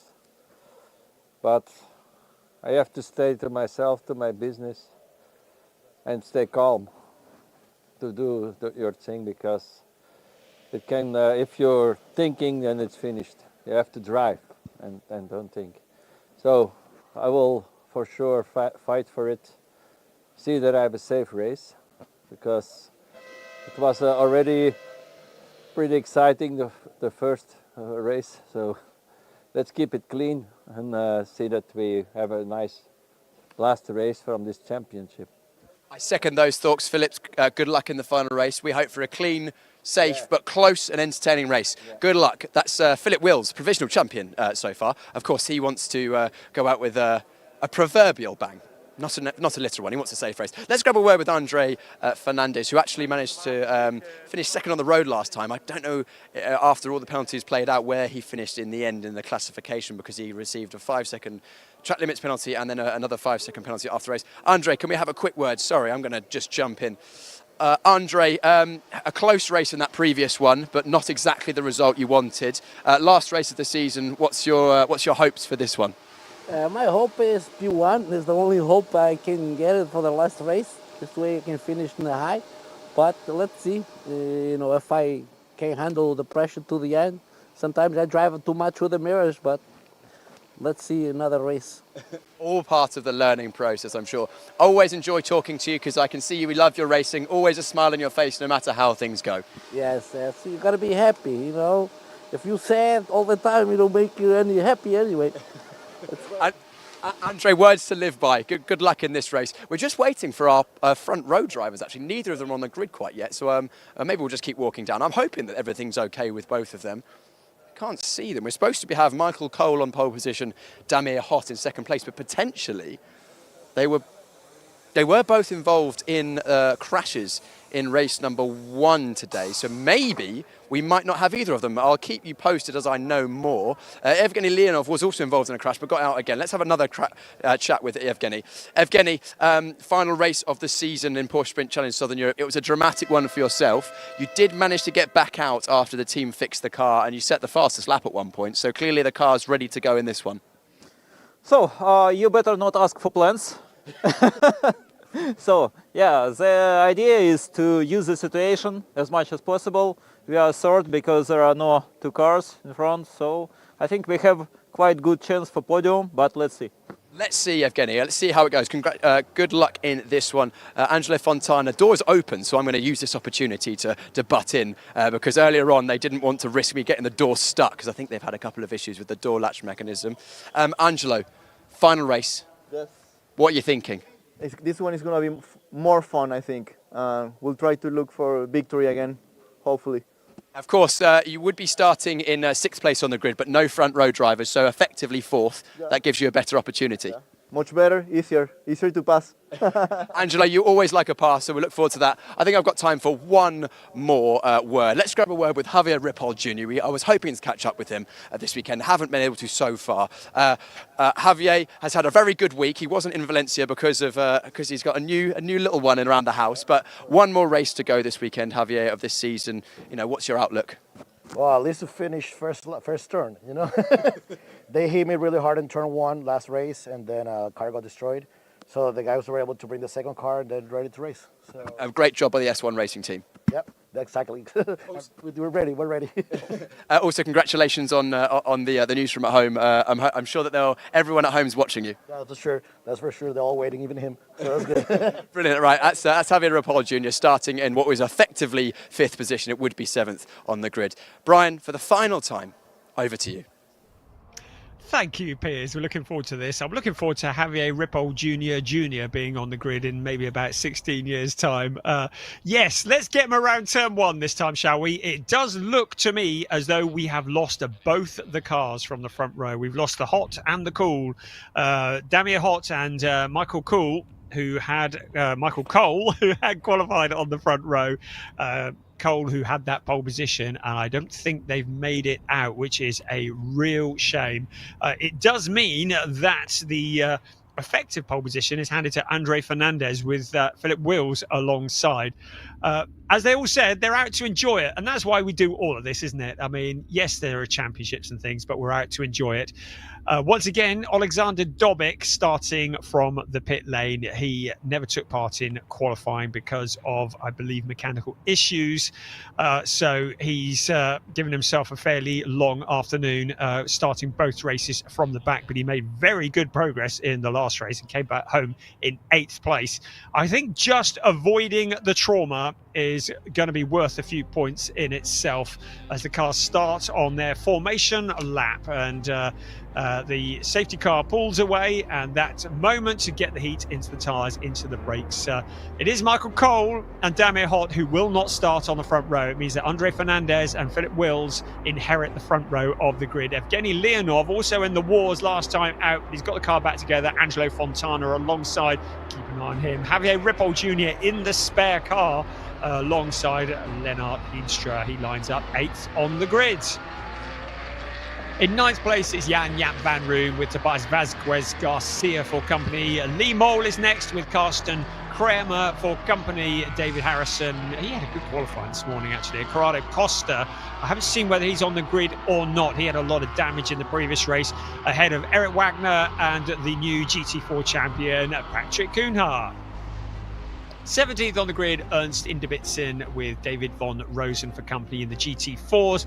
Ajith Kumar and Casper Hockerboom are on 19th and 20th, ahead of Michael McInerney, Paolo Macedo and Marco van der Poel, with Alexander Dobic from the pit lane. I'm just looking for confirmation whether Ajith Kumar is also on the grid. I know it is quite a depleted grid. Yes, Ajith is on the grid. So a lot of people who are watching in India will be cheering and shouting to see what he can do from there. But it is a slightly depleted field after what was a slightly bruising round 7 earlier on today.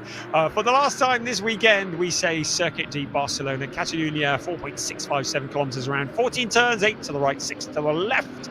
That is what these drivers are going to be competing on for the next 30 minutes plus 1 lap. And if we can get this one done without any safety cars or full course yellows, it would be a true celebration of all things good.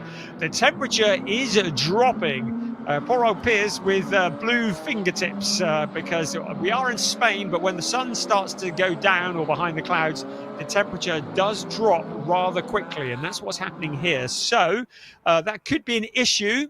Generating the heat as important as ever. No tyre warmers allowed, so the weaving and the braking really important to make sure that when the cars arrive at that very troublesome turn 1, they're going to have something with which to brake, steer and grip the surface with. There is one of the GT4 cars, that Patrick Cunha, with the hazards flashing. And looks like Cunha might have a bit of a problem here. He's got the hazards going. We saw that earlier on the lap.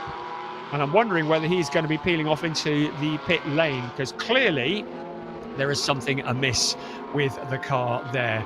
No such problems up front. So the new pole sitter, effectively, Andre Fernandez, with the new champion, Philip Wills, alongside. The nerves are starting to race a little bit. We heard that from Philip in the on the grid interview. Safety car indicates it's off into the pit lane. Are we ready for the very last time in 2025? The last dance for Porsche Sprint Challenge, Southern Europe, Club Division.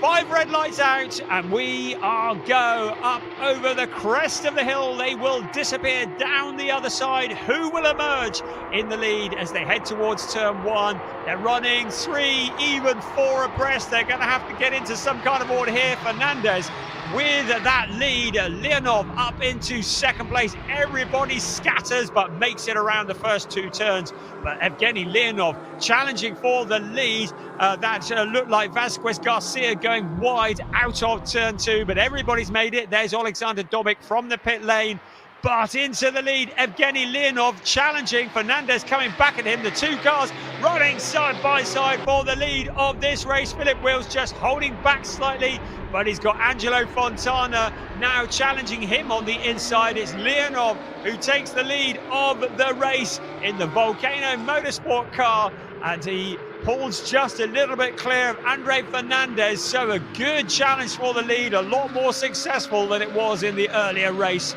Fernandez relegated into that second place, soon to become third, because now Philip Wills challenging for the second place on the inside of Fernandez, squeezing him on the exit of turn 9. They come, and into second place goes Philip Wills. Fernandez getting swallowed up by the pack. Fontana's through as well. Also, Carsten Kramer trying to challenge the car, and it is Fernandez who's dropping back through the pack. He submits to Carsten Kramer, on board with David Von Rosen back towards the back of the pack.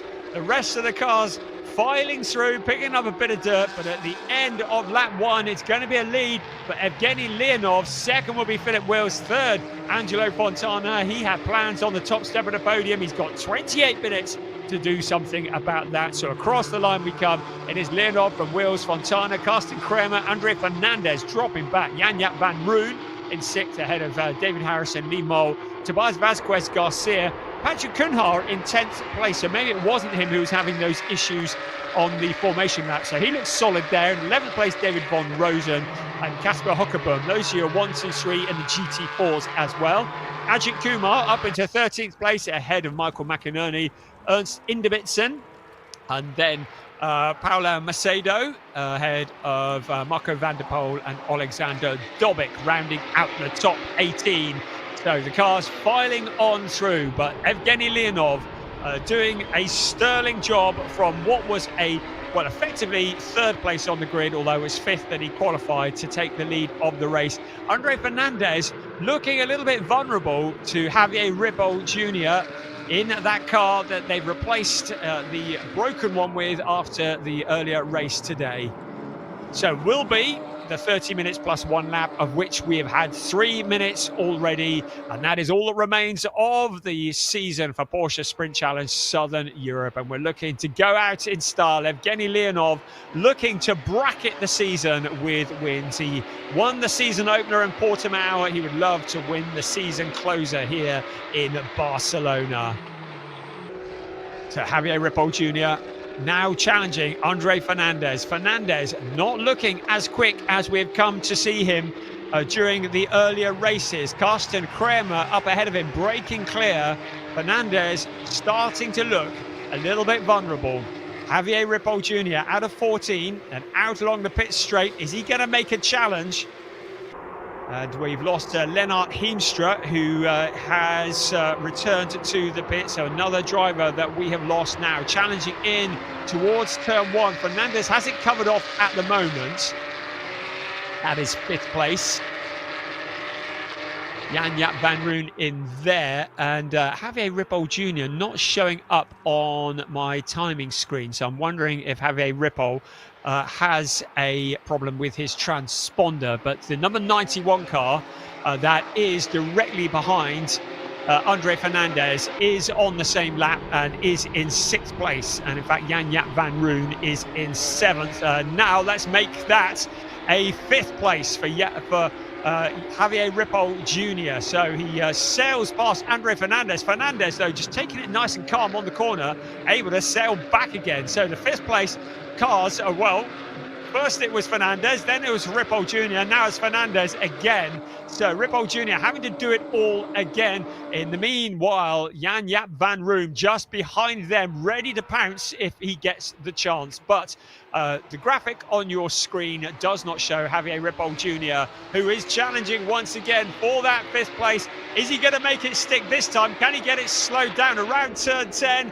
No, he can't. Andre Fernandez coming back at him, but this time he has the inside line. He's going to give the 917 car a bit of a squeeze, and that then opens the door for Jan-Jaap van Roon to come through as well. So Fernandez relegated another couple of positions now into the clutches of David Harrison in the FAC Autotech car. Javier Ripoll Jr. in car 91. He's not showing up on any timing screens, so I'm expecting that his transponder has gone kaput in the car that he's running. That is not the same car that he started with today. Out along the pit straight in towards turn 1. Fernandez now looking under pressure from David Harrison. In the background is Tobias Vasquez Garcia.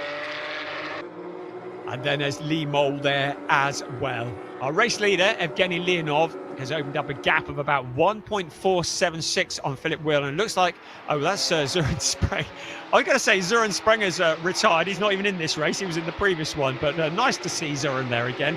Right, there is Fernandez in the 917 car in 7th place, with David Harrison in 8th place just behind him.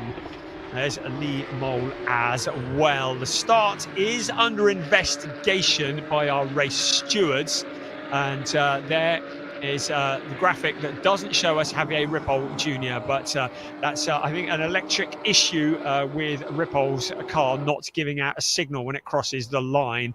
Here comes our race leader, Evgeny Leonov, 1.476 to the good of Philip Wills. And there's a car going out on to, is that Harrison? No, yes, it was. David Harrison having a bit of a leery moment out of the corner.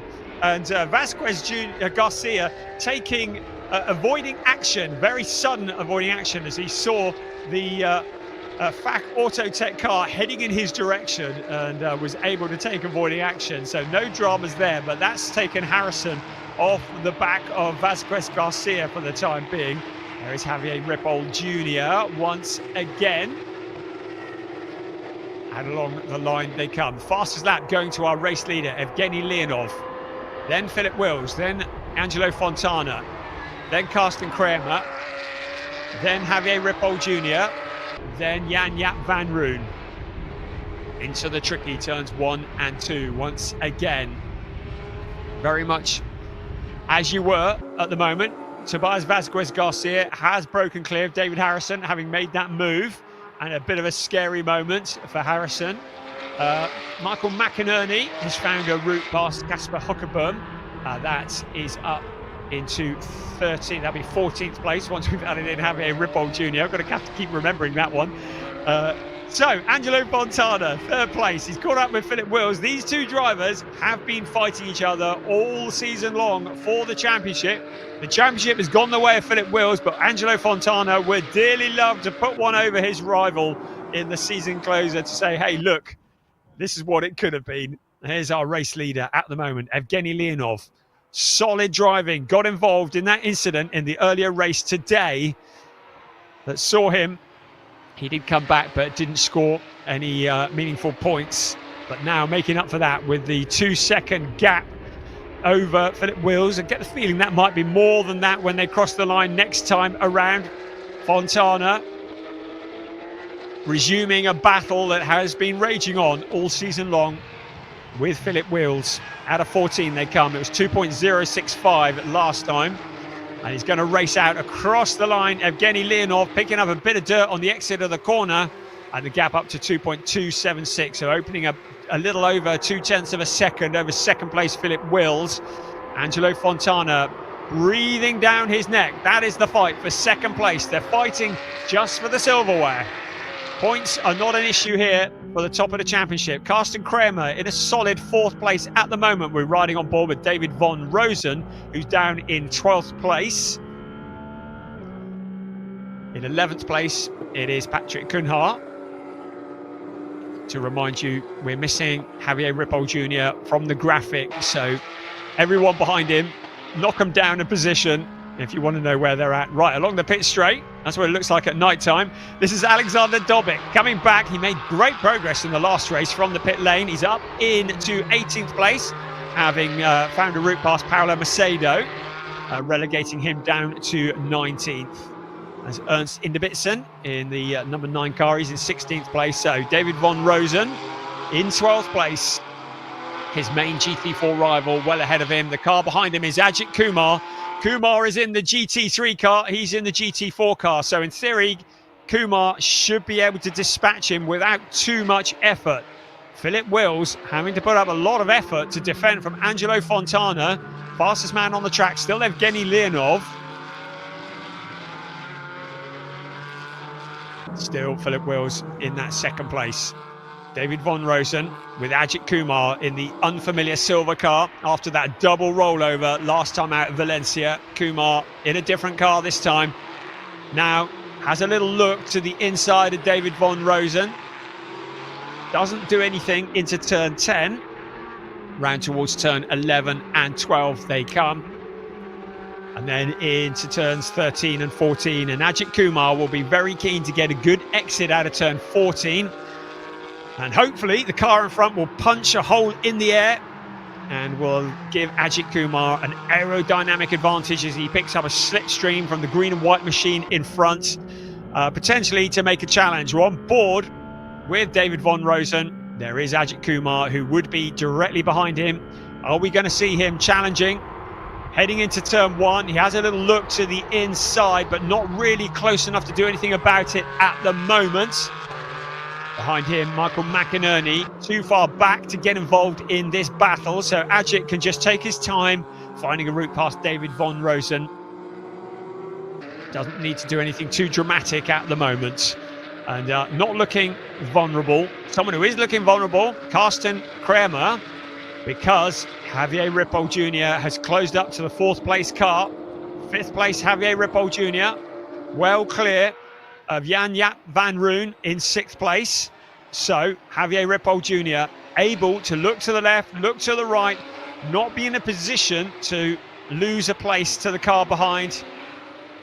Just taking a nice tight line around the corner. Carsten Kramer has got the 4th place under control at the moment, but for how long? Javier Ripoll Jr. starting to look a little bit impatient. Heading out around turn 14 and onto the pit straight once again. Will Javier Ripoll Jr. make a challenge as they head into turn 1? We're about to find out. Picking up a slipstream out along the pits. He's in the draft, he ducks out of it a little, has a look, but is he close enough to challenge into turn 1? Looks to be a little bit too far back from there. So Kramer still in control. 17 minutes and 10 seconds remaining of this race, plus the obligatory 1 lap on board with Carsten Kramer once again. In 4th place, Angelo Fontana. A fair way up the road from him, about 3.9 seconds clear of him up the road. Fontana still very much glued to the back of the 2nd place Philip Wills. Javier Ripoll Jr. able to take a much tighter line around the corner. Sees the gap on the inside, slots the car in. They go wheel to wheel briefly. A little correction from Carsten Kramer, but Javier Ripoll Jr. now up into 4th place. Kramer doesn't look to have the traction or the grip to respond. Javier Ripoll Jr. able to break clear fairly quickly. And Kramer down into the 5th place. So the fighting further back. Andre Fernandez in 7th place. Got to remember, Tobias Vasquez Garcia has a little look to the inside in the gold and black machine. Fernandez, another who looks to maybe have run out of grip a little bit as the temperature's cooling, but he's coming back. He's got a bit of traction on the inside there, hasn't he? He has been given a warning about track limits though. So Andre Fernandez, with a warning from our race stewards, has been told he must respect the track limits. Jan-Jaap van Room in 6th place. Fernandez in 7th. Up ahead of them, Javier Ripoll Jr. Oh, we've got him on the graphic. That's great news. So they've got something working there. Oh, he's dropped back down again. Briefly, his telemetry was working. Right, here we go. Challenge again. This is Fernandez with Vasquez Garcia. This time, making it stick, getting in there and jumping in front. So that'll be 7th place, according to my calculations, relegating Fernandez down to 8th place. We briefly had Javier Ripoll Jr.'s transponder working, but it wasn't for long, was it?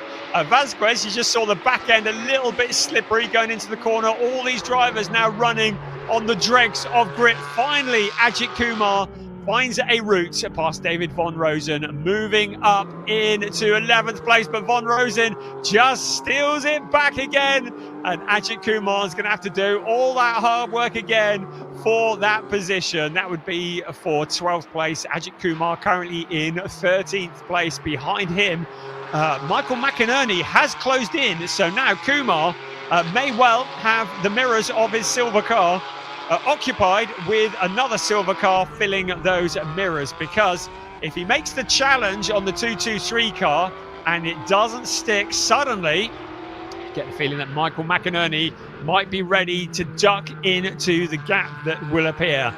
At the moment, it's all safe. They've broken clear a little bit. David Von Rosen in that 11th place. On board with him. Can hear him going through the gearbox. Remember, this is a GT4 car compared to many of the cars around him being GT3s. It is a Porsche Cayman GT4 RS Club Sport. A little less horsepower than the cars around him, but he's putting it to good use. Patrick Cunha, the leader in the GT4 race, up in 12th place, just ahead of him. Around turns 1 and 2 once again. There's Javier Ripoll Jr. So Philip Wills in 2nd place. Angelo Fontana has been in 3rd place for most of this race. Still not able to get past both drivers here just for the enjoyment. Finds the gap on the inside, slots the car into it. Philip Wills decides that discretion is the better part of valor, allows Fontana to come back through, tries to get him on the switchback, but doesn't do it. And so Fontana moves up into 2nd place. While all that's been going on, Evgeny Leonov has opened up a gap of over 3 seconds as we ride on board with Alexander Dobik in 16th place. And he just picking them off one by one. Up ahead of him is Kasper Hockerboom. Again, it's a GT4 car, so he should be able to dispatch him without too much trauma. And then it'll be Michael McInerney next up the road after that. That's the view from the outside. The Hadeka car that didn't take part in quali this morning, therefore relegating him to a pit lane start, He sees the gap. Hockerboom not really putting up too much of a fighter, but that's not what's happening up in front. We can see that Michael McInerney and David Von Rosen are fighting for position because Ajith Kumar has now got past the 223 car and has broken clear. So now it is David Von Rosen who is being challenged by another silver car. You can see how quickly Ajith Kumar has left David Von Rosen behind. But Alexander Dobic fancies getting involved in this fight, flashing the lights. Michael McInerney is the first to feel the wrath of Alexander Dobic. Going deep, David Von Rosen leaves a big gap on the inside, but he has the momentum around the corner. Michael McInerney now closed the back end, but Alexander Dobic looking the quicker of the three cars. So Alexander Dobic in 16th place, challenging the silver car in front of Michael McInerney. It's for the minor positions, but every position is worth something to these drivers, enjoying their racing as they head along the pit straight out towards turn 1. As the light starts to fade here in Barcelona, Alexander Dobic to the inside of Michael McInerney, but McInerney to the inside of David Von Rosen. Von Rosen ducks back to the inside, seems to have more grip. The big loser in that was Michael McInerney, and it's Alexander Dobic who sails through as well, and suddenly into the clutches of Kasper Hockerboom.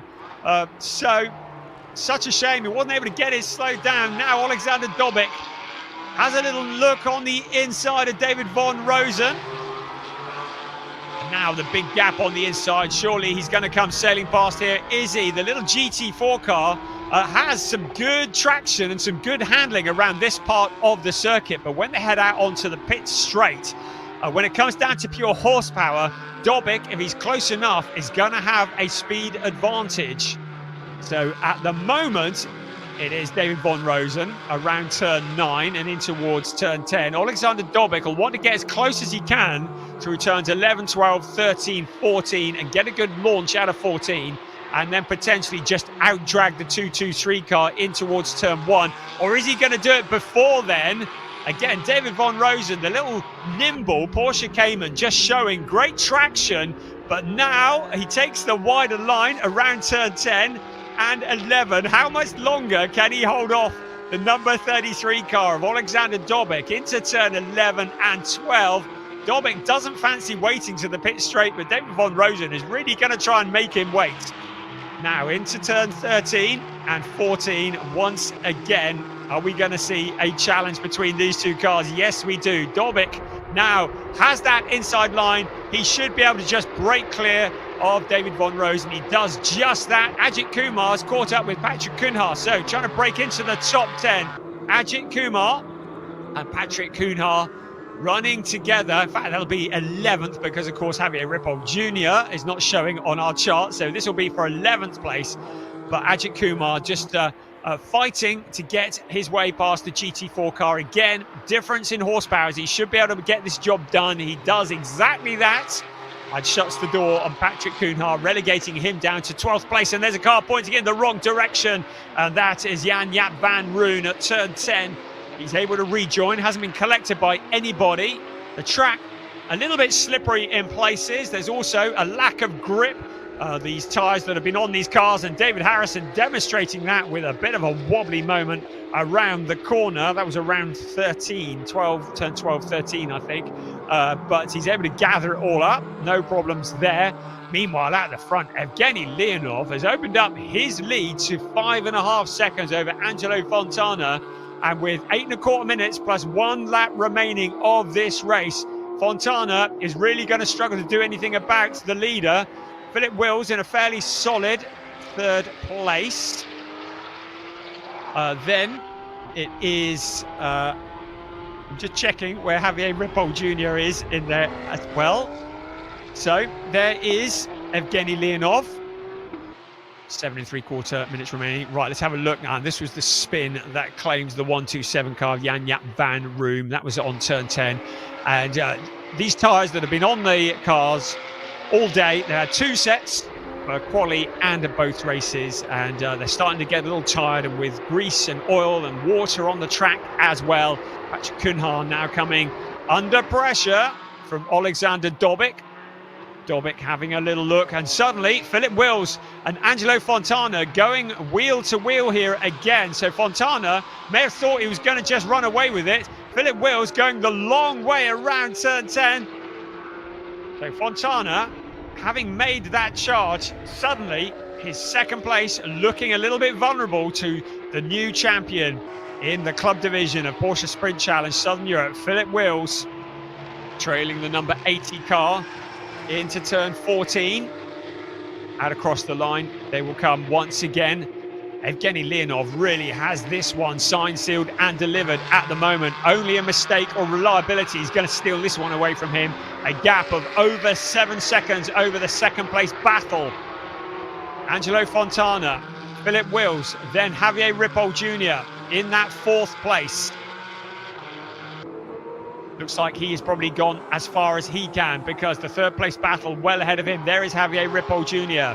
Then behind him, Tobias Vasquez Garcia and Carsten Kramer just ahead of him. So Angelo Fontana, 2nd place. Philip Wills seems to have a little bit more grip. Has Fontana taken too much out of the S1 racing car in the early stages of this race? Has he run out of traction? Fontana at the moment with the track position, but Philip Wills suddenly looking the more dangerous of the two. Leonov well clear of this battle at the front. Javier Ripoll Jr. well clear of this battle behind. Behind them, Carsten Kramer, Tobias Vasquez Garcia, the two teammates. So, 2nd place is what we're watching at the moment. Turn 10, taken in 2nd gear at around 80, 85 kilometers an hour. But the driver's having to dig deep to keep the cars stuck to the track. The slick rubber running thin, no treaded tyres unless it's raining. They all run on slick tyres. The surface of the tyre getting hot and sticking to the surface of the track. But the tyres have a very limited life. Here comes our race leader, 7.5 seconds clear of Angelo Fontana. Doesn't need to push it, doesn't need to put a strain on things, but also important to keep the concentration up. Sometimes when you're running on your own at the front and you back out of it, you can lose concentration and make a mistake. A warning flag for driving standards has been shown to Ajith Kumar, and he has been passed by Alexander Dobic. So Dobic continuing his march forwards. Kumar relegated down into 12th place. And the stewards just giving him a warning about driving standards, keeping it on the track, making sure that he's leaving enough space for the cars around him that he's racing. On board with Alexander Dobic.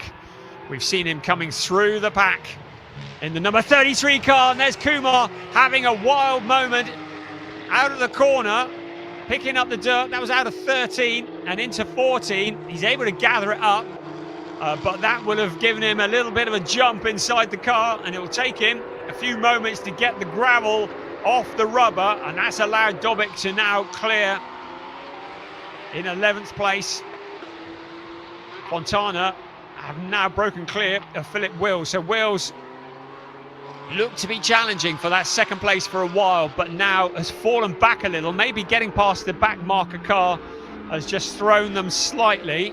The GT4 car very kindly getting out of the way, but has meant that the two cars have separated a little bit. We're into the last 3.5 minutes plus 1 lap of this race. Can Philip Wills do anything about that 2nd place that Angelo Fontana has? It looks like nobody has got anything but Evgeny Leonov. Only a mistake or a mechanical problem now can rob him of a win, because he's nearly 8.5 seconds clear of the 2nd place. 3rd, Angelo Fontana. 4th, Philip Wills. 5th, Javier Ripoll Jr. 4th, Javier Ripoll Jr. 5th, Carsten Kramer. 6th, Tobias Vasquez Garcia. 7th, Andre Fernandez. So looking towards turn 1 and up the pit straight once again. It's like Lee Mole, who has been challenging David Harrison for some time now, and that is for 10th place. So Lee Mole and David Harrison. Good, clean racing from both of them. As a driver we haven't seen much of for a while, Andre Fernandez. Not really had the pace that he's enjoyed. Jan Jaap van Roon just behind him. So he's still holding on to that 7th place.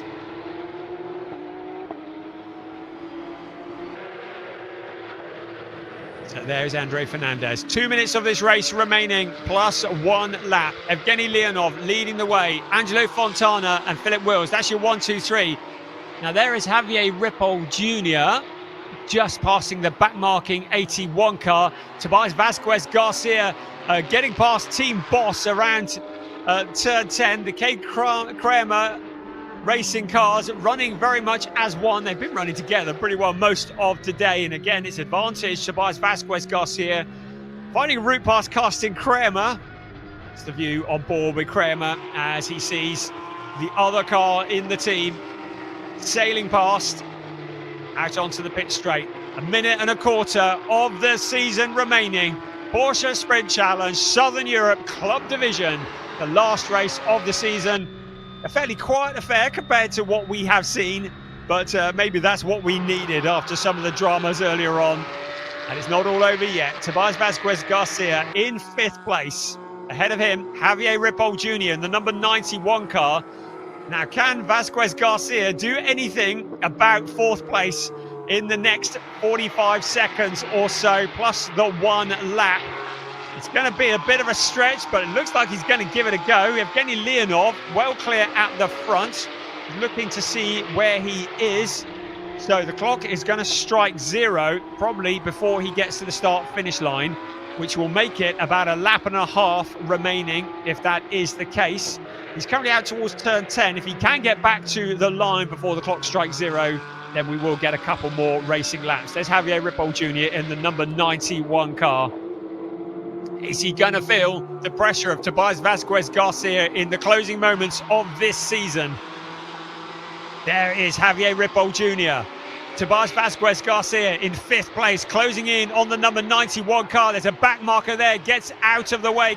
Marco van der Poel, very cooperative in getting out the way. Hasn't helped Tobias Vasquez Garcia that much, but Javier Ripoll Jr. in 4th place, now having to defend hard. He has looked very quick in that car all race long, but suddenly it looks like the pace is starting to slip away. Tobias Vasquez Garcia in 5th place. The clock has struck 0.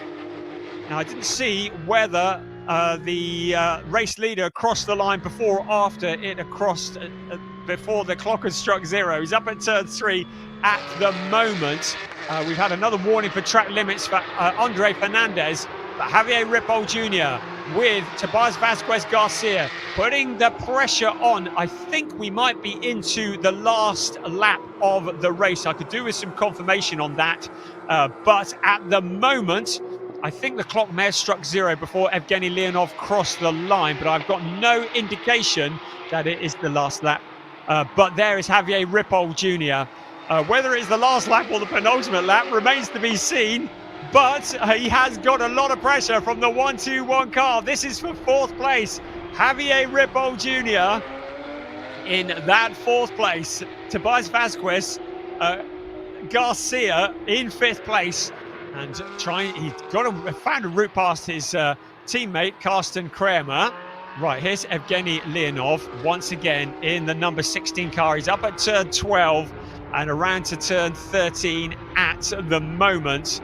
And then it'll be around to turn 14 and he'll head out onto the pit straight towards the start-finish line. The driver at the lead of this race. Into turn 14 he comes now, and then out onto the pit straight he comes. Somebody's had a bit of a moment in front. There's a lot of dust in the air, and it's the checkered flag that does come out. It's a win for Evgeny Leonov, the last race of the season. Somebody's had a moment there, pulled off to the side. 2nd place is going to go to Angelo Fontana ahead of Philip Wills. Now, will it be Javier Ripoll Jr.? Yes, it will. All that hard work, and it's a 4th place for Javier Ripoll Jr. ahead of Tobias Vasquez Garcia, then Carsten Kramer next ahead of Andre Fernandez. But we've got, looks like a GT4 car that is parked up at the side of the track 223 car of David Von Rosen, the car we've been running with for much of the race, and it looked like the car has cried enough on the pit straight in the closing stages of the race. The GT4 race still ongoing. It's Patrick Cunha who's leading the way in 14th place, 13th place at the moment. Casca Huckerbum, we're waiting for him to come out and cross the line. But we've got that car there on the pit straight. It's out of harm's way at the moment, so we'll just wait for the remaining cars to come round. I can see that Ajith Kumar's in 13 at the moment, so we'll wait for him to cross the line as well. The rest of the cars coming through. So Javier Ripoll Jr. in that 4th place ahead of Tobias Vasquez Garcia, Karsten Kramer, Andre Fernandez, Jan van Room, David Harrison in a 9th place ahead of Lee Mole. That's a good solid drive there. Then Alexander Dobic and a 12th place for Ajith Kumar. It is Patrick Cunha who wins in the GT4 race once again ahead of Casper Huckerbum in car number 8. Michael McInerney will be next across the line in just a few moments. We're just waiting for him. Right, Michael McInerney, try saying that after a drink, in 15th place. Ernst Inderbitzen in 16th place crosses the line. Then it's going to be Marco van der Poel who will cross the line next. But Evgeny Leonov with a 9.9 second gap at the end of that race. A truly dominant finish to the race for him. And certainly bracketing the season with a win at the beginning and a win at the end. You can see David Von Rosen didn't make it to the end. In fact, Marco van der Poel a lap down, also Paolo Macedo as well. So Ernst Inderbitzen, the last driver on the same lap. It brings to an end what has been a sensational season of Porsche Sprint Challenge Southern Europe 2025. We're going to have a little look, see what happened to David Von Rosen, I think, on board. Let's have a listen. Don't know whether... Oh, got out onto the gravel. Oh, and he made contact with the wall, so it wasn't mechanical. Out onto the gravel at turn 14 and rearranged the camera as well.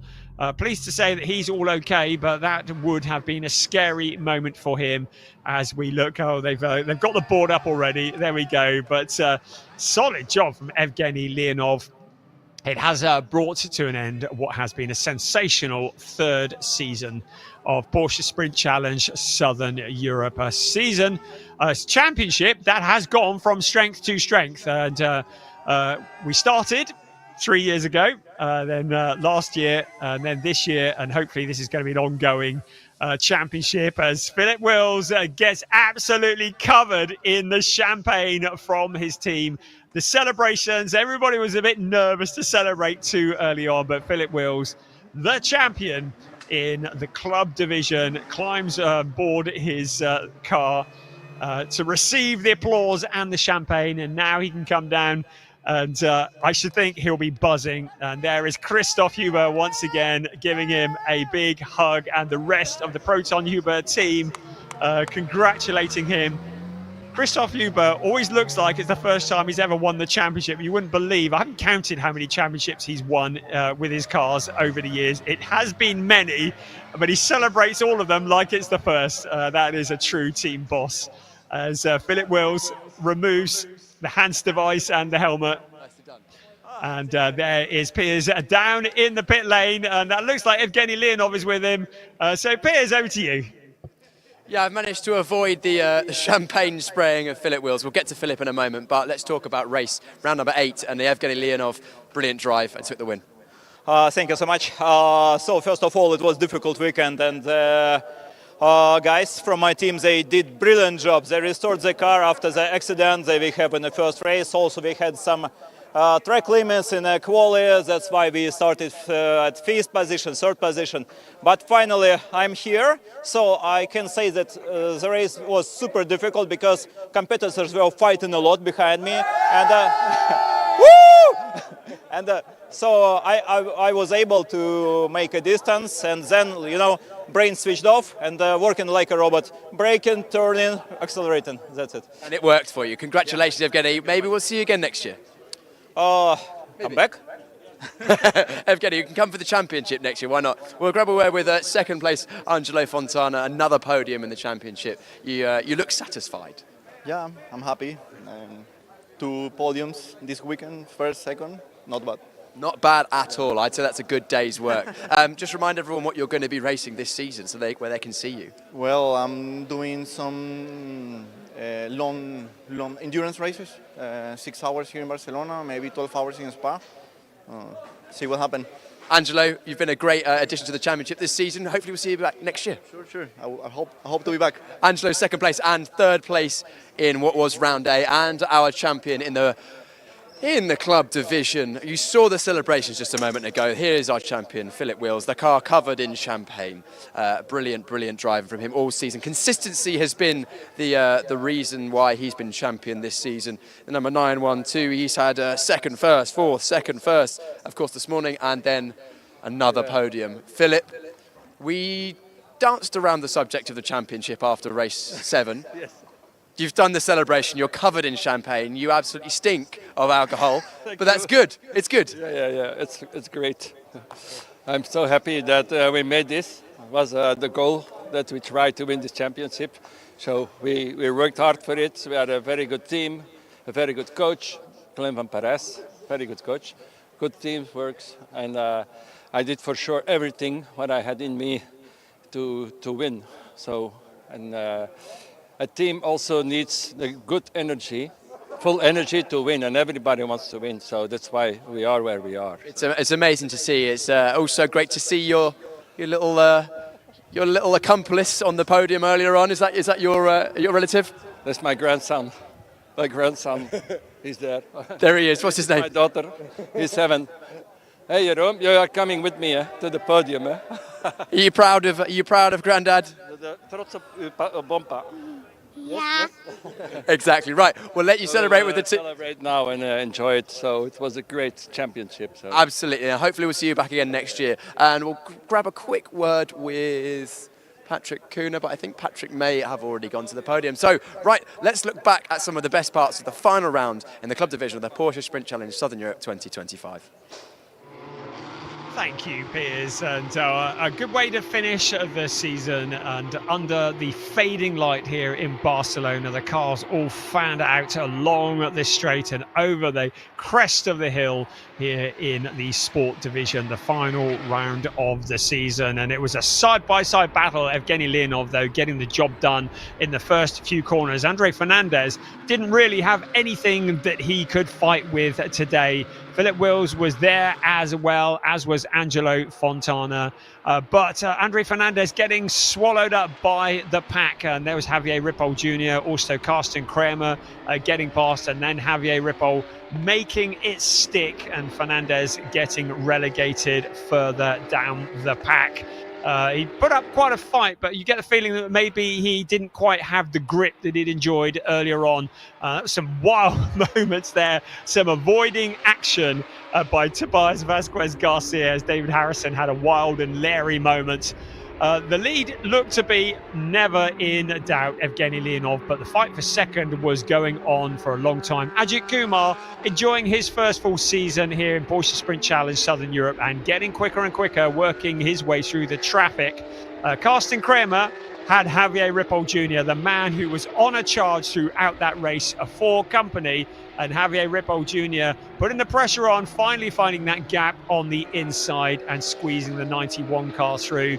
Andre Fernandez continued his journey the wrong way through the pack, with Tobias Vasquez Garcia looking very quick. It was an interesting drag race into turn 1, and under-braking Vasquez Garcia just muscling his way in front. Ajith Kumar found a route past David Von Rosen. Von Rosen, who was going to have a lively end to the race, but was fighting back hard here on Ajith Kumar. He really made the Indian driver work hard for it. And Angelo Fontana worked hard to find his route past Philip Wills. Wills defended as hard as he dared, but Angelo Fontana eventually getting through. Alexander Dobic, who started from the pit lane, was working his way through the pack, and he soon caught this battle, relegating Michael McInerney at the same time. Angelo Fontana wasn't going to leave Philip Wills in his wake, though. So Wills was coming back and putting the pressure on all the way. It was a lively moment for Ajith Kumar. He had flashbacks from the last round after that, I should think, but he gathered it all up made it out onto the pit straight with no harm done. The 2K Kremer racing cars running together with Tobias Vasquez Garcia, clearly the quicker of the two. And it was his turn to mount the challenge on Javier Ripoll Jr. Javier, perhaps having used up a lot of tyres early on in the race, but he was able to hold on to that position. The smoke and the dust was rising through the air because David von Rosen had found the wall on the inside of the pit straight on the exit of that corner, and his race had come to an end. It was a truly dominant performance from Evgeny Leonov. It was a championship for Philip Wills as he jumped on the bonnet of the car. It has been the conclusion of a fantastic season for Porsche Sprint Challenge Southern Europe as the champagne is sprayed. It has been my absolute privilege to bring you the commentary for the second year in Porsche Sprint Challenge Southern Europe, albeit from a distance. I do hope that you have very much enjoyed all that you have seen this year. The champions have all been crowned. The partying is about to start. For the very last time, we're going to hand down to Piers Pryor, who's on the podium. Thank you very much, Brian. Thank you so much for taking us through all of the racing action this season. It's been amazing both in the sport and club division. And all that's left to do is the club division podium. And we're going to start with the AM classification. And in third place, it is our champion, the number 912 from Belgium, Philip Wills. Congratulations, Philip and grandson. Philip's driving for Proton Huber competition. Second place from Venezuela, Angelo Fontana.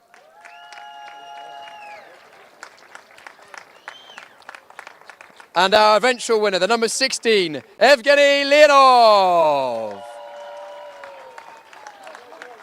Evgeny driving for Volcano Motorsport.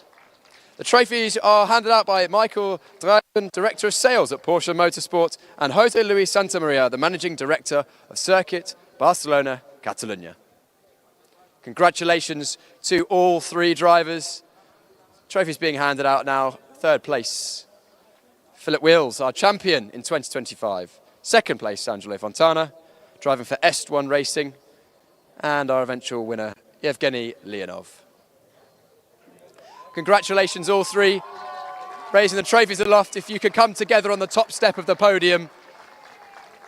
Top step of the podium together for a photo opportunity. Angelo, do you want to take your trophy with you? Yeah, you'll need that. Congratulations to our final podium of the season, round 8, and the AM classification of the club division in the Porsche Sprint Challenge Southern Europe 2025. Brilliant racing, well done. Hopefully you all have a successful campaign and join us once again in 2025. And now, time to celebrate once again with the champagne. Congratulations to our podium drivers. And I managed to stay mostly dry, but I'm sure that's only the beginning of the celebrations. They will continue later on at the Porsche Sprint Challenge Southern Europe end of season celebration held in Barcelona. Congratulations, Philip, on your championship. And the final podium in 2025 is up in just a moment's time. It will be the GT4 classification. The GT4 drivers, of course, driving Porsche Cayman GT4 cars. It's been great to have them on the grid once again this season.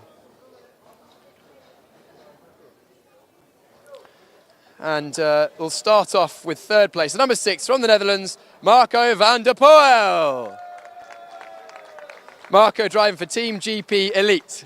Second place from the Netherlands, Kaspar Hogeboom. Also driving for Team GP Elite. And our winner and champion from Portugal, Patrick Cunha. Congratulations, Patrick, driving for Veloso Motorsport. And in Patrick's honour, we will have the Portuguese national anthem.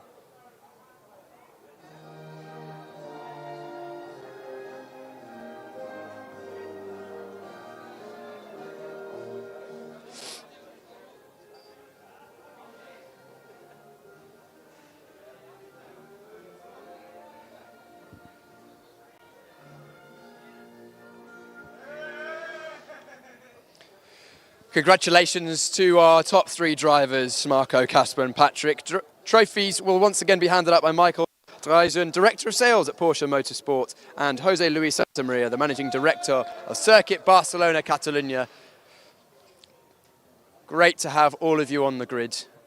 And thank you to our trophy presenters, of course, representatives of Porsche and the circuit.